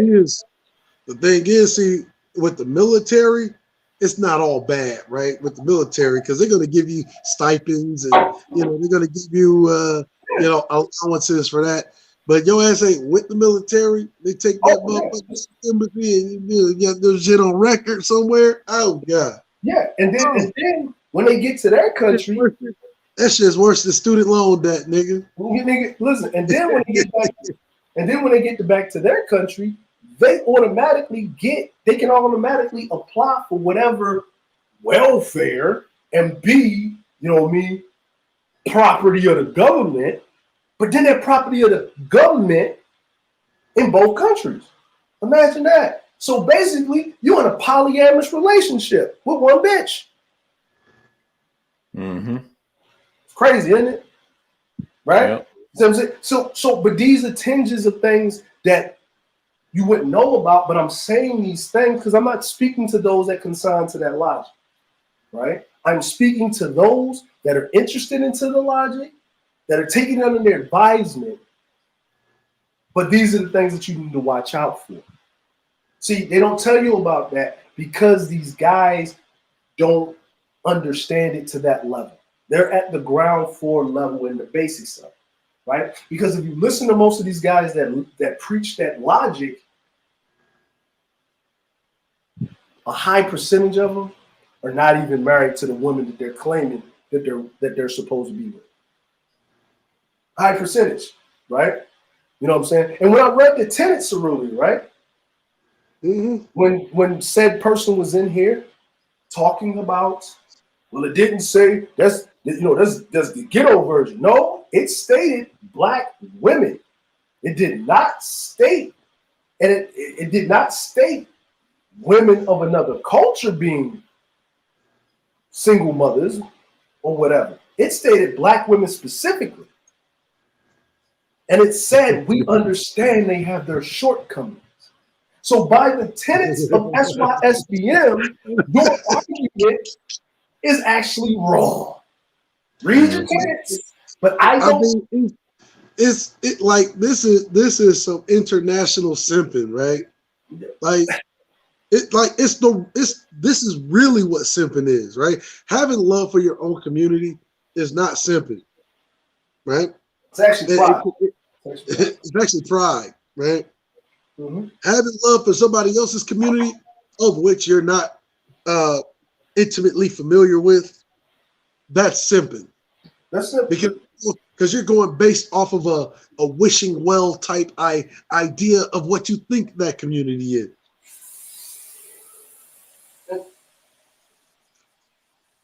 Nigga, that's some Super Saiyan simping. Yeah. His simp level is over 9,000. You know what? You know what we need? You know what we need there, Sir Obadiah? We need somebody to make a sound bite. I think Sir Ism needs to make a sound bite, right? Instead, I pay good money for you, Diamond. I pay good money for you, Ling Ling. You know what I'm saying? It's just what it is. Just look at any of those, 90 Day Fiance. Oh man, that shit is funny. Oh shit, that's funny as shit. Yeah. Yo, what's that dude? The dude that was up in the Philippines and the rat was up there showering with him. Hey, that motherfucking rat was holding Big Ed hostage. Yo, you notice, listen, when I watch 90 Day Fiance, the motherfucker that does it the right way is Ed. Ed does it the right way. Say what you want of Ed, but Ed, that nigga be saying funny shit without even be knowing he funny. Yeah, he do. Oh, you talking about the Juggernaut? Oh Lord, man. Listen, Ed, the with no neck. And you know the thing about Ed is, right? When I look at this show, right, and this is what I say. This is what I say. This is what I say all the time. I say it all the time. I say, Ed. I say, look at Ed. You know he's on this. He's like, I think they brought him back to the show like the fourth time. And he got another bitch, right? Right? He got another chick, right? And they asked him. We said, Ed, what's up with you and the women? Why you can't stick with one woman? He said, it's not that I can't stick with one woman. It's just that I have standards. And if they don't want to meet that standard and they get too comfortable, they can be gone. Because there's a whole country full of them ready to sign up. It's like a job. And he looked straight into the camera. Listen, straight. And you know what? They hate Ed. You see dudes, you treated her wrong, Ed. You see the comments people have posted. Ed's a jerk. He's a Chad.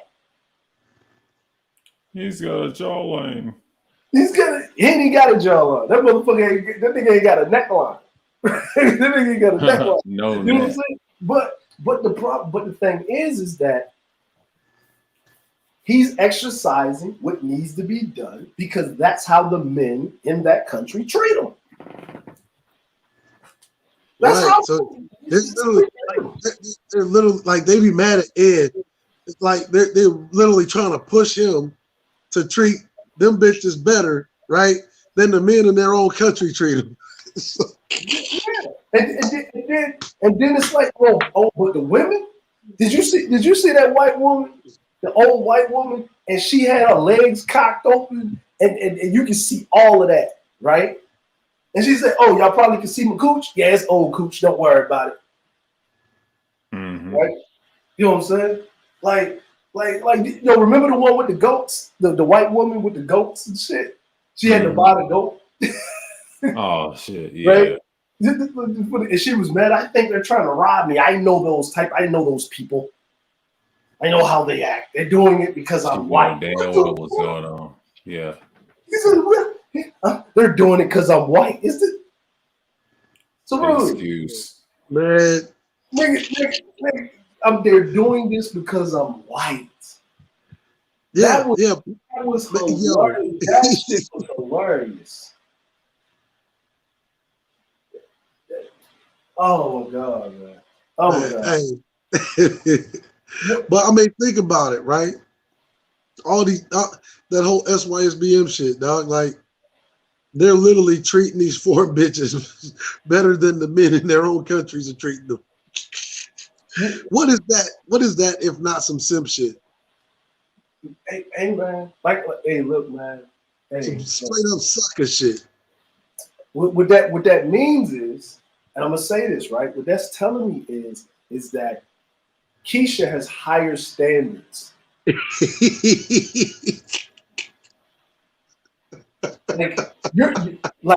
You're so low standards that she has a high morality clause that she won't even accept. You're simping. That's crazy, right? Mm-hmm. Like think about because when you read it, it's like, yo, they don't want us in the community. They want to be white daddy, blah, blah, blah, blah, blah. And when you read it, it's like, oh, okay, I see what this is. You joined a group of individuals that have a philosophy, and instead of looking within yourself and saying, you know what, I'm just a weird ass nigga. Just a weird dude. Like I just don't, you know what I mean? For some reason, I can't. I'm short circuited with the culture of Black society of whatever. I'm not accepted in the means of the neighborhood in which I'm in, right? Because you know what's the crazy part? You know what's the crazy part? Is that I don't hear this from Black men that were raised in a multicultural, suburbanized neighborhood. I don't really hear that from them so much. It's a perception. No. It's a perception that's put out there that these men are like that, but it's proximity, right? It's proximity of who they're around. You know what I mean? If I look at a dude and I see that he went to the prom with this white chick, right? But you look at the school and it's only 10% Black. Yeah. What do you expect? Just like if I see a Black woman going to school with a white guy, Latino guy, maybe an Asian guy, whatever. But if you look at the population density of the school and it's like 10% Black, then it's I remember when we used to do the Saturday night hangouts with BGS, and I would hear all of this shit about black women don't really date outside their race a whole lot. I was like, have you been on some of these college campuses? But see, I've been to the U of M, there ain't a whole lot of black men in that motherfucker. So they haven't. So what am I going to sit there? So what am I going to do? Sit there and be like, you don't have any racial loyalty because you didn't date a black man. Like there's only a handful of niggas at the U of M to begin with.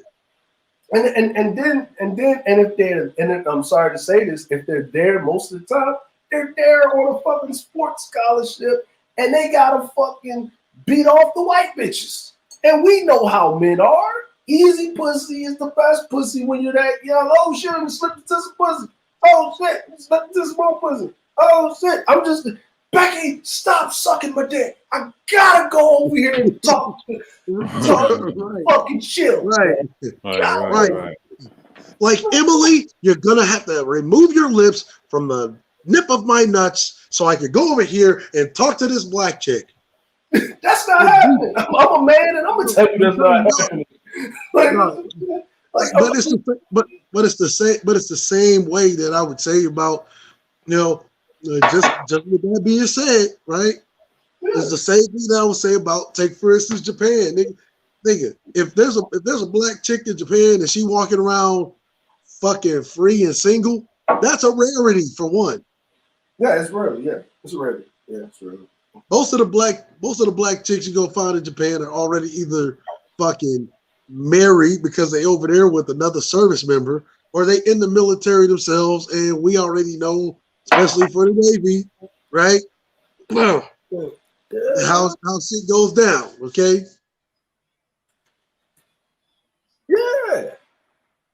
Yeah, man. What's going on, El Nixie, man? You was over there holding court, bro. Holding court. You know what I'm saying?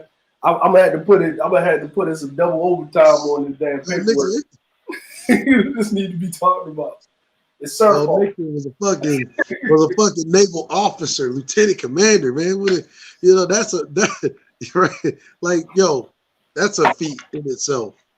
Hey, but see that right there is, you know what I mean. But that's what I'm saying. It's proximity. The people that function, that do what they do or whatever, it's fine. I understand certain things. I don't put it. When I'm talking to the person, I can compartmentalize what you are, what you're doing by the information set forth that you give me, right? I'm not here. Listen, I'm not here to sit up here and tell you. Listen, I can't sit up here in good conscience and say, man, don't travel overseas. Don't come over here.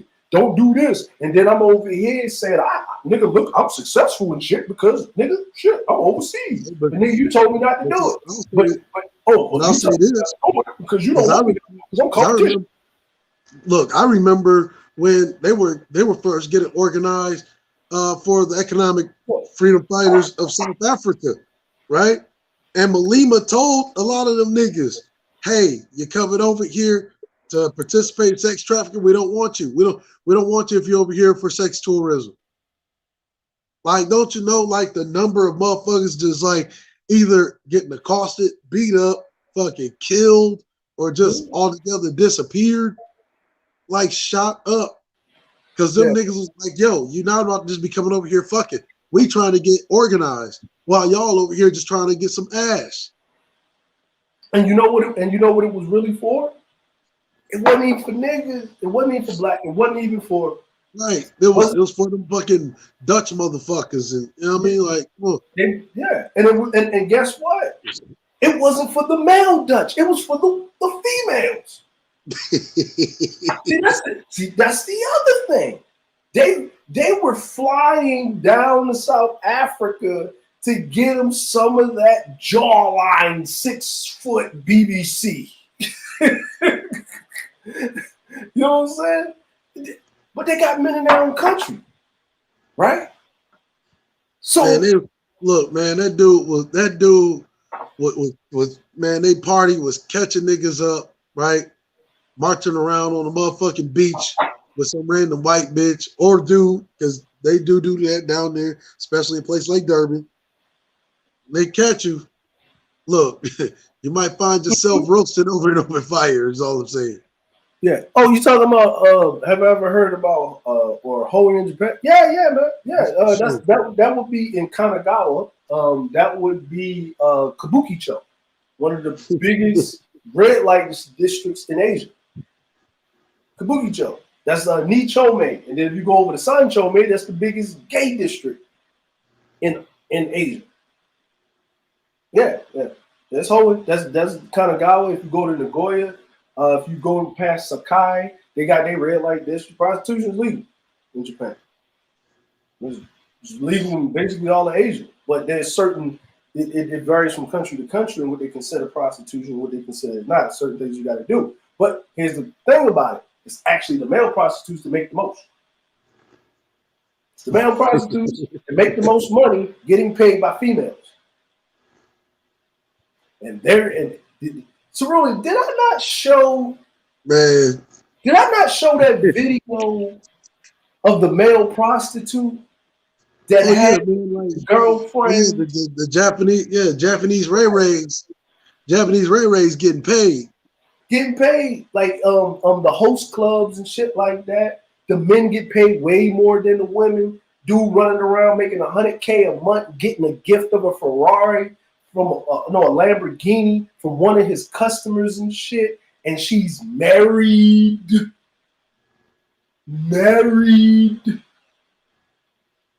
Yo, go on Asian Boss. It's a YouTube channel where they do interviews and stuff. Asian Boss, go on that. You know what I'm saying? Go on Asian Boss, and they got a whole slew of everything. Tell you about how polygamy is actually supposed to be done. You know what I'm saying? They do they talk about a whole bunch of murder things that people don't actually know about. And it's all over Asia. It's like China, Korea, Japan, Indonesia, all kinds of things. I did a couple of those things on my channel about certain things that people think about that think Asia is, but it's not real. It's not real. Yeah, they got it. Yeah. It's hoeing. Hoeing is hoeing. It's only in the United States that hoeing is illegal to a certain degree, and they're already changing that shit. You know what I'm saying? They're already changing that shit. You know what I mean? And they're not changing the policies based on you as a black person. They're doing the policies based changes on the white males, because guess what they're doing? They're SYWM. Save yourself, white man. And if they say fuck their community, the whole nation falls. Actually, I would disagree, right? Well, that's what they think. That's what they think. You know, that's what they think. You know what I mean? No, we know that's not true because someone's going to come. People are going to step in and do that. So basically, what I'm saying is this: is that hold on, she's one of the female Westerners, YouTubers of color that kind of game on holy in Japan. Yeah. Those female, yeah. It's a couple of them on there. Yeah, there's a couple of them. Hold on, let me look up real quick, man. Hold on. Let me look up one quick. So make sure if you're talking about the same person that I may know that you're talking about. I mean, look at a country like Sweden, right? So they're going to Thailand. Man, no shit. They not just in Thailand. You'll see Swedish motherfuckers like all over Southeast Asia. Mm-hmm. Right? Same with Norwegians. Mm-hmm. They done fucked up. They done fucked up their own country, right? Then had all these kids out of wedlock. Yeah. Because the government has stepped in and said, hey, you have kids, we're going to incentivize you to keep having them, give you a stipend. And the women, they ain't trying to be married to the niggas they got kids with in places like Sweden and Norway. Mm-hmm. One, you got Norway, what is it, the 4-day work week down there? Yeah. 4-day work week. You kids only go to school for an average of 4 to 5 hours. Right? Yeah, 4 to 5 hours. They got that business that model from America. But see, when I say derelict Negro male, I don't think Negroes are the biggest derelicts either.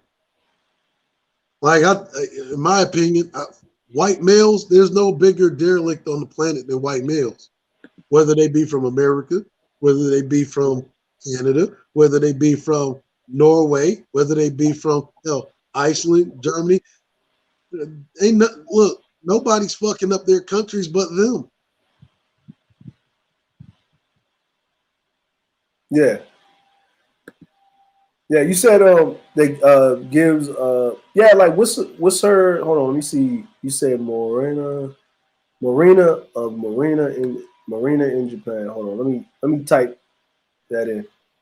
Let me type that in so I can search for it. Hold on. Let me type that in so I can search for it. I want to see what he's talking about here.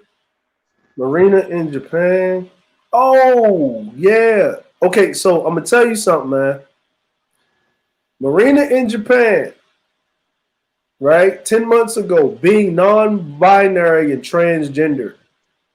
You sure you want to be? Yo. Hey, sir, can I share my screen, man? Hey, sir. Yeah, and I think Morena is half Japanese, half black. Yeah. What? Hold on. Share screen. Yeah. Is this the same person? Because I want to make sure it's the same person. I don't want to be showing somebody this, but that may not be the person. Okay. Let me see.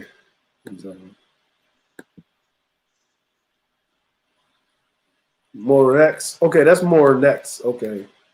These motherfuckers is weird. You type in shit. But see, so that's not the, but check it out, Dre. Check it out, Dre. You see some of her thumbnails. She has friends. Hold on. It's the same. She got 2 channels.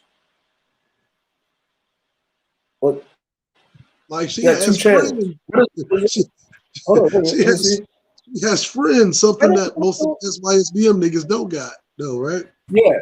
Hold on. No, actually, no. It's the right one. I had it the first time, but her last thing, I guess. Well, the top views that she had, probably not the last. The top views that she had is 4K, 14K is being non-binary and transgender. Did you have to share? I had to share. Hold on. Let me do this. Because I want to make sure, you know what I mean, when someone, that's her. Okay, cool. Yeah, she used to have another channel though. Okay. He said you believe it's a cis female. Okay, so Black Lives Matter in Kansai, peaceful march in Osaka. Yeah, you know what? I actually know her. I actually know this. Yeah, this must be a new page. So, because she's been on here for some years, maybe about 7 or 8 years. Yeah. I know who this is. Like, I know who this is. Yeah, because she's not that far away from me where I live at now. Because we all in the same expat groups and stuff like that.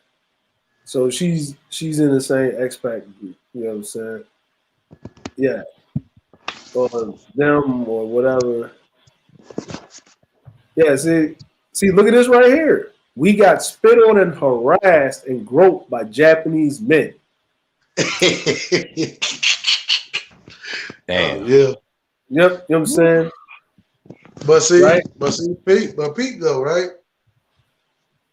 Right?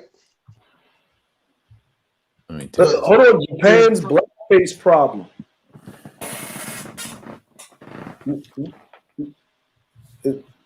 It's real. Look at this. Japan's blackface problem.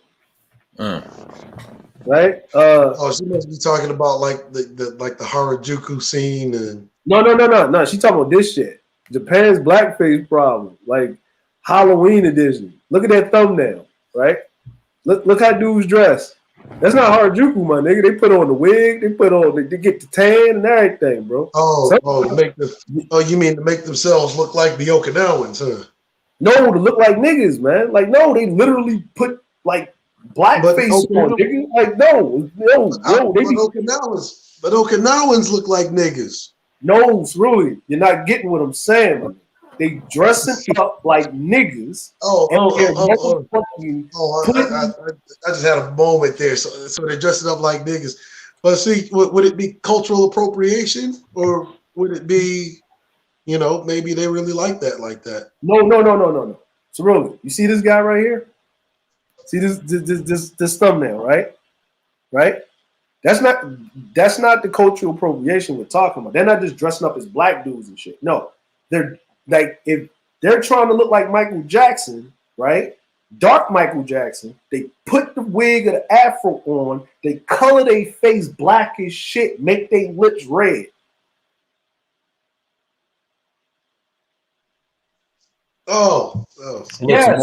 Looks like Morris, huh? No, it's blackface. How many times I can say it? Blackface. My fault. Blackface. You see, look at so you mean they do the same shit in Japan they do in America? Okay. Yes. Yeah.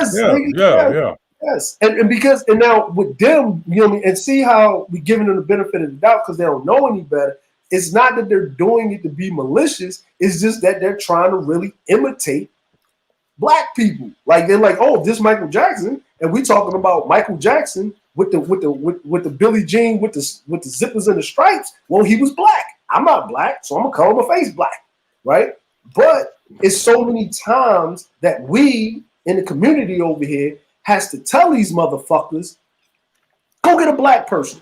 Don't do that shit because it's offensive, right? And you know how we explain it to them? When we eating rice, you tell us not to stick the chopstick straight up in the rice bowl. That's offensive to you. You doing that is offensive to us. And then we explain why it's offensive. And then they understand, and then they try not to do it. But then you get one of these motherfucking comedians that think it's funny and it's a good bit, and they do it again. And then we got to fucking chin check them again. And then they have a whole discussion and say, come in the side. Then they have another dude sit up there and he'll apologize, and they pay, some Gamenicide money to some motherfuckers, and they do it again, bro. It's just, you know what we do? What we do overseas is what the small hats do in America. Yeah.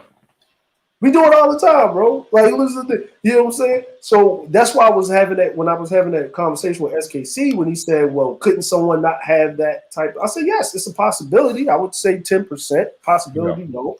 But I've never seen it because I've always seen it done in certain tinges like that. It's not as bad as America, but it is what it is. Now, look at this. Being black and Mexican. Being raised in a Mexican household.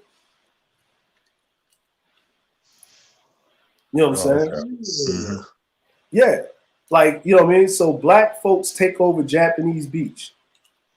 Right? And you see this girl right here in the thumbnail? You see this? I'm not going to play the audio, right? But you see this girl in the thumbnail, right? I'm going to show it to you in a second when this shit pops up. Yes, I'm in Japan. I got Japanese fucking...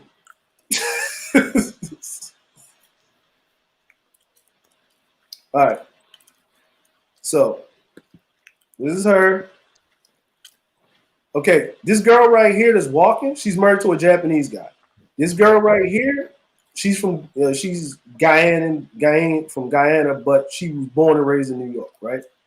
Okay, these two got a YouTube channel called Curly and Kansai, right? Okay. So Kobe Beats. Yeah.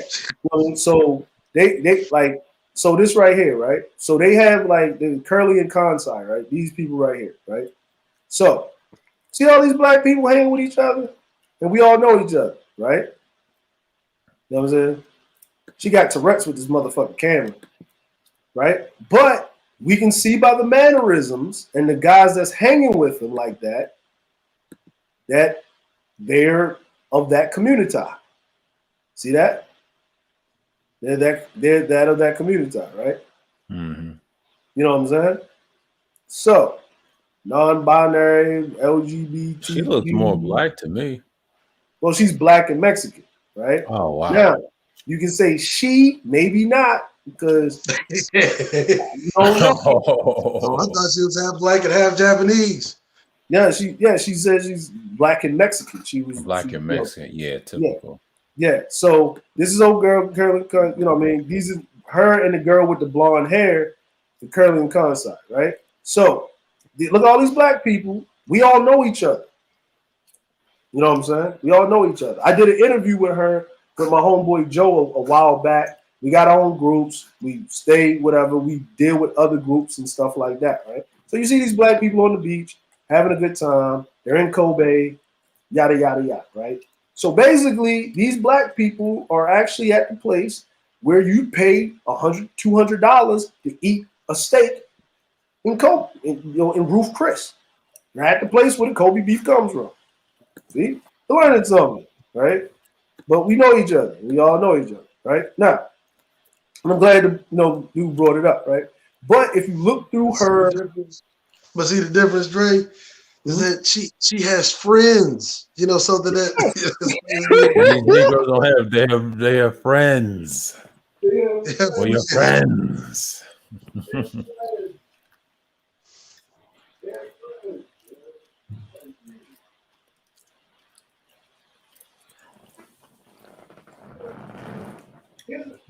Here's another thing.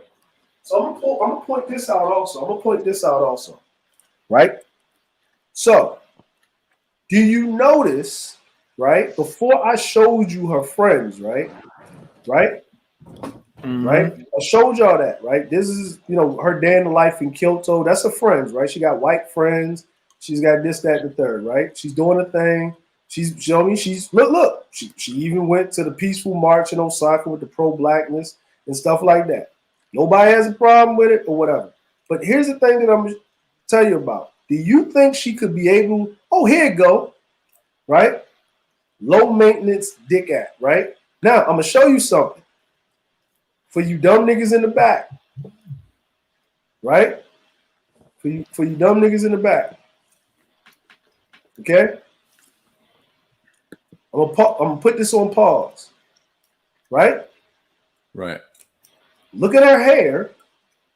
And if she didn't have black friends and she's mixed, she wouldn't know to put that cocoa butter on or to put that Cantu on her hair because it looked like a fucking mess. Mm-hmm. She wouldn't know how to take care of her fucking hair. She wouldn't know that she put lotion. Stop it, Dre. See, Dre, stop it. She's supposed to have no friends, Dre. No, but what I mean is, this is what I mean, right? This is what I mean, right? If you have a child, I have a child. My child, he ain't biracial. That nigga tri-racial. You know what I'm saying? His mama don't know about lotion like that. You know what I'm saying? Not the ones that he need. She can throw on that lotion, that just regular shit. No, you need the cocoa. You need the butters. You need the butters, nigga. You need the butters. You need to put that on. Shit, if not, nigga, listen, Bill Burr even said it. That he didn't even know what lotion was until his black wife told him. He's an Irish, so he has a hard time. He has a daughter that's mixed. You know what I mean? He says all the time in his jokes. He said, "Damn, I gotta do this. Get the right type of diapers or hair." I'm like, I can't do this shit. So now, think about her growing up, right? You're not a man. You're a man. Right? You don't know how to do no hair, right? Your woman of another culture definitely don't know how to do this hair right here. She don't know how to do this. And I'm going to tell you why she don't know how to do this if she ain't got no black friends. And if she's a woman and she want to make sure her kid ain't walking around there looking like who done it and what, she's going to have to reach out. And guess what? There's forums.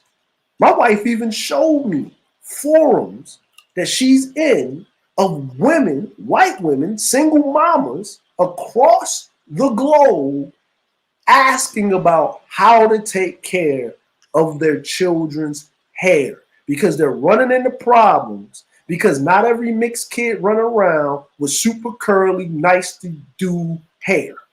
It's grades to it. Yeah. You know what I'm saying? It ain't nothing worse than seeing a naughty head motherfucking mixed child running around and don't know how to take care of their fucking shit, especially a girl. Right? Oh yeah, especially a girl. That's why they want boys. That's why they want boys. If you notice, most of the women. Shit, even the goddamn boys. Yeah, right. Even the guys boys have it easy. They just shave their heads 9 out of 10. Yeah, but then you got another problem, right?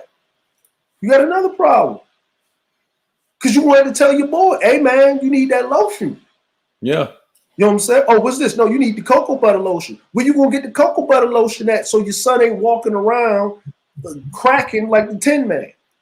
Yeah. Oh, you gotta go to that black community that you done exited yourself from. Right? You know what I'm saying? Because even if you take them to the doctor, that's why a lot of mixed children grow up with skin problems like eczima if they fathers ain't in their fucking life, or they decided to keep their ass out of the computer time. And look, it's swiper, no swiping, nigga. She ain't supposed to have friends. Look, she ain't supposed to have no friends. You know, SYSBM, she's supposed to have no friends. Yeah, man. Like, listen, look at this shit right here, right? Look, just looking at her channel. If you look at her channel or whatever, what you're talking about, and this is in Japan. What you're talking about is these are people, right? Look, she got friends. She got white friends. She got black friends. She ain't supposed to have no friends. You know what I'm saying? Like she ain't supposed to listen. So here's the thing, right? Here's Becky, right? Right? She's with her friends. Here's Becky. I'm gonna click on this. We will play it. But here's Becky. You know what I'm saying? Play this shit. So here's Becky. Look at her friends. Look at that. They out there having a ball. Oh shit. You ain't gonna talk to Becky right here because she's friends with this black girl and that black dude all the way over. Okay, maybe the black dude is cool. This black girl, this black dude over there, they over there. Oh, he's taking a picture of her. Oh, no, she can't have friends. No, she can't have any black friends. Right? Now, this is overseas. Right? So here's the thing. How would a woman know how to deal with a man of another culture unless they have friends from said culture? My motherfucking nigga. My motherfucking nigga. My motherfucking nigga. See that? See that? That's not hard. Because she would then want to learn about the nuances on how to deal with the men. Which is why we have always advocated that the first thing you should do when traveling is make fucking friends. Facts. Exactly. That's the first thing you do. Yeah. Exactly. You know what I'm saying? But I mean, you listen to the doctrine of SYSBM, but she can't have any black female friends. How are you gonna enforce that shit?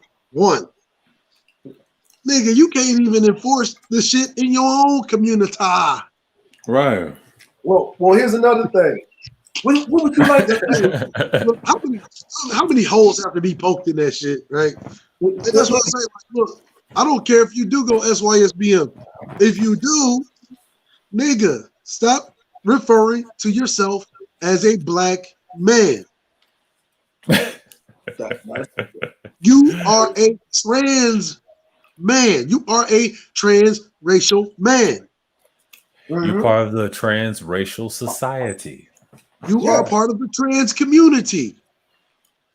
Oh, excuse me, trans racial community. You know what I'm saying? So basically, we have to give them an acronym because we love acronyms around here, right? Okay. Yeah, they already have an acronym. It's LGBTQ.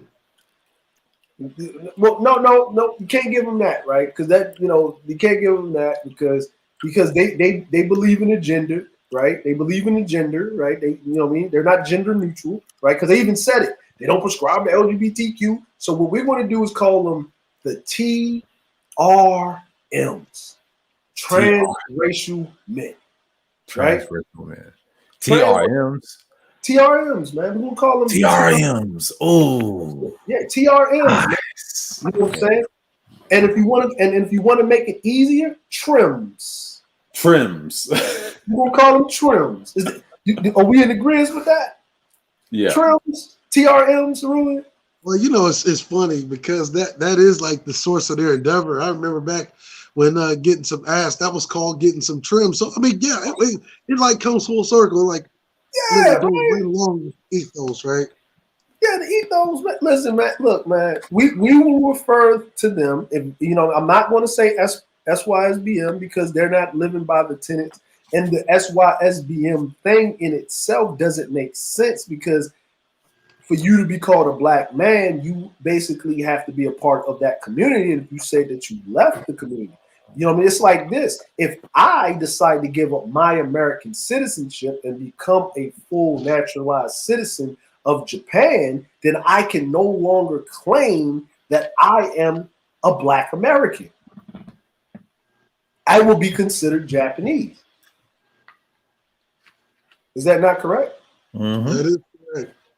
That is so with that being said is that I'm not a part of that group. Now, of course, everybody's got a channel and opinion and they can speak on or say whatever they say. And they're going, and people, we have white folks speaking on the black community all the time and they're not a part of the black community. So it's America. They do it for years. They ain't gonna stop. They've been doing it for years. So anyway, but if you're saying that you're not a part of the community, then the whole SYSBM, just the title of it, is actually wrong. But hey, a lot of religion is contradictory any fucking way. It's kind of like an oxymoron to call yourself that. The concept of SYSBM, in theory, it means you are saving yourself from racial shit instead of just traveling. That I believe in that concept, but not no concept of travel. I'm like, what the fuck?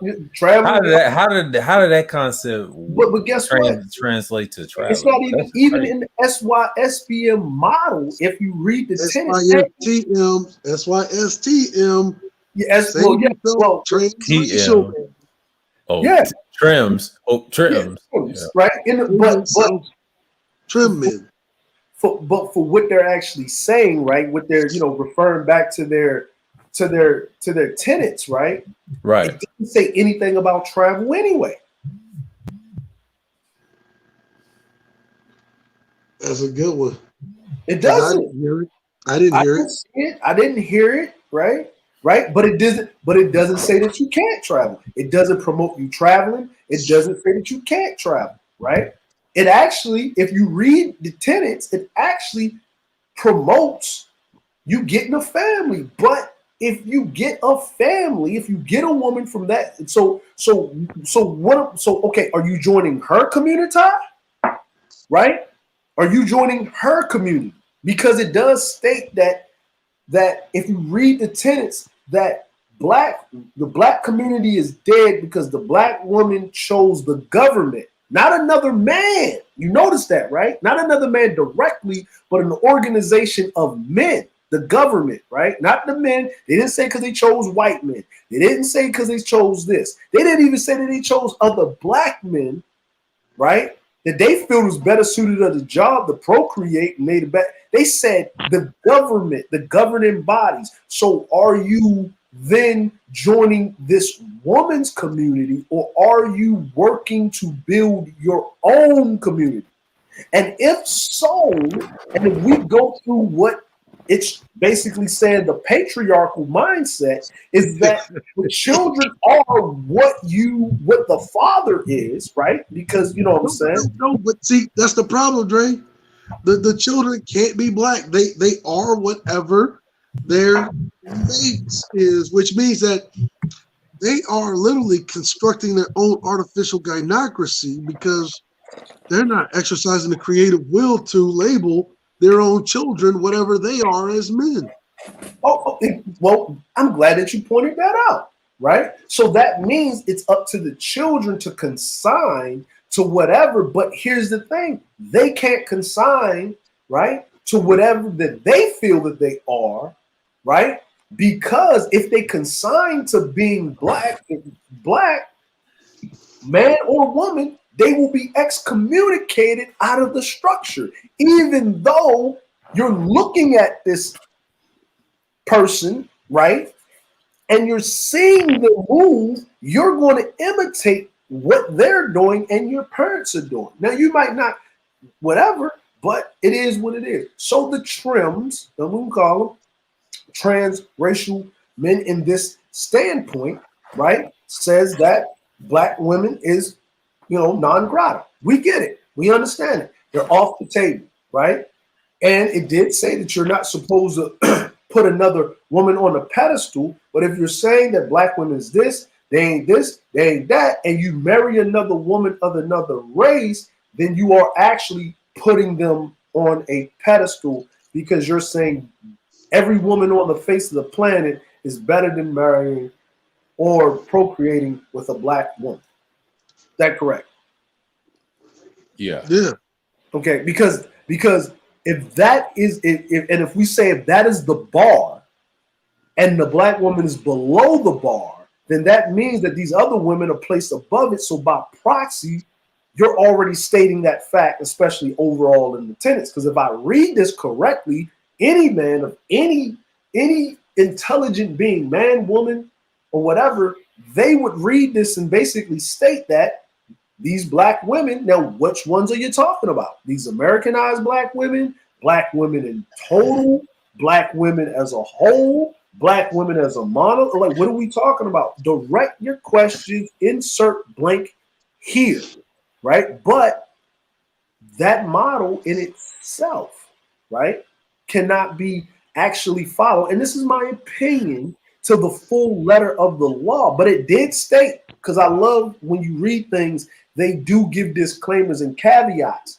Take a part of it which you will and apply it to your life, right? So you can take one part of this and you don't have to follow the rest of it, right? You can take this part, but then it says at the bottom, and the last time I checked, right, you follow the last order given.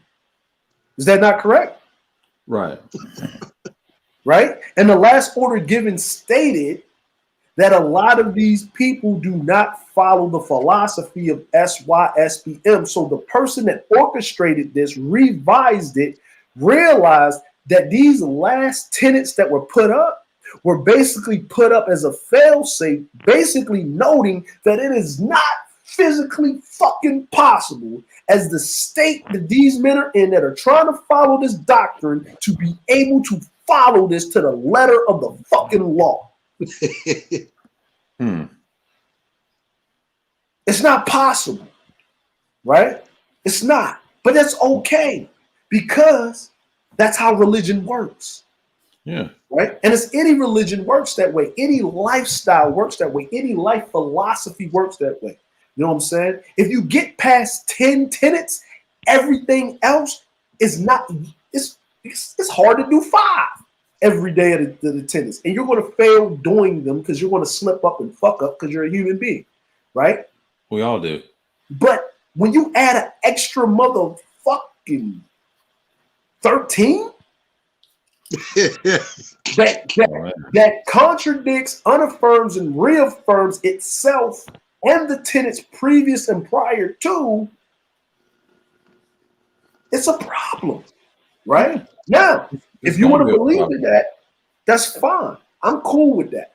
Now, what I'm talking about is an alternative to those that want to be a part of the 1/3 policy. Mm-hmm. See that? Nah, but see, here's the problem. We don't have to do that because SYSBM would be a part of the 2/3 chaff. Well, yeah. Well, see, Automatic. Well, see, that's what I mean. I'm talking about the ones that are listening, right? That are part of the 1/3 that have a discrepancy with these things, that don't promote that were remembering the old tenets until it got became too, not even militant, right? But before it became mobilized in an effective tool to basically push down and denigrate those people that are a part of the community that you are no longer a part of, and you excuse yourself, right? So what that basically means is this, is that I'm here to offer a solution to those that want to be saved. You notice, Cerule, and I got my Reverend Pip Greasy avatar up, right? So we got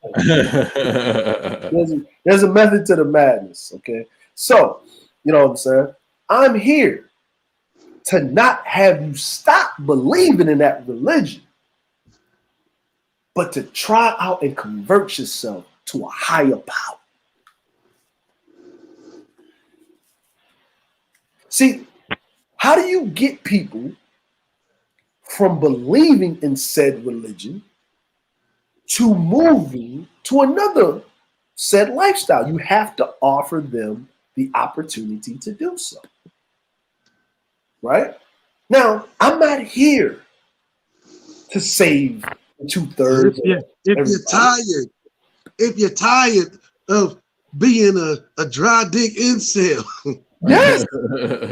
If you're tired of having to waste your life savings going across the world only to come up short, still. Yes. You know what I'm saying? I'm here to help you. I'm here to give you the tools in which you, right, can move forward in life.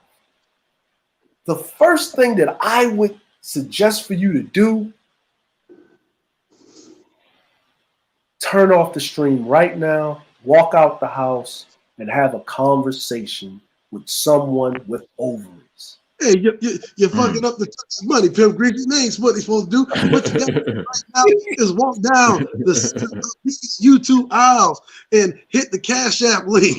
Hit the Cash App. It's like, share the screw. Hit the Cash App. But for real, listen, fellas, the people that want to listen, right? You know, right. And I do, and that's what I said. I agree with SKC, right? I agree with SKC when he said this. People that support you are going to believe you no matter what. They're going to support you even if you're wrong. Regardless. Wrong. And you know what? He is completely right. Right. And I can't stop people from listening to SKC. Like I said, he's a necessary evil. Why you expose derelict Negroes, man? Yeah, he's necessary. I mean, I'm not mad. That's just what they do. Even with the Sheila E. Live stream she did, that's a challenge. You know, somebody has to challenge points. Even though if you challenge their points, you got to able to pick up that sword, man. But bring your stuff out. And if you're disagreeing, you just disagree. Ain't no argument in that. Just show your points. That's all that mattered to me. And just keep it balanced. And then people learn from that. Say, well, damn, I didn't know you thought like that. Well, hey. Yeah. But the other part of that, right, is when he said that to me, right? He said they're going to still believe. I said, no, I'm going to take accountability for when I'm wrong, but they're still going to support you and believe you. I said, but you have to take accountability. I said, but I am taking accountability. And then when I started hearing them, I said, oh, you have a problem with that I can be wrong, right? I can admit my wrong and people will still follow you. But that's called integrity. That means you're holding yourself to a standard. So the audience must hold themselves to a standard because it's called leadership.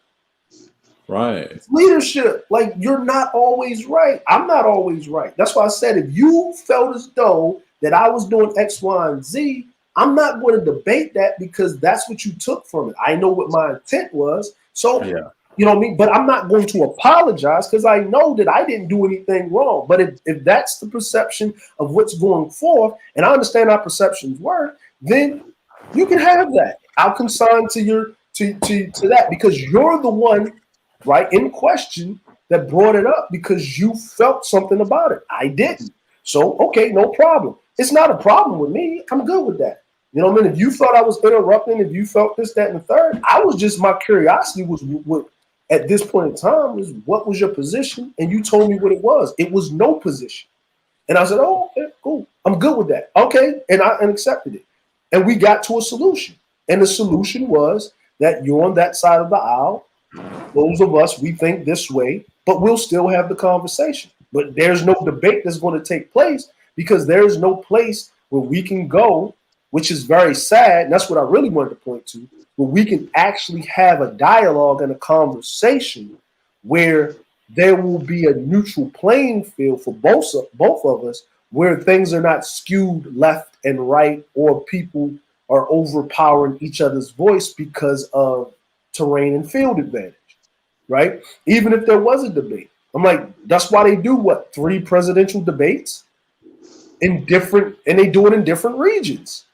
You know what I mean? They, you know what I'm saying? They do it what? They do it in one region where it will skew more to who?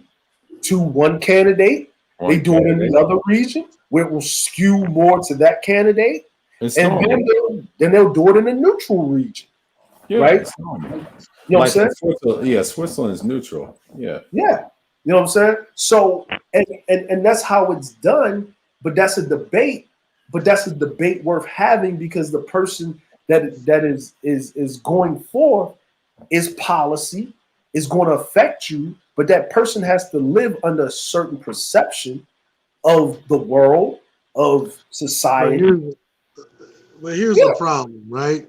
Yeah. See, because I'm all, you know, I'm all cool with going on X's channel, skewed or not, right? And see, the thing about it is, I'm not cool with going on X's channel to be just contrarian. That's a waste of time. You haven't presented a view that could be argued, because debates are about opposing views, not about you just disagreeing with somebody's view without proposing your own. Yeah, and that's what I'm saying is, but I never got to this point, and I said, and what I was saying is, no, I did say it. I said, Cerulean was going in on your wife. You had all right to come up here and defend what's you and yours, whether it was direct or what was direct aggression or passive aggression, or how you deal with it or whatever. And that's what I was saying. Buckle up the chin straps. I know what Cerulean was going to do. I know what was done. I didn't do it. I didn't come. But if he had a problem with something that I said about his wife, maybe he should check himself, because the way I look at it, nigga, you come on here, right, and you're saying all of this bullshit about black folk. You're coming out, understand, you're coming at black people's wives. You're coming at black people's husbands. You're coming at black people's children. So in other words, a community implies all of those things. Mm-hmm. That's right. If I'm not mistaken, ain't Sheila eat somebody's wife? Or Bailey somebody's wife? Yeah, I think she's divorced right now. She used to be married. Yeah. Yeah. So in other words, you coming at somebody's wife. Yeah, former wife. Yeah. Yeah, former wife. But she's a mother. She's a grandmother. She's a grandmother. She's a aunt. She's So what exactly? Mm-hmm. So what exactly do these fuck niggas think a community is comprised of? Just a bunch of fucking individuals that have no kind of say relation to the very community, or to their very husbands, to their very wives, to their very children. Like, what do they think it is? So it's okay for you to talk about other people's wives, but it's not okay for somebody to talk about yours. Fair game. Huh? Yeah, I agree. And listen, Cerulean, that's why I said what I said is I said for me, and this is why sir was here when I said it. I said for me, it will be hypocritical for me to say anything about your wife because that's something I don't do because I didn't like it when niggas made a whole thing about me and mine. Right? I said I never said anything. Like I said that's really he's gonna say what he's gonna say. It is what it is. Look, he's a man. You talk to him. You don't do that.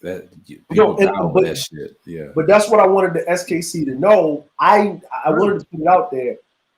I know why you did what you did. Like I understand why you did what you did. You had all right to challenge and say whatever you want to say. However way you. That's why. If that nigga would have never brought up my community that I hold in high esteem, wife would have never came into the picture. Yo, Cerulli, look, man, listen, check this out. Look, hey, listen. I know, but here's the thing, right? For myself, I told him that is why that's why I'm not debating you, and I wasn't going to debate you because I know why you came here to challenge or to levy the debate or to debate both of us. I'm not the one that said anything. Your real issue is with Cerulli, so you need to handle it with him. That's not me. I didn't say anything, and if I said it, then me and you'll have that conversation. Because if I said something, right, you don't need nobody else around. I don't need nobody else to get into it. It's just me and you talking. Because if I said it, I gotta stand on it. He's gonna stand on his disrespect. That's the one thing he's going to do. Yeah. Right. Yeah. So you got to talk to him, and and I understand you with the whole current of water dragging it in, and you're not dragging me into that, and you're not gaslighting. And if you feel as though I was carrying water, you got to be loyal to your friends. Well, just like the people that you hang with are loyal to you, and y'all prescribe to whatever lifestyle that y'all prescribe to and your ideology. That's fine. Everybody has their tribal tendencies. Right? That's fine. But I do remember him saying that consigning to that logic and that type of tribalism is savage and barbaric. Uh-oh. Did he not say that, or did I misquote him? Anybody remember him saying that? Yeah, I remember him saying the whole time, though, he's consigning to that same barbaric lifestyle because otherwise your entire premise is shiesty at best. Let's just be real, nigga. If what we're talking about is tribalism and barbarism, why the fuck are you married to begin with? Huh? Well, that was, but when the conversation, the question was flipped back, right? That America was built on that premise. He said so. So he knows that it exists. He understands that it exists. That's just his stance. I was fine with it. Listen, whatever answer he gives me, I accept it because that is his stance and whatever. I'm not arguing any points because that's his stance. This is my position. That's his position. And we agree. He doesn't think that, optics and all of that matter. He think that's weak, right? That's what he said, right? I stated already that I don't think morality is weak. I stated that people that practice morality, right, are weak in power because the powerful don't even practice the morality that they impose. See, one thing that is a universal truth that has always been a universal truth since the dawn of mankind. Morality has always been for the conquered, not the conquerors. Yeah. And you know what I'm saying? And as you know what I mean, and if that's not a truth or a cause, then the morality function is it was okay to own people and call them your property. And then we evolved, and that became immoral because the people in power decided to move the needle. But then why do you see these people in power that is all for slavery doesn't exist, things ain't like that, y'all motherfuckers is tripping, shit have come a long way, and you catch them getting caught up in human trafficking? You know what I'm saying? Like they're not they're not putting forth the morality. Everybody got their hands in the motherfucking pot. It's just that you, the average, and once you accept that constraint, that's okay. I'm like, and if morality was ever the thing that was whatever, like, and I said, like, then a lot of shit that goes on worldwide, down the street, up the street, there wouldn't be no corruption. Wouldn't be none of that shit, right? There will be none of that shit that the higher officials or people in power will be engaged in. It will be because they set the rules of society, and for things like that to permeate, they have to allow it. Or it's a check and balances thing. So I don't understand, like, the whole morality thing. I'm not saying it's not a good thing. I mean, because you need it, it's a part of society, but it's a way to keep the majority in check in population, but not in power. That's how it works. That it's always worked that way. I don't understand this concept of, yeah, morality works. I don't live in a dream world. I live in how the world is. I'm an amoral pragmatist. But see, I look at it like this, right? Because a lot of these guys think that morality, do the right thing at all times, right? Look, if a motherfucker is starving, right, and they go and steal something from somebody so they can eat, I think it would be immoral for them to sit there and starve themselves when they know they can take it from somebody else. That's the way my morality works. Well, I'm like, it should even said in the very Christianity text, you know what I'm saying, of being Christian, that it's not a sin if a man steals to feed himself or his family. It even said it. It even said it. Like, it even said it, right? You get, like, it's this thing where we forget certain things at certain points. And I'm not talking about SKC. I'm just saying in general, right? Because I know that Christianity thing came up with Mike V. Him and Mike V was talking, right? And Mike V basically said the same thing that I said to him a couple of days ago about my stance with, you know what I mean, the morality thing or whatever, and the racism and stuff like that, right? And I do like the conversation, and this is why I'm saying with the conversation, here's the tactic, right? I wasn't trying to box him in, right? I wasn't trying to box him in. I wasn't trying to jump on him back and forth or whatever. I was trying to basically have the conversation for the sake of dialogue and conversation.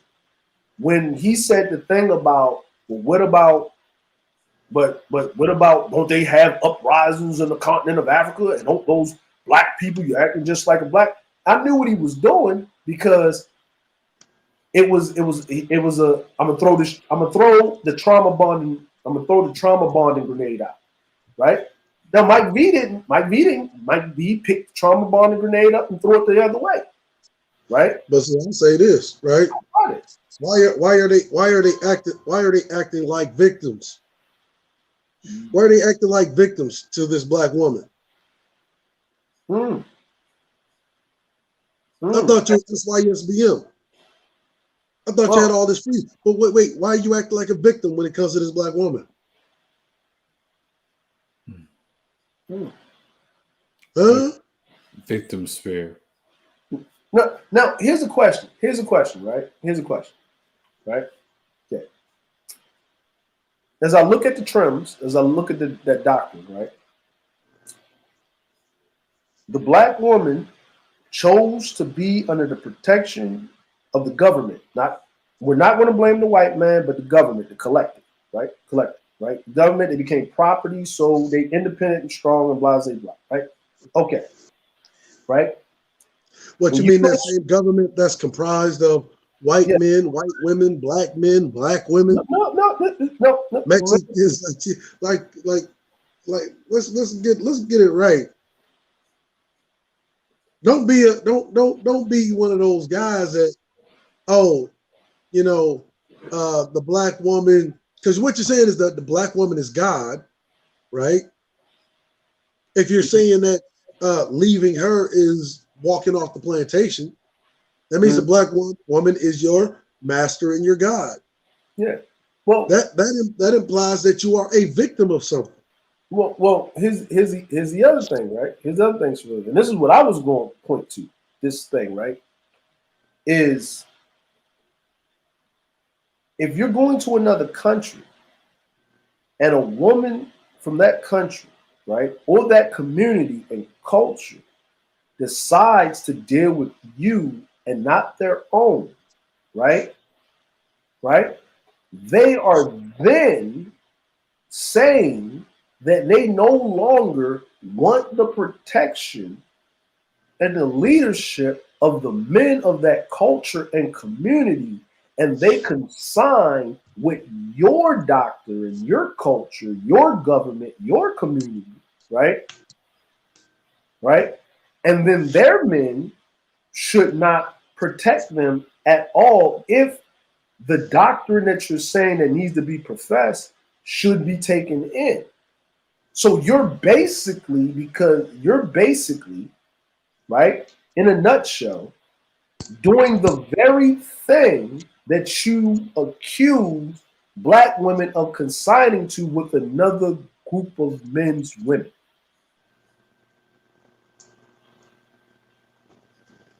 That's because, once again, the black woman is their God. They're saying the same shit that the conscious community is saying. I mean, the black woman is their God. Mm-hmm. And well, see, but that's what I mean, right? But you can't do that in mass, right? Because we've seen countless times again when you act crazy and think you're running it on these men territories, those men that did it wound up dead. Is that not correct? But see, I find it interesting how none of them have still taken responsibility for those brothers that ended up dead chasing their doctrine. And I'm not sitting up here making light of any person's death or something like that. I'm saying for me, my thing, what I'm actually saying is this, right? Because you can just, you can get killed in the hood too, blah blah blah blah. I said, yeah. You ain't even you got these niggas. I want you to peep the psychology. Mm-hmm. You got these niggas putting together a petition to remove Cynthia G. But I have yet to see one motherfucking community fund or GoFundMe or some kind of group funded like monetary pot to bury any one of these niggas that end up dead in those countries, bruh. I have yet to see one of these. I have yet to see one of these motherfuckers that actually give a fuck enough, really, about black men to bury or at least contribute to the leftover families of these niggas that's out here committing suicide behind their doctrines, bruh. Like, understand something. If you really believe in some shit, nigga, you put your money where the fuck your mouth is. Yeah, I'm like, and see, here's the thing, right? Even when I showed you, old girl, and I'm glad. That's the shit that gets me hot. That's the shit that pisses me off. You ain't taking responsibility. Oh, we doing it for black men. No, you a fucking charlatan. Just say it. Just say it out your mouth. You a charlatan because you sitting there telling me that you encouraging black men to go their own way, but you haven't fucking buried a single one of these brothers that went over there chasing your doctrine and end up getting killed in a foreign country because you have left that nigga ill-equipped. Mm-hmm. Ain't buried a single one of them. How many families was left behind whenever that brother got killed? How many kids did he have left back in the United States? Well, they can't. You know why? I'm gonna tell you why. Because if they did any help that way, that would by proxy be helping out the community and the black women's that was watching those kids, or his mama, which is a black woman, or his sister. You know what I'm saying? You see how that works? And see, here's the problem, right? It shouldn't matter who the fuck the kids are survived by. It shouldn't matter. Because again, you saying that you're doing this to improve the lives of black men, right? So why can't you celebrate that man in death, or at the very least, you mean to tell me you ain't got shit for this man or his kids?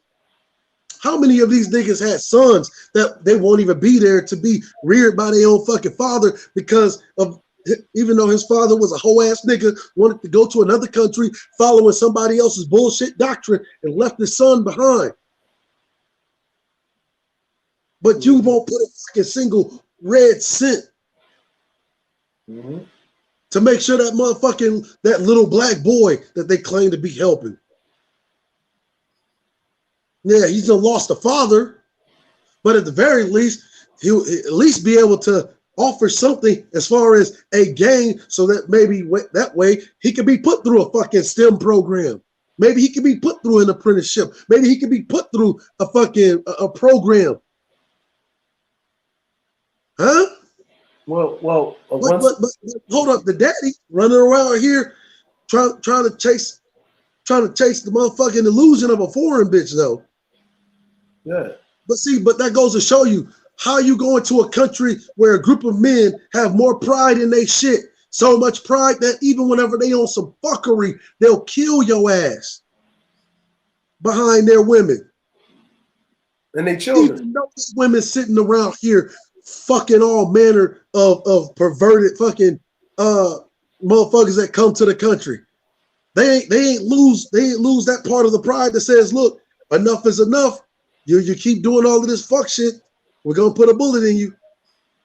And then motherfuckers set your ass up like they did that one brother. They did that one brother that was trying to open up that restaurant. Yep. Sent a bunch of them little street walking bitches.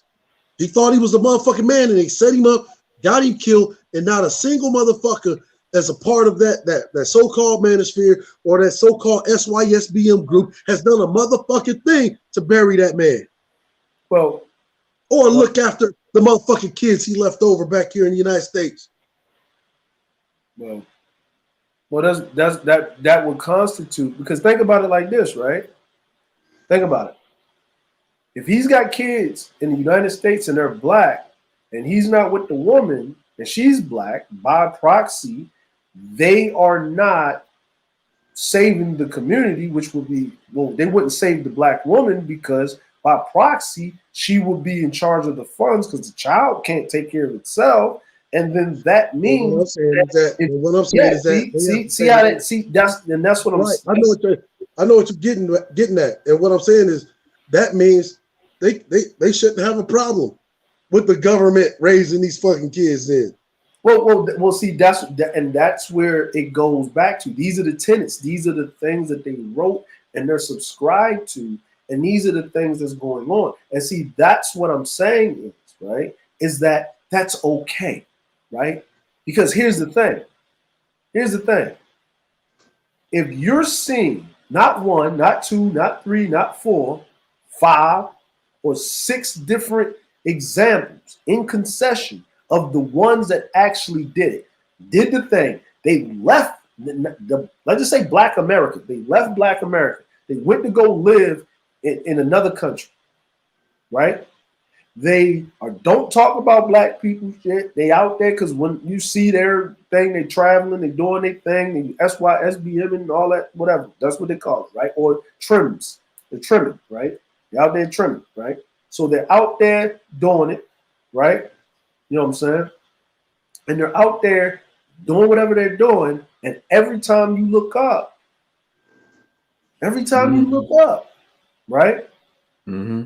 They're dying, and the community in which they're from does not help them or their family or even with the point of getting the body shipped back so they can be buried or giving anything, because it states in the doctrine if they would do that, they will be violating the very tenets. So basically, if you save yourself, black man, that means you're all alone.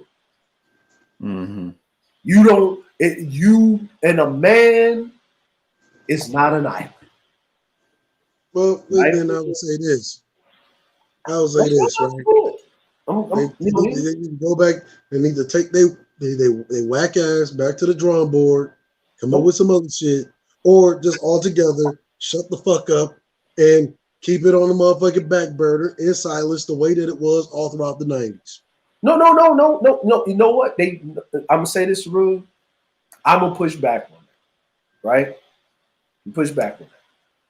I think they need to keep doing it, right?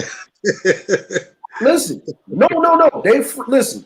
If I'm free to have my position, hey, but see, devil's advocate or the devil. See what I'm saying? You know what I'm saying?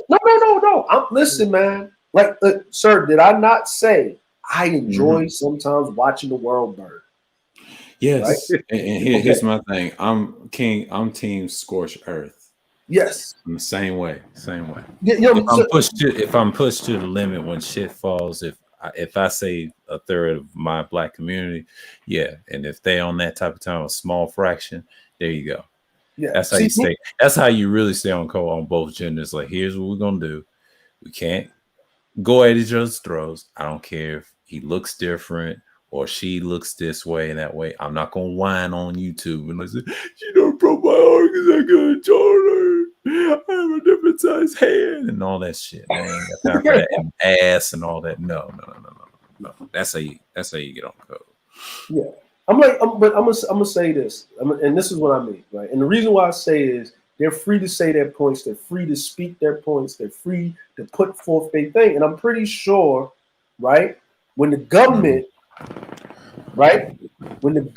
come down on them, because it's coming, right? When the government, Oh, by the way, Big J made a stream, but he didn't go into detail about that either. He told somebody, he said, "You niggas, I'm done with you." He said, hey, what he said after last night? He said, "Woohoo!" He was laughing, but he kept it cool. He said, "I'm gonna keep that shit to myself." And someone tried to ask him in the chat. He said, he shut their asses down. I know what you're about to go into. He saw me there in the chat, and I said, "Peace." Yeah, no. But I'm saying, but when the government, because they already doing it. Yeah. When the government come down on thine ass, and you already know, because if you read the verbiage, think about it. If you read the verbiage of the tenets of the trims, right? It's stated in the verbiage, in the passage, we are not here to denigrate black women or prop non-black women up on a pedestal, but we do recognize that there are people. That's called separation of church and state right there. So because they already know that the fucking hammer's coming, and all of you that is consigning to this logic and putting a bullet on your back, but when they come, because they already going after, you know, the Caucasian counterparts, when they come after you, right?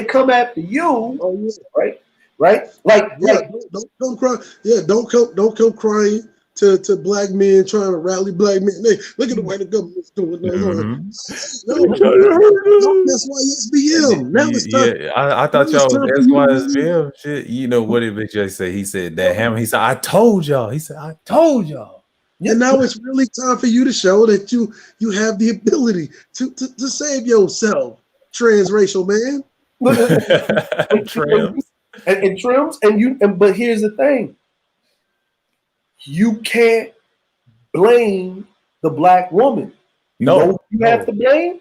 You have to blame white men for chin checking of the white men, because the doctrine that they're speaking and spewing is so dangerous and toxic that men have to hold other men accountable.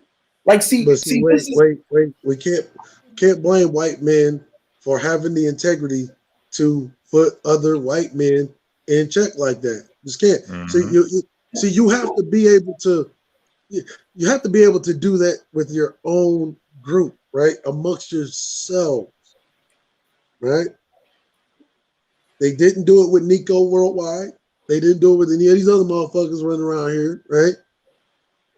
And so whenever that same government come down on your ass, I'm gonna be one of them niggas, and I'm sure Dre would agree with me. They like, no, it is time for you to show and prove that you have the ability to save yourself from whatever coming down on your ass. Yeah, and I'm going to tell you this. Right? I think Mr. we can do this the easy way or the hard way. But Mhm. make sure he do something so he can go back to jail and meet you. You know what I mean? Yo, you know what I'm saying? Because he got out of jail. He ain't in jail no more. But I think he would make a nice appearance, you know, Mr. Fleece Johnson. And we gonna do this the easy way or the hard way. And then the choice is yours. You know what I'm saying? Like, but see, here's the other thing about that. And this is why I say is that the counter argument is this. The counter argument is that this is what I propose. This is what I say. And this is why I allow them to have their point of view. I have my point of view. There was a brother that passed away, right? Yusuf, right? Yusuf wasn't on to that fuckery or fuck shit. He was down in Brazil. He passed away of Rona, right? And you know, You talking about brother Watif? yeah, Watif, yeah, last year, yeah, he passed away from Rona. Now he was living in Brazil. He was living his life and stuff like that, right? He was even in Japan for a while, but he moved down to Brazil, right? And you know, he was always talking about. He wouldn't get into the black and white politics. He was more conservative with his views, but he would stay away from the back and forth with the racial tones of things of that nature. He would stay out of it, right? He wouldn't talk bad about black women. He wouldn't talk about bad about black people. He would just talk. He would just talk about his thing, what he was doing, and he would keep it on that business, money, things of that nature. That's what he was, right? When me and him had our off-camera conversations, right? He even told me the reason I don't talk about stuff like that because the optics of what these guys are talking about permeating the internet, right, is no matter what I say, because of what these guys are talking about over here, that I immediately hate black people. And I just left America so I can retire early because I just got tired of the rat race. And then I can do my own thing and enjoy the rest of my days and all this other stuff, right? Man, we had this nice long conversation. He said, but I do not consign to none of that damn doctrine. That's fucking asinine. That doesn't even make sense. He said, that's why I stay away from all of those views in politics and all of that crazy stuff. Yeah. And if you actually talk to a lot of these brothers that's really actually living that, right? Yeah. They'll tell you that already that's a bad look because that actually makes you even less attractive to foreign women.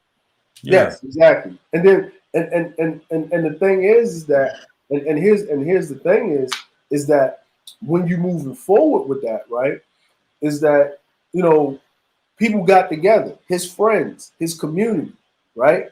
He was already straight, you know what I mean, from people that I got in contact with to talk to about it, you know what I'm saying? Because I reached out because he had me in a group of expats that were down in South America and the black ones and stuff. And the whole community came together, make sure he was taken care of or whatever. They contacted his family members that was left. They asked, hey, you know, do you want us to figure out a way to help shift the body back to America?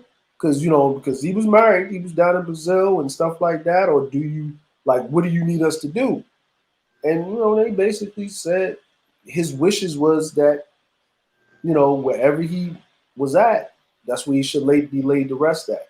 You know what I'm saying? Like, you know, like, and the family, and they put money together and made sure the family had a place to stay, to come down. And so, you know, I mean, they could have a memorial service because they couldn't do any burials down there, right? And they just had to be able to do a memorial service. There was a shrine put up in Sao Paulo on the beach of crosses of all the people that died of Rona that was down there. So you had all of these tourists that got stuck down there, that was quarantined, that you know what I mean, that was down there, that was in the hospital. You had other Brazilians. It was a big thing. You know what I mean? And they had it. It was on CNN. It was on fucking Fox News when they was getting off of the dumb shit. You know what I mean? And it was all over the, you know, news outside of the country, right? But I never heard any of the trims talking about that, right? About how it's affecting these other countries. You know what I mean? You talk more about a community that you say that you have left than the community, quote unquote, that you're trying to join. Like you don't, you know what I mean? You don't, whatever. Like like if someone asks me about Japan or whatever, I'll tell you. But if I'm not talking about it, you can go on my channel and go look at the vlogs. I show you. You can go look at it. Have a good time. And if you want me to show you something, you know what I'm saying? I'll do it within my, power to show it to you to the best of my ability if I have time in my schedule. Or if you hit that damn PayPal, I'll make it a priority. You know what I'm saying? But at the same time, well, I'm dead ass serious because I got businesses to run. Shit, you know what I mean? But if you want to see it, you know what I mean? I'll make it a priority to show you what it is. And I have no problem, even if you need me to one-on-one talk to you about shit, if you're serious about it. Because I've helped brothers that wanted to come over to Asia, not just Japan, Asia. Or they went to other countries like in Europe and South America because I have friends all over. Other brothers, other white folk, you know what I'm saying? Other people of other cultures or other Americans that have traveled. And if I'm not in that country, I will refer you to someone that I've met in real life. I can vouch for them and then let you talk to that person to set you up the right way. That's actually how it's supposed to be. And when I would talk to Yusuf, he would actually get with people and they would have their thing. That's why I think the General Sheridan, I'm glad he brought old girl up, right? Because I forgot about a channel pretty much or whatever. But I know her. We talk like in passing in these groups and stuff like that. But you know what I'm saying? You need a community of folk, right? And then when you have a community of folk, that especially your folk, it helps you out when you travel. It helps you out if you're going to live somewhere. And even if you're visiting, you need to know. You ain't none of them talking about, hey man, I'm traveling over here. I went on Facebook to get in these expat groups and stuff like that and ask some questions. You know what I'm saying? Ask some things that I need to know. Because the people that live there can help you out way better than the people that are just traveling and just rolling around. You know what I mean? Like it's a thing. Like, so I don't discourage, and I don't want this to be a thing. I don't discourage men or women, for that matter, people from traveling. Matter of fact, I encourage it. Matter of fact, if you really about that life, and if you got a child, right? Let's just say trims, and you have a male child, right? If they're how old, whatever age they are, right? Under the age of being, 18, where they can't do for themselves to that degree, and you have some type of decorum with the woman, that if she happens to be black or whatever, you know what I mean? Then you need to get that child a passport, right? And then what you need to do, because I don't never hear this. I don't never hear this from a lot of them, right? I'm not talking about the guys that are married, right? I do not hear this from the guys that may have children or whatever. When have you sat up there and took your child and traveled with them somewhere? Your male child. Take them somewhere. Get them on a plane. Show them something different. Show them what this is, what that is. It's a life-changing experience. Understanding that there are different things out there. And to the brothers that want to travel, to the sisters that want to travel responsibly. Get you some friends. Understand what you're dealing with. Make sure you keep up on the news. You should not be thinking about traveling to another country if you don't know these three things and you keep up to date with it, right? Other than the embassy stuff and where you're going to stay and how you're going to have fun and all this other shit, but you need to know these three things. You need to know the weather conditions, right? You need to know that because it affects your travel, very much so. You need to know the political climate of the country that you're going to. First world, second world, third world. You need to know the political climate, what you're going to. And then you need to know the third thing is how are the international relations between America and said country. Like, what is the overall sentiment of the perception of America? And how is domestic policy affecting the people there? So when you go there, you can have the best time forward and you can be immersed in the culture instead of going there at the wrong time and then it's a shit show. Yeah. It's a fucking shit show. Fucking Yeah, man. Yeah, I'm like somebody's shotgun yeah, down yeah. there. Yeah, I'm like, these are things that need to be considered when you traveling somewhere. And me personally, you know what I mean, I don't consider, and this is just me, this is my opinion, and I'm not saying this is a fact. This is my opinion from my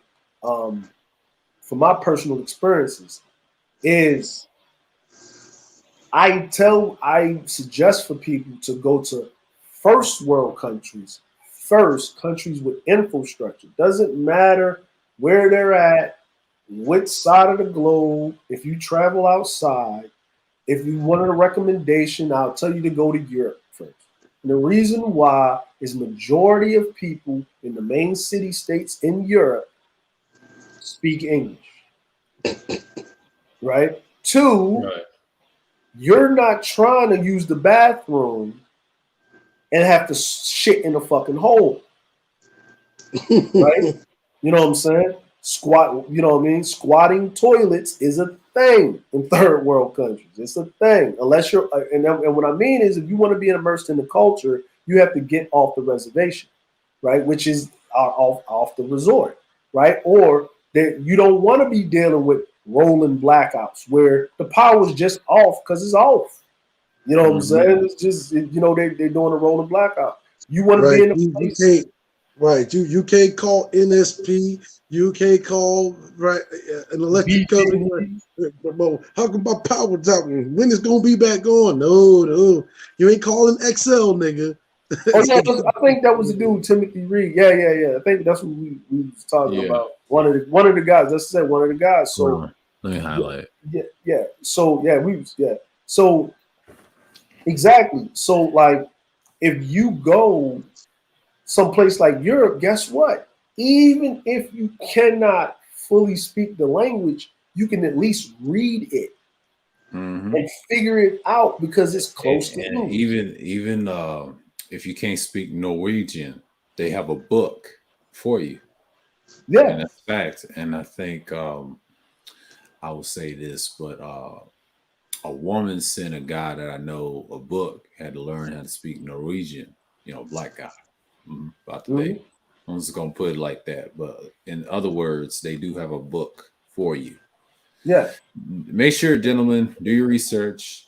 They'll send you a book if you don't know the language. Yeah. I'm like, you got a phone. Yeah. I'm like, you got a phone and stuff like that. But you can get anywhere. You can talk to anybody because most people will speak English, or you can get around because you don't know the language. It's your first time traveling. You know what I'm saying? And you are able to immerse in the culture. You can walk down the street. You can read the signs to a certain degree. You don't have to worry about communication problems. The police will get, if something happens between you and the police, they'll bring a translator. And then if something happens, they'll call the embassy because by law, they have to, with their relations with America, let them know that they have an American citizen in custody. You know what I'm saying? And then you need to fucking brush yourself up on the laws. We're not even talking about females. Let's just get off of that for a second. You go and check it out, Dre, real quick, right? That Barry Kia guy, right? Yeah. Like, and this is what I be saying about a lot of this shit.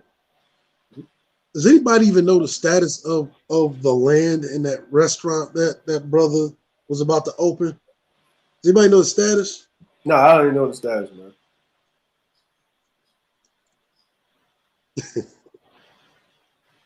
And nobody could tell you the status either. Yeah, I get. You know, here's the crazy part. So you know, that thing that you hear these niggas keep ridiculing that community, right? But you think them Colombians give a fuck that that nigga died in their borders.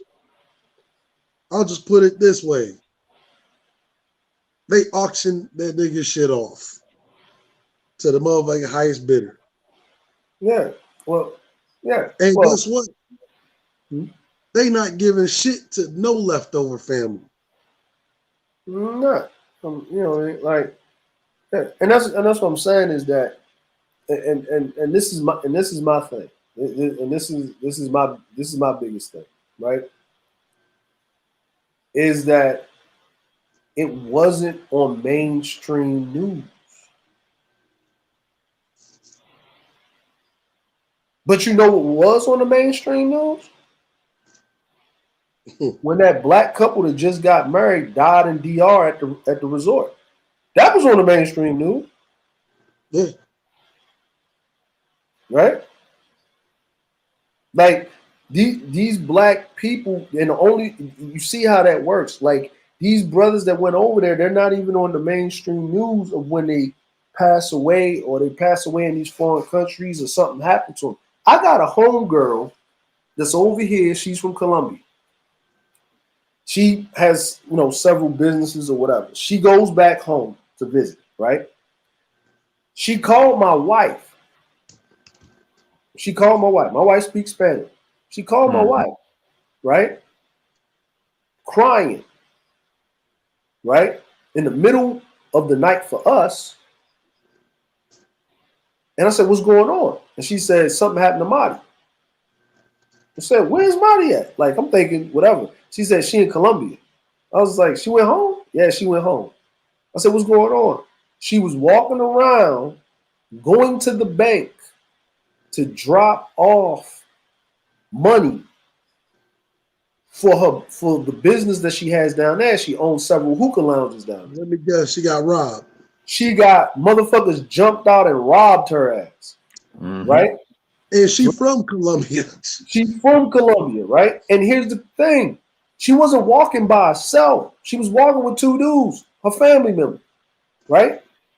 She got robbed, but she had to pay the money, and it was the last bit of money that she had to pay. It was the due date in the next couple of days for the bank so she could own the properties. And it was all the money. It was the money that she brought down there, right? And if she didn't, and if she missed that, right, they would extend it for another two weeks. Another 2 years. So she asked my wife, can you do me a favor? Can you go call this person, because I can't get in contact with them, so they can wire me the money over so I can pay it, right? Because she didn't want to pay the tax. She didn't want to pay all of that, so she took the cash with her, yada, yada, right? My wife said, cool. My wife went ahead and did that. Now, here's the question. She's in Colombia, right? Is that correct? She's in Colombia. She has a family. Why did she call my wife on the other side of the fucking planet to unfuck shit that her own countrymen did to her?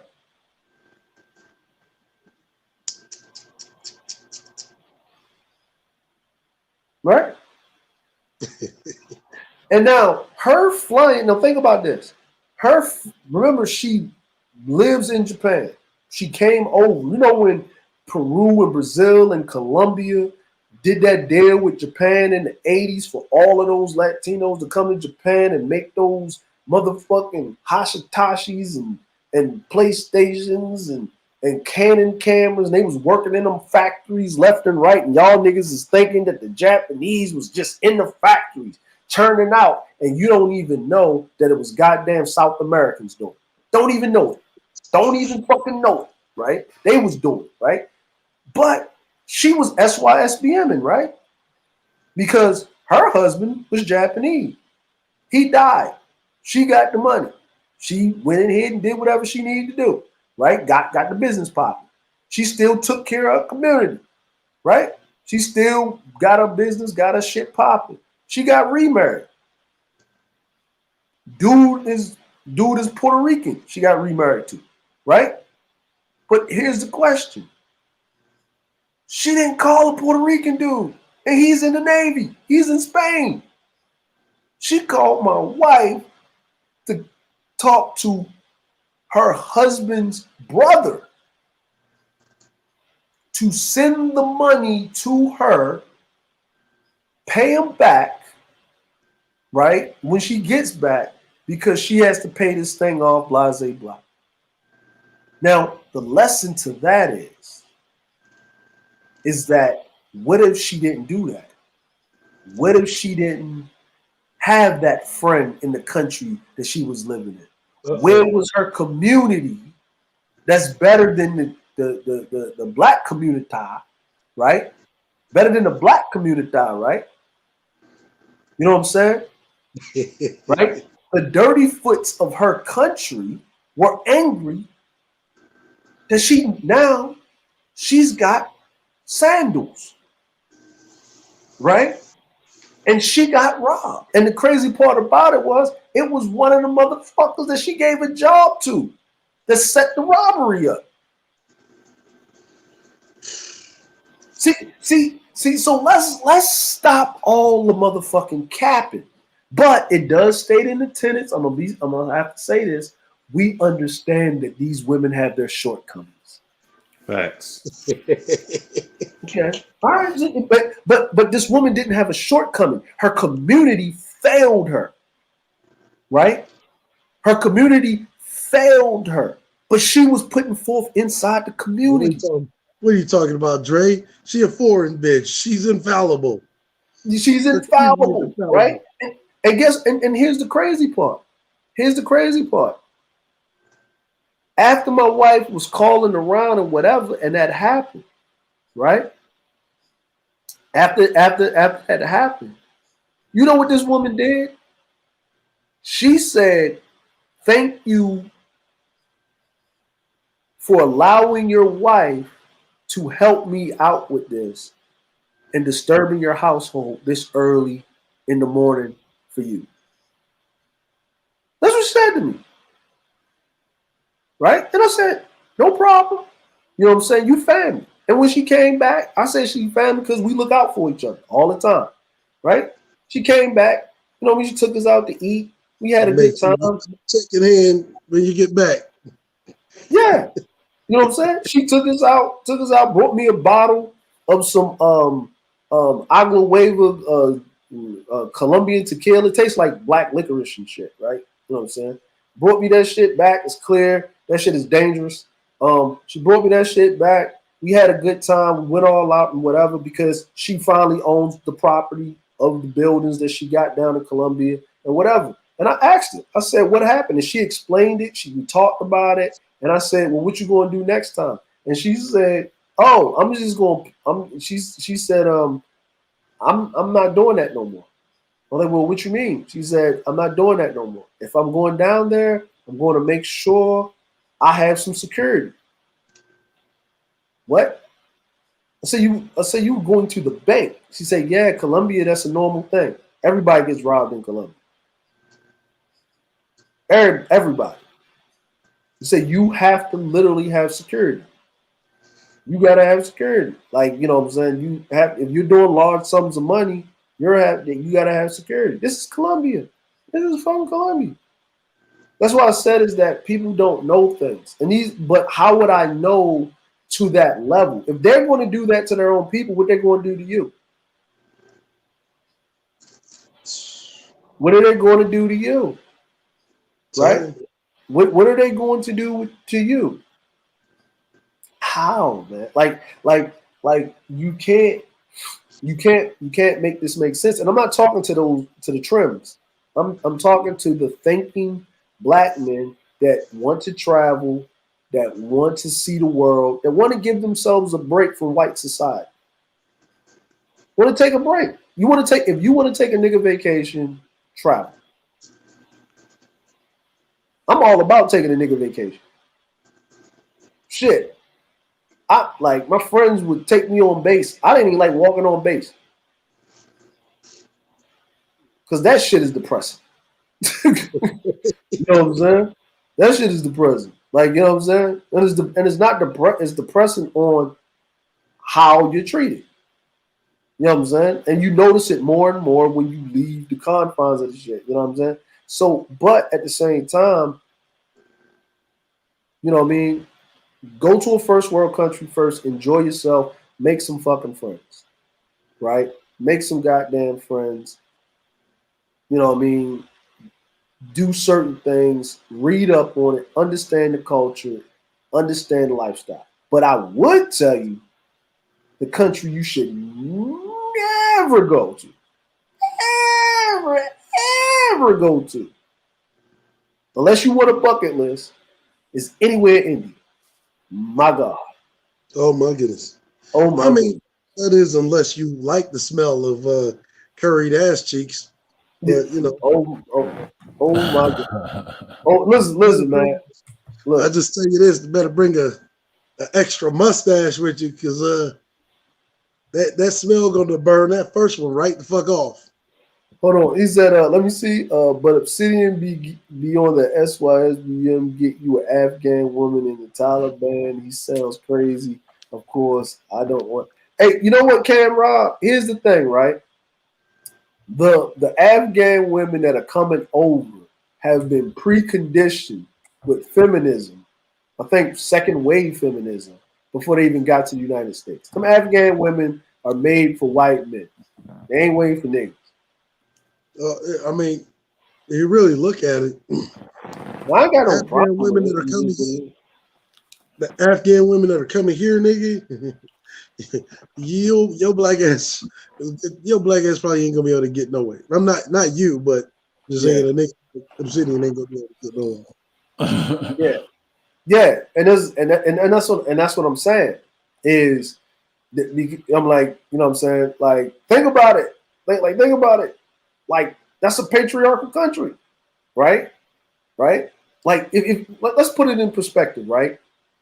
The United States was occupying Afghanistan, right? The United States pulled out of Afghanistan, and the Taliban was sweeping over and whatever. That means their men fought back, and their men took back over the country, right? So why are there women in droves running out of the country? Why? Why? They ain't say the men are coming with them. They say the women are leaving. But see, you know, this black woman, she won't bow down and let us lead.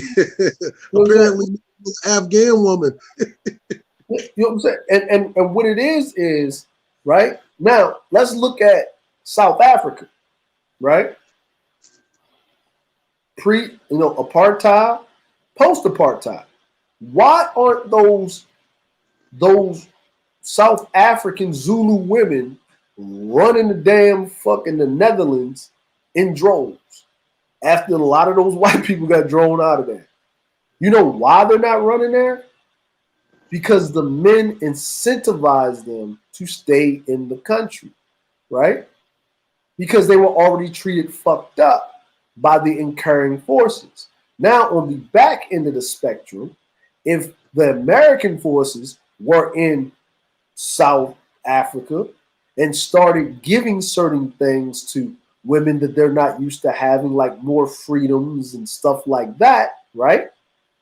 Then those women don't want the change of scenery, especially if they've been incurred on for 20 years, right?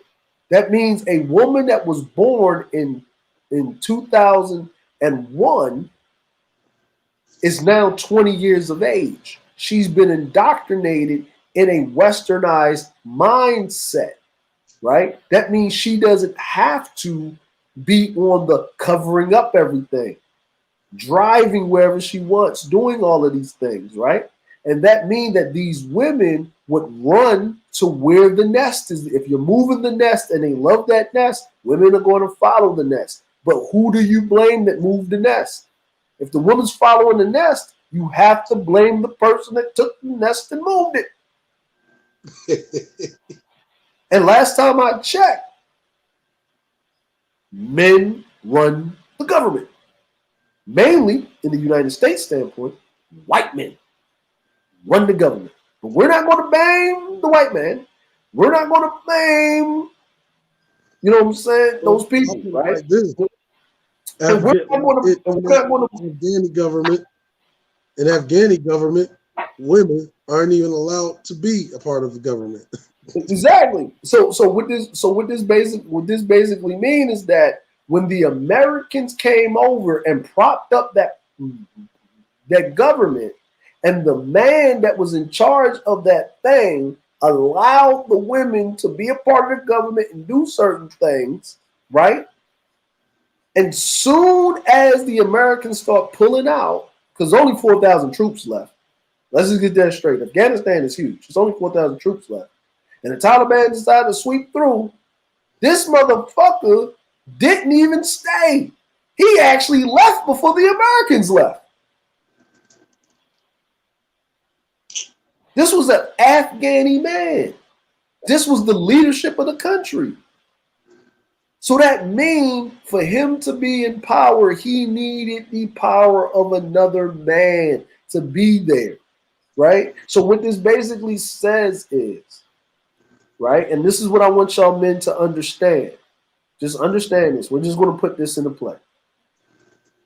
The reason why your women don't act right, because it states in the tenets, right? Women are nesters, right? Then I understand there's a certain someone that says, and he said it, that black women should have just died and let the kids, they should have just died out before receiving any type of benefits or nothing. They should have just jumped out of the fucking window and before they gave up. Nigga, ain't no woman on the face of the planet gonna do that unless she's really tied to her men. And the only reason why the women did that, are noble women of royal lineage. Yep. Because they didn't want to deal with the disgrace of being trotted around and raped and pillaged like a hoe, right? The rest of the women was like, bitch, if you want to drink that poison, I'll help you. Bitch, act on your own accord, bitch. We out of here. We out of here. Matter of fact, I'm snitching. This bitch gonna kill herself. You know what I'm saying? You know what I'm saying? Like, we're acting like, if we look at history, we're acting like that the reasons why people do the things they do aren't what they do, right? Like it's a understanding thing, right? It's a thing where we have to understand something, is that yes, when men lose, they're usually not around. And the men that are around come from the dysfunction of the loss. You know what I mean? You cannot, like... Can you repeat that for the slow kids? When men lose, they're not around. And the men that are around or grow up in it, they are a product of the dysfunction of the loss. So at the end of the day, it's ultimately the man's fault.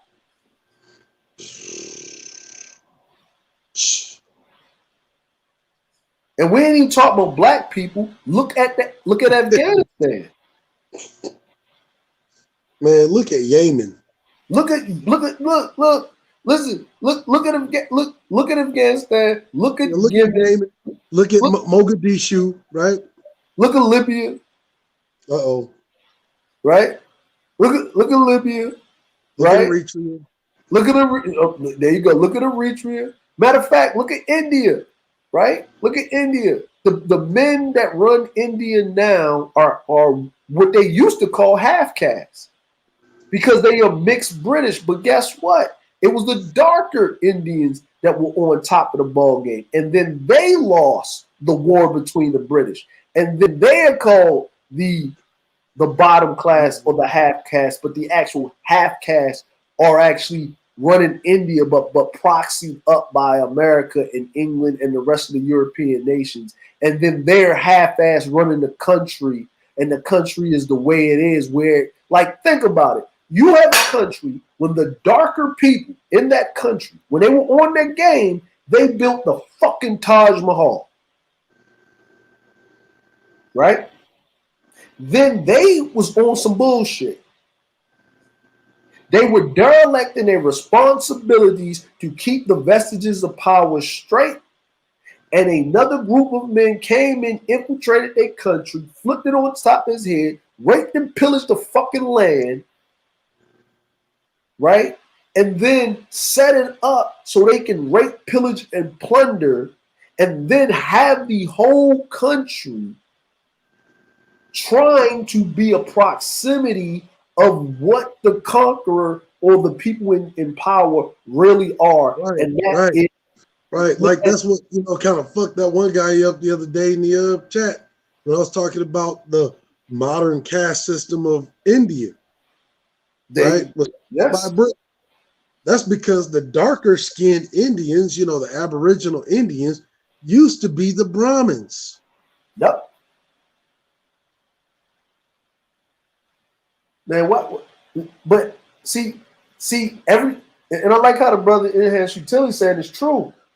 But everybody accept this fact when I'm talking about other people, but we don't want to accept it when it comes to us. Right. And what I mean by this is on both ends of the fucking spectrum, right? You know what I mean? And the reason why I say this is this. And the reason, when Cerulean says dereliction, the reason why it hurts so much because it's so fucking true. Right? Because for you as a man to be in that place and you know what it is to be a man, if your household is fucked up, if your woman ain't acting right, if the children are fucking up, whose fault is it? It's your fault as the man because your leadership. You're considered a failure. The world don't give a fuck about men unless they producing something. This is a fact. Doesn't matter what man you is. Doesn't matter if you're black, white, whatever. And matter of fact, here's the thing. Right? It's proven every day because you wouldn't sit up there and hear Trump said he's going to bring coal back. He's going to bring back our jobs. These wasn't black people saying this. These were white men saying it. Damn, did Trump bring back coal? Nope. Did he bring back those jobs? Nope. Why is it that the highest number of drug-induced suicides happened under Trump's watch? And that was white men, right? They were white men. That was white men, right? So either way, as evolution comes, and that's when I said when we was talking, me and SKC was talking with Mike V, and I knew he was going with his part of his position, and I know what he was saying that I want to state my position. I don't consign, right, that if black people made all of this shit, right, I consign that it's black people. There's black people's fault, right? That how did they learn how to be like this? Well, they saw us use it. Now, how they use it, right? How they do it, maybe more barbaric than how we used it, but they're using it nonetheless, and it works. If it works, it works, right? And this is how societies are being ran. We can't say we built these societies, we did certain tenets, and we was running shit if in fact we don't take the good with the bad. And there was some form of dereliction by the men that allowed this to happen. Men go to war. Men fight other men for positions of power and prestige. And when your empire is on a decline and you no longer become a world power, is when a woman is sitting at the ephetus or the top seat of power. England, when they had a king, was sitting at the top seat of power. They got a queen. Look where they at now. Is this not correct? But once again, though, right? Like I've always said, gynocracies, they are not self-constructed. They are only They are only constructed in the absence of strong men. So I'm gonna say this, right? I'm gonna say this. Now remember, this is today's standards. This is today's population, right? And this is from 2018 because they can't get the numbers because of COVID and stuff like that. But this is from 2018. England, 55.9 million people, right? The United Kingdom, right? That United Kingdom is Scotland and Northern Ireland. Okay, that's the United Kingdom completely. That is 66.46 million people. Okay, now let's look at population, right? Population of Texas. Look at that.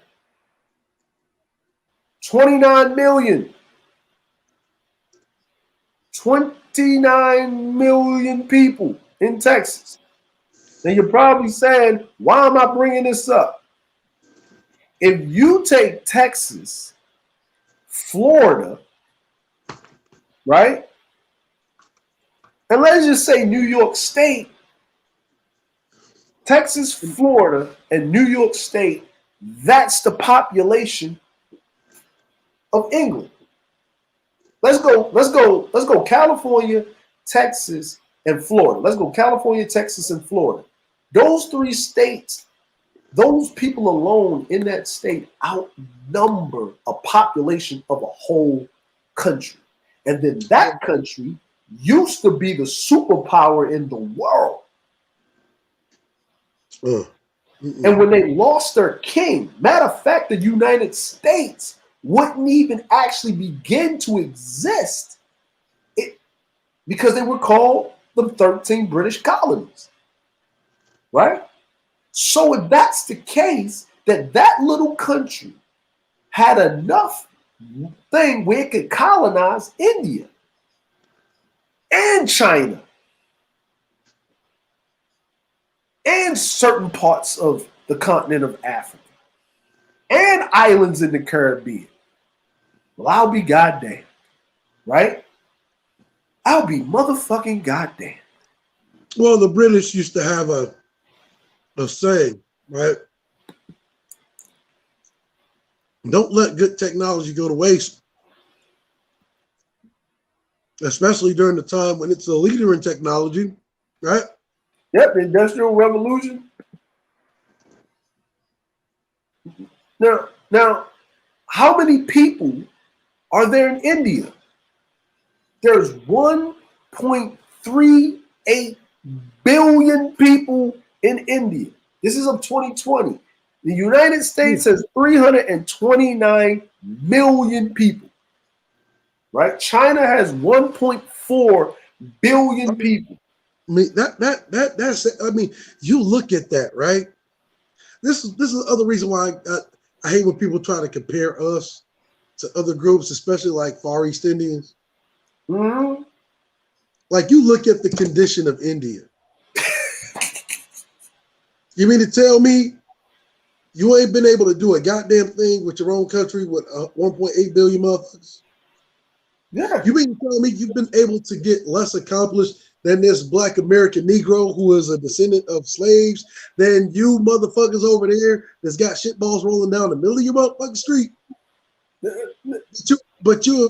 every time that you need something as far as defense equipment, you need some shit from America, though. You niggas got 1.8 billion motherfuckers and haven't been able to build your own plane. You got 1.8 billion motherfuckers and ain't been able to build your own ships. Oh, here's another one. Here's another one, I'd like to put this out. So who in the world is really the lazy motherfuckers? I'm gonna put this out there. Population of the world is 7.9 billion. China and India, right? So that means that India has, what's the percentage of that? 1.9 billion people in the country. I mean, let's just put it in perspective. How the fuck do you have literally you have literally great you have what about nearly 20% of the world's population exists in India? Now China. How you have 20% of the world's population in India, but your sorry ass ain't been able to build your own plane, ain't been able to build your own tank, ain't been able to build your own ships. Who's lazy? Who's a lazy motherfucker in the world? 1.8 billion motherfuckers, and you haven't been able to organize them into a motherfucking system that builds its own shit? You gotta lean on America for welfare?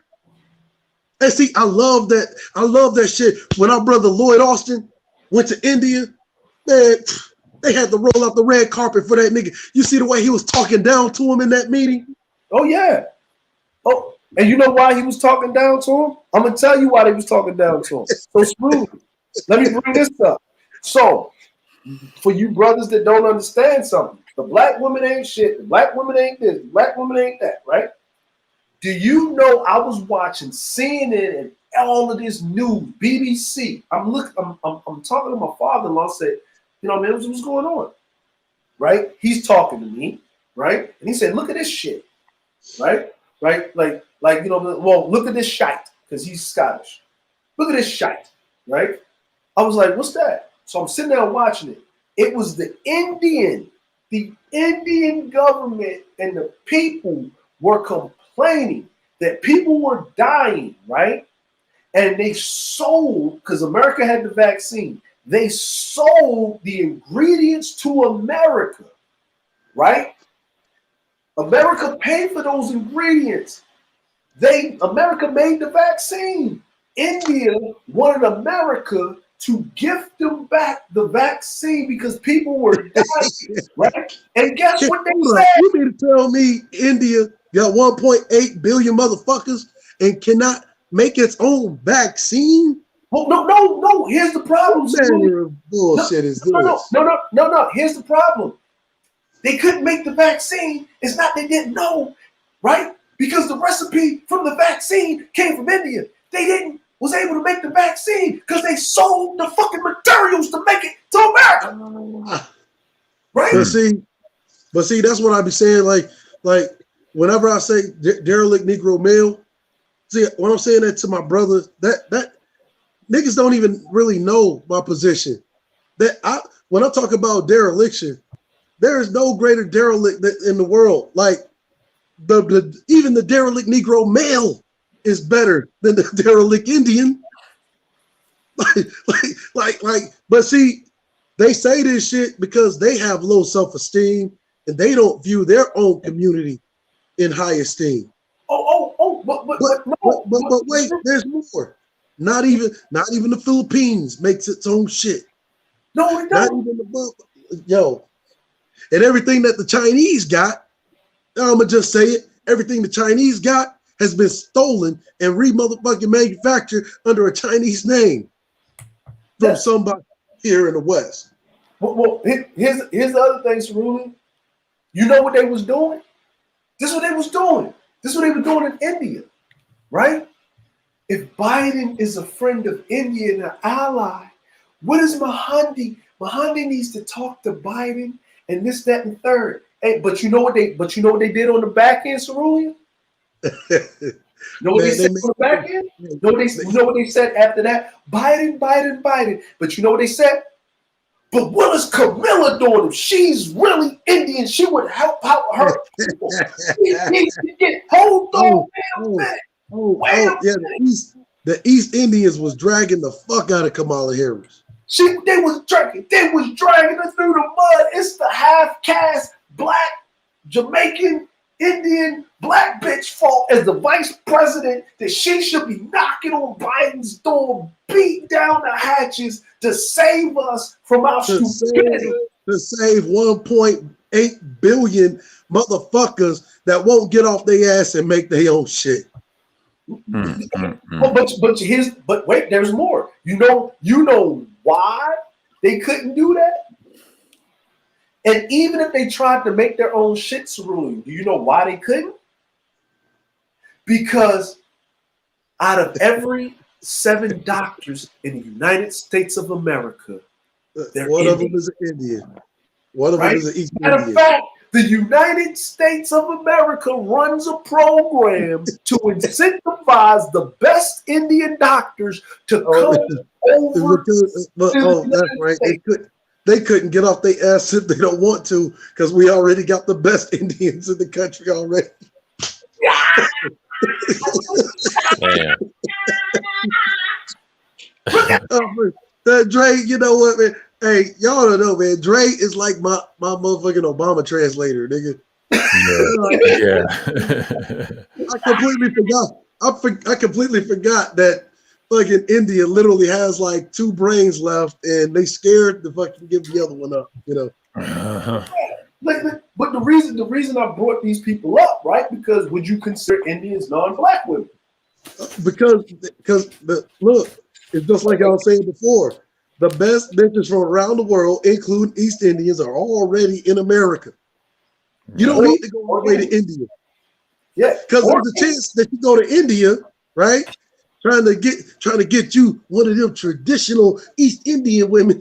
That bitch gonna be dumb than a motherfucker. Exactly. Yeah, because we got all the smart ones. Yeah, and see, and the thing about it, America don't let no smart ones stay in India. Exactly. They don't, and they don't even know this. And when I was watching the Americans talk about the thing, when they were bringing Rona, and Fauci would say some stuff, and he would bring in somebody that was a person. He brought an Indian doctor up to start talking. Right? I'm like, this guy in India, and this dude got a Texas accent. But right? see, at the same token, Dre, it will go back to what we've been saying, right? Is that the condition of India is still the Indian man's fault. Exactly. Because your dumbass, through diplomacy, allowed a so-called ally by diplomacy to create a brain drain in your society. Here's the problem. Think about it. You know who brokered the deal between the vaccine between America and India? It wasn't America. It was the Indians, right? That were in England. Because a part of that thing, America then shifted a lot of the vaccine to England. Because why? You want to know why? You want to know why I'm proud to be who the fuck I am, not just as a black man, but also as an American. You say Cam Rob. Cam Rob, let me explain something to you. All right, so okay, the Haitian migrants. Okay, first of all, check this out. Okay. Well, first of all, said, what about the Haitian immigrants? First of all, those Haitians, they not really Haitians. A lot of them are coming from like Nicaragua, El Salvador, right? Nicaragua, El Salvador, and some of them come from Costa Rica and Panama. That's why they had that big thing down there in Haiti, where the Haitians are saying, "Hey, we can't let you motherfuckers in because we can't even fucking prove Haitian citizenship." Hey, sir. I want to bring this up, right? I want to bring this up so people understand something. Go ahead. Right? So people understand something. Hold on. I'm going to bring this up on the map here. Hold on. We're going to bring this map up, right? I gotta get the right map. So, you know what I mean? Because we need to have a geography lesson sometime. You know what I mean? Because, no. And it's not, and listen, it's not, the person that asked the question, because they're going off of what the news tell them. And a lot of times, you have to be deconditioned to critically think. Pete, right? Because Russia Times has actually been reporting accurately on that situation, but you notice YouTube completely censored Russia Times and got Russia Today. Yeah. Right? Yeah. Right.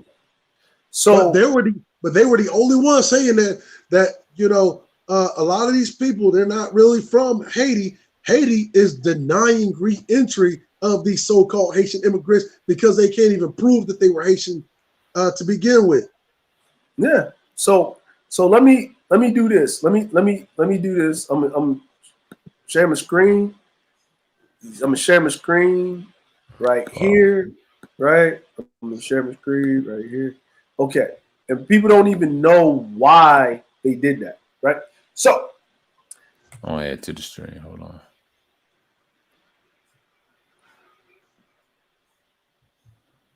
Hold on. Right. I'll give you the full layout. Yeah. All right, there we go, right? So I'm gonna show y'all something, right? Okay.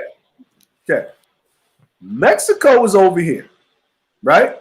Mexico's over here. So that means that Texas is over there. And they say that we're crossing the border from Mexico, right? Mexico into Texas. Is this not correct? So you mean to tell me that Dominicans and Haitians have just all of a sudden decided to take an alternate route to go 2,200 nautical miles further west? They go in that straight line north to Miami? Like, understand something, man. Like, for one, a banana boat ain't even gonna make it to no motherfucking Mexico. Okay. Well, here's another one, right? Most Haitians, when they make money outside of the country, they go to Cuba. They're going to Cuba. They're going to Caracas. You know, they're going to fucking Colombia. Right, Colombia, Venezuela, right? Because there's a strong kind of pact between Venezuela and Haiti and the Dominican Republic, right? Yeah. And see, here's another one, right? Who assassinated the Haitian president? Well, it was Colombians. Okay, so if the Haitians were in Mexico, right? Why wasn't there any Mexican motherfuckers assassinating the Haitian president? Why was the Colombians doing it? That means that the reason why you would do something is that if this is a political strife, but it was, they was contracting the United States because they were former military of the United States. What's happening is that America, because Venezuela has basically dictated there's going to be a new contract with the exported oil. And so who are the next biggest, oil producers? Well, Haiti and the Dominican. Yep. But see, how do you go into an exclusive deal to get cheaper oil from, say, the Dominican Republic? You got to help either one side to monopolize the island. And you've actually been seeing that with that line of disembarkation, annexing more and more of Haiti in favor of the Dominican Republic. Yeah, and the funny part about it is, here's the crazy part. Here's the funny part about it with Haiti, right? The funny part about it with Haiti is that even that Haiti is like this, right? Even though on the map is like this, but it's actually from this area over, like down to this little, where my cursor's going is actually like this. They may misrepresent the map, right? But Haiti, right? The problem with dealing with Haiti is this. You see how close Jamaica is on the map to Haiti. You see how close Cuba is. This is all a fault line, but here's another problem. The waters that surround and all of these coves in here make it a problem, even for the United States Navy, to get in this motherfucker and land and do anything. We don't really have a whole lot of boats unless they're amphibs, and not a lot of amphibs at that can even navigate those waters. I mean, come on. Yeah. Now here's the other one. Right? They still in Haiti they still got the forts up in Haiti. They still got old ass cannons that are just mothballed. They still got cannons that they can launch old school style 4 kilometers away to hit some shit.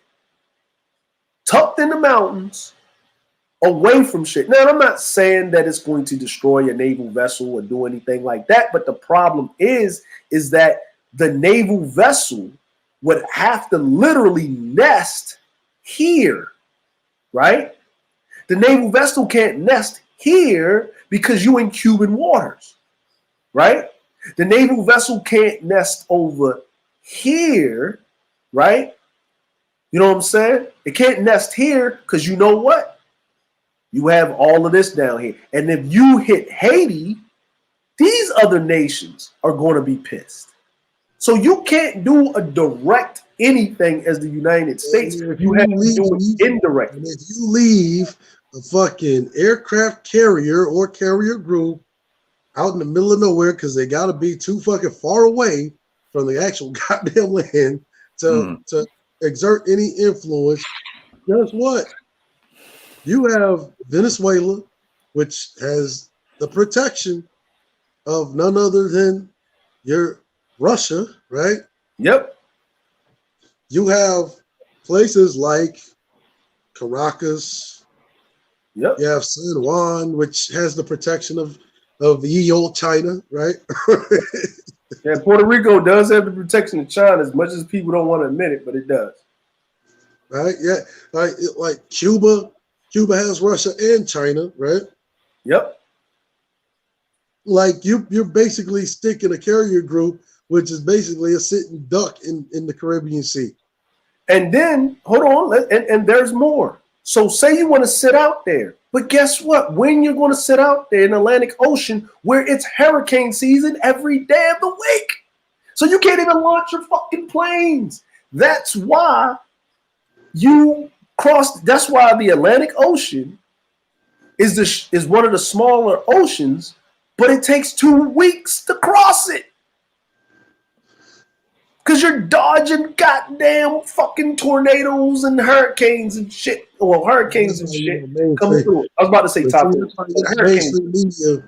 Mainstream media got these people believing that some Haitian migrants are about to go 2,200 nautical miles further west. Look at this. I'm gonna pull this up. Right? Look at this. Look at this. So we know, right? So we know, right? So hold on. Let me scroll down. Right? Let me get right here. Right? Look at that. Right? Look at that. Port-au-Prince is right here, but look at that little island right there. It's a 20-minute boat ride to Cuba. Look at it. Look at this. Nassau. It's a little ass island. You know why the U.S. got that island there? Because that's the only way that they can fucking insert and extract. This is where them Colombians came from. Here.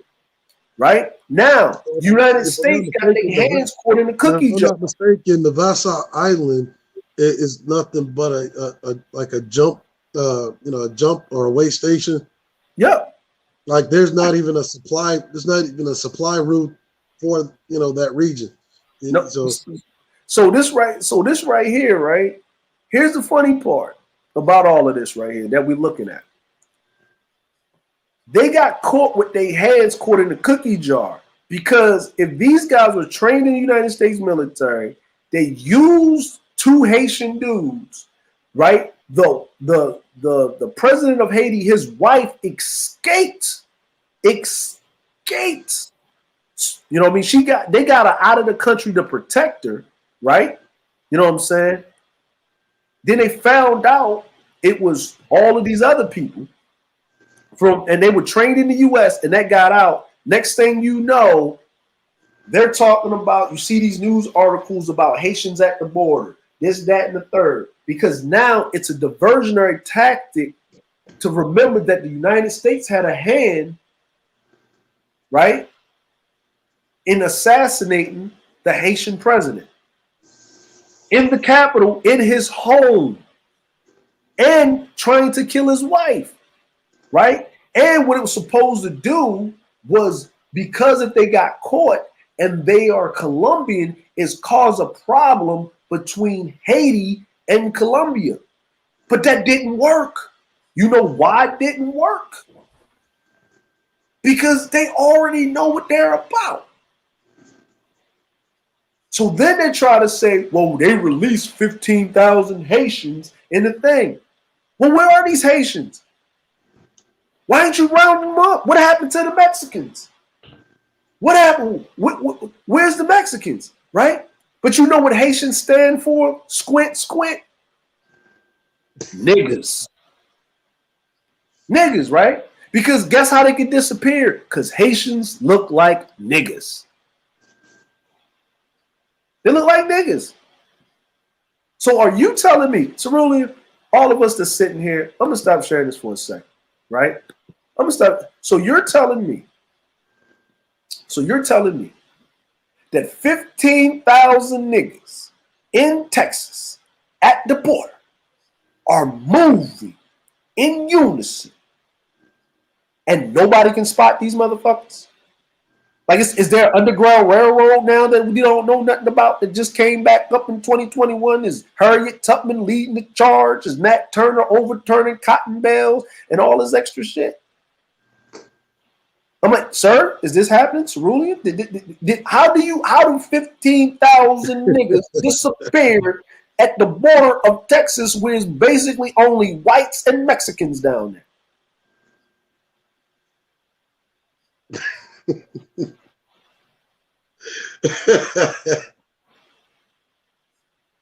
Oh man.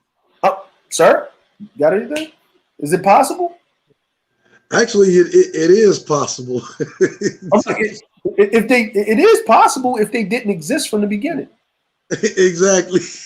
Okay, I'm just saying. I'm saying you because nobody look. It's possible because nobody was ever there. Thank you. Here's the problem, right? And this is what if you remember, like those the Caribbean packs, right? Yeah. Like, you didn't see any strange shit like niggas coming on banana boat, and if you did, you always deferred that to the Coast Guard. Listen, Cerulean. We don't hear any. See, the first people to know, you don't hear any reports of the Coast Guard stopping no boats, no fishing boats, no small boats, none of that shit. See, if that was really a phenomenon that was happening, the first fucking people to really put that shit out would be the Coast Guard, and that hasn't happened. It hasn't happened, right? Niggas are going to migrate because Haiti's fucked up. They had an earthquake. It's all popping out of the ground. Yah, blah, blah, blah. They under civil unrest. Biden, are you going to go down there and do some peacekeeping treaties or help Haiti keep the peace in their nation? He said no. You know why he said no? He said no because they got their hands caught in the cookie jar and they couldn't move because they got caught. Like, why would they do something? And it would, like, what do they call that? An intelligence breach? Yeah.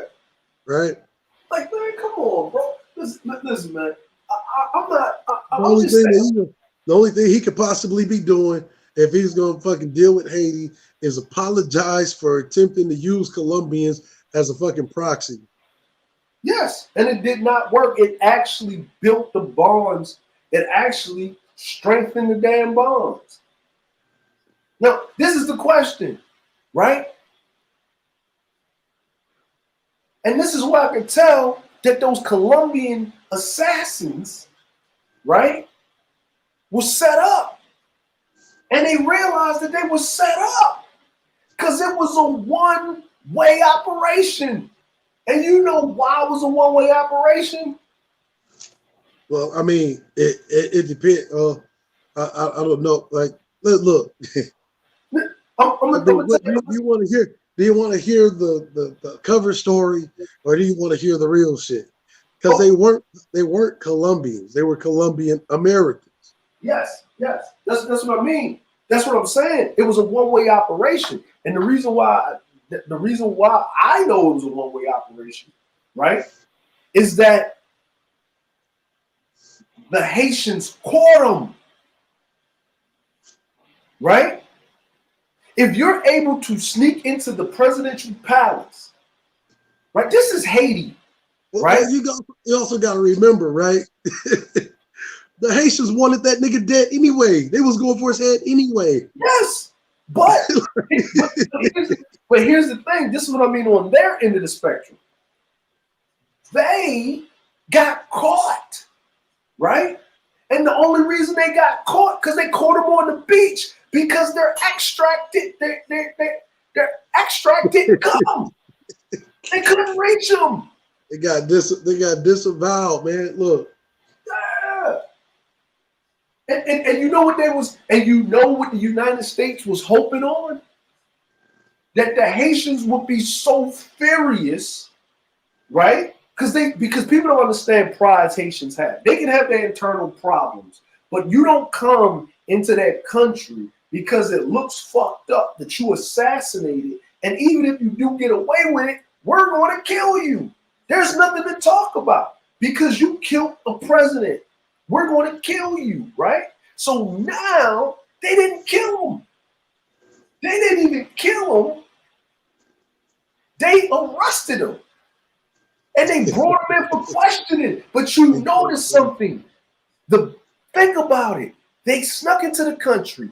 They killed the president, right, of Haiti. Them dudes didn't have a mark on them. Why you think Haiti ain't make a big stink about it? Because they're looking at it like you really did us a favor anyway. But think about it, Cerruti. Even if that's the case, they didn't have a mark on them. They wasn't even beaten on. They was actually treated extra humanely for them to come and cause an international incident and to conduct treason like that. So that means that these dudes realized it and they gave up the ghost. They gave up the ghost so damn quick. But you don't hear about these guys no more. You don't hear about them. You don't even hear about the motherfuckers. And the only reason why you know about the goddamn Haitians that was involved with the guys that got it done is because the United States had to protect their asset. Because don't think for 1 second them Haitians that's down in Miami wasn't coming after that motherfucker's neck. Because he was a traitor to Haiti for doing it.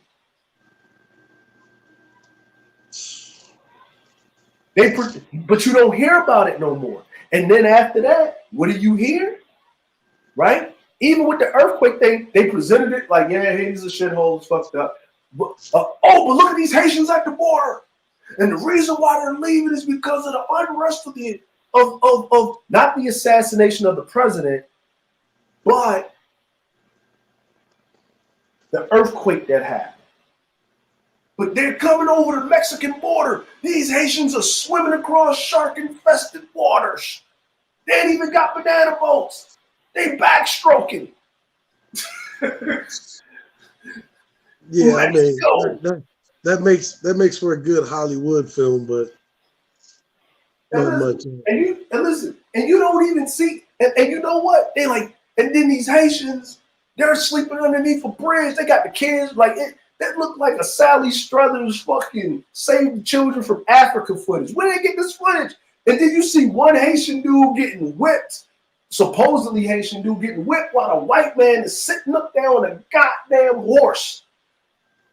Get back, nigga. Get back, nigga. and then all of a sudden, here's the outrage, right? It's not Biden needs to go there. Where's Camilla? She needs to go to the border and quell her people. She needs to basically get these niggas under subjection. You know what I'm saying? Like, you know what I'm saying? Like you are the affirmative action hire somewhat. You get what I'm saying? But see, here's the funny part. Here's the hilarity, right? Here's the hilarity about the whole thing. While they pull on your heartstrings to import, was it 20 million Afghani women? Yeah, it's 20 million Afghani women. in the middle of America and disperse them out to these royal or these failing parts of Middle America. You know what I'm saying? Because their women ain't acting right. Oh yeah, man. You listen to, Afghani men, like in their opinion, these Afghani bitches. What I mean, the women ain't acting right. I'm talking about the dominant society. Stayed there in Afghanistan and starved to prove their loyalty. You know what I'm saying? Yeah. You know what I mean? Hey, listen, man. Listen. Having sex with a virgin ain't cool, man. It's not as what you think. Having sex with a starving virgin, what is wrong with you? Just think about that for a second. It's not as cool as you think it is. I'll tell you this. Now, I'll tell you this.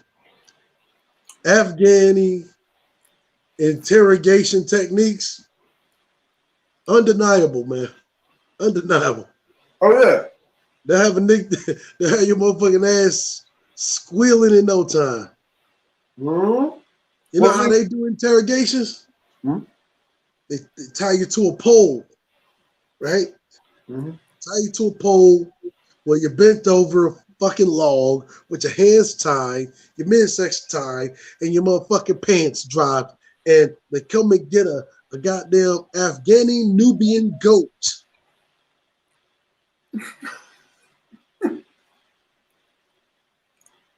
Who's been isolated from the flock of female goats. Are these black female goats? That motherfucker is horny enough to fuck a dozen flocks of female goats. Hold on, Sabrina. Are these black female goats? Yeah.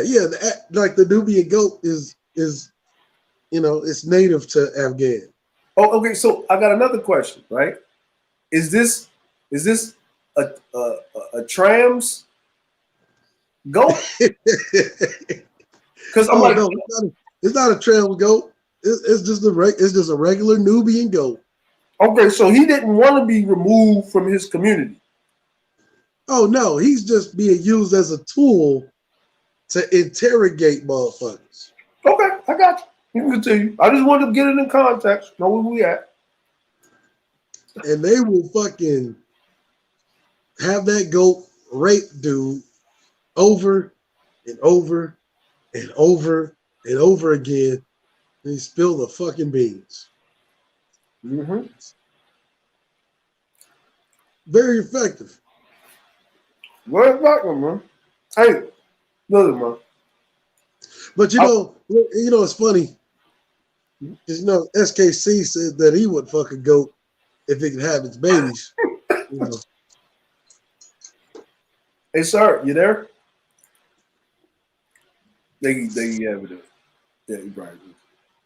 I would like to make a public service announcement. You know what I'm saying? But man, listen, man. I'm gonna say it like this. Because I'm about to bounce down because I really gotta go do the paperwork. Yeah, it's been fun up here. Damn near fucking 8 hours of loveliness and shit like that. We was up here acting stupid and shit. But at the same time, man, I'm just saying my position. You are free to live your life however you wish. There are known knowns, there are unknown knowns, and there are known unknowns. There are also empirical data and facts. And with this being said is, no one will beg you to be great. But the perception of the world will hold you accountable.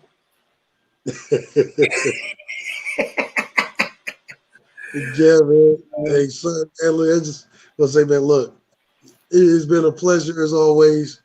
It was a gratitude for having me up here. You know what I'm saying? I say salute to long live the black nobility. Abba Noblish.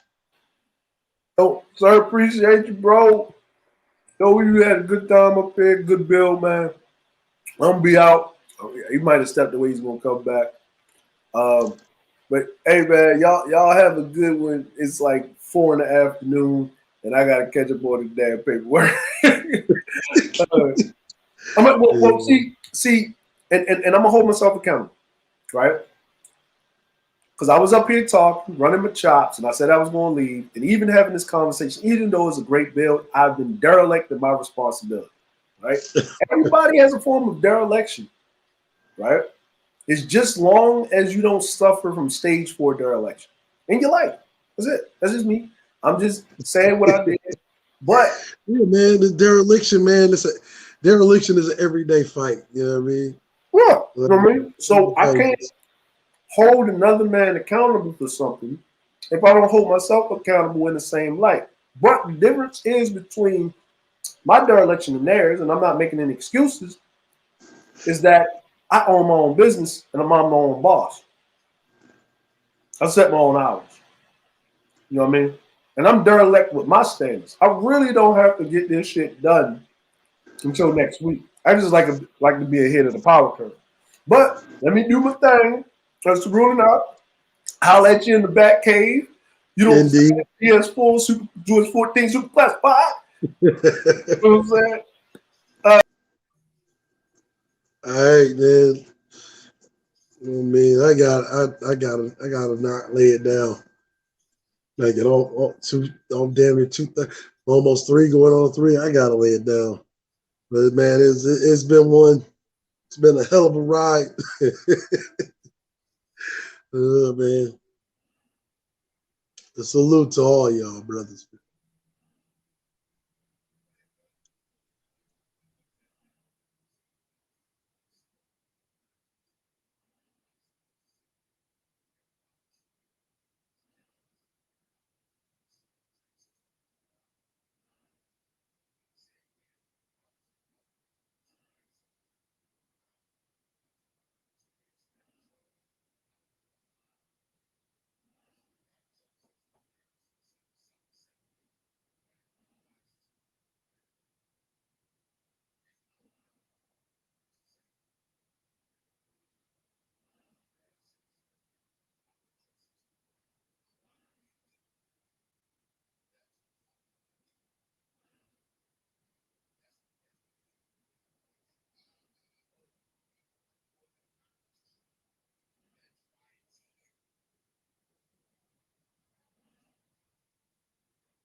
Oof.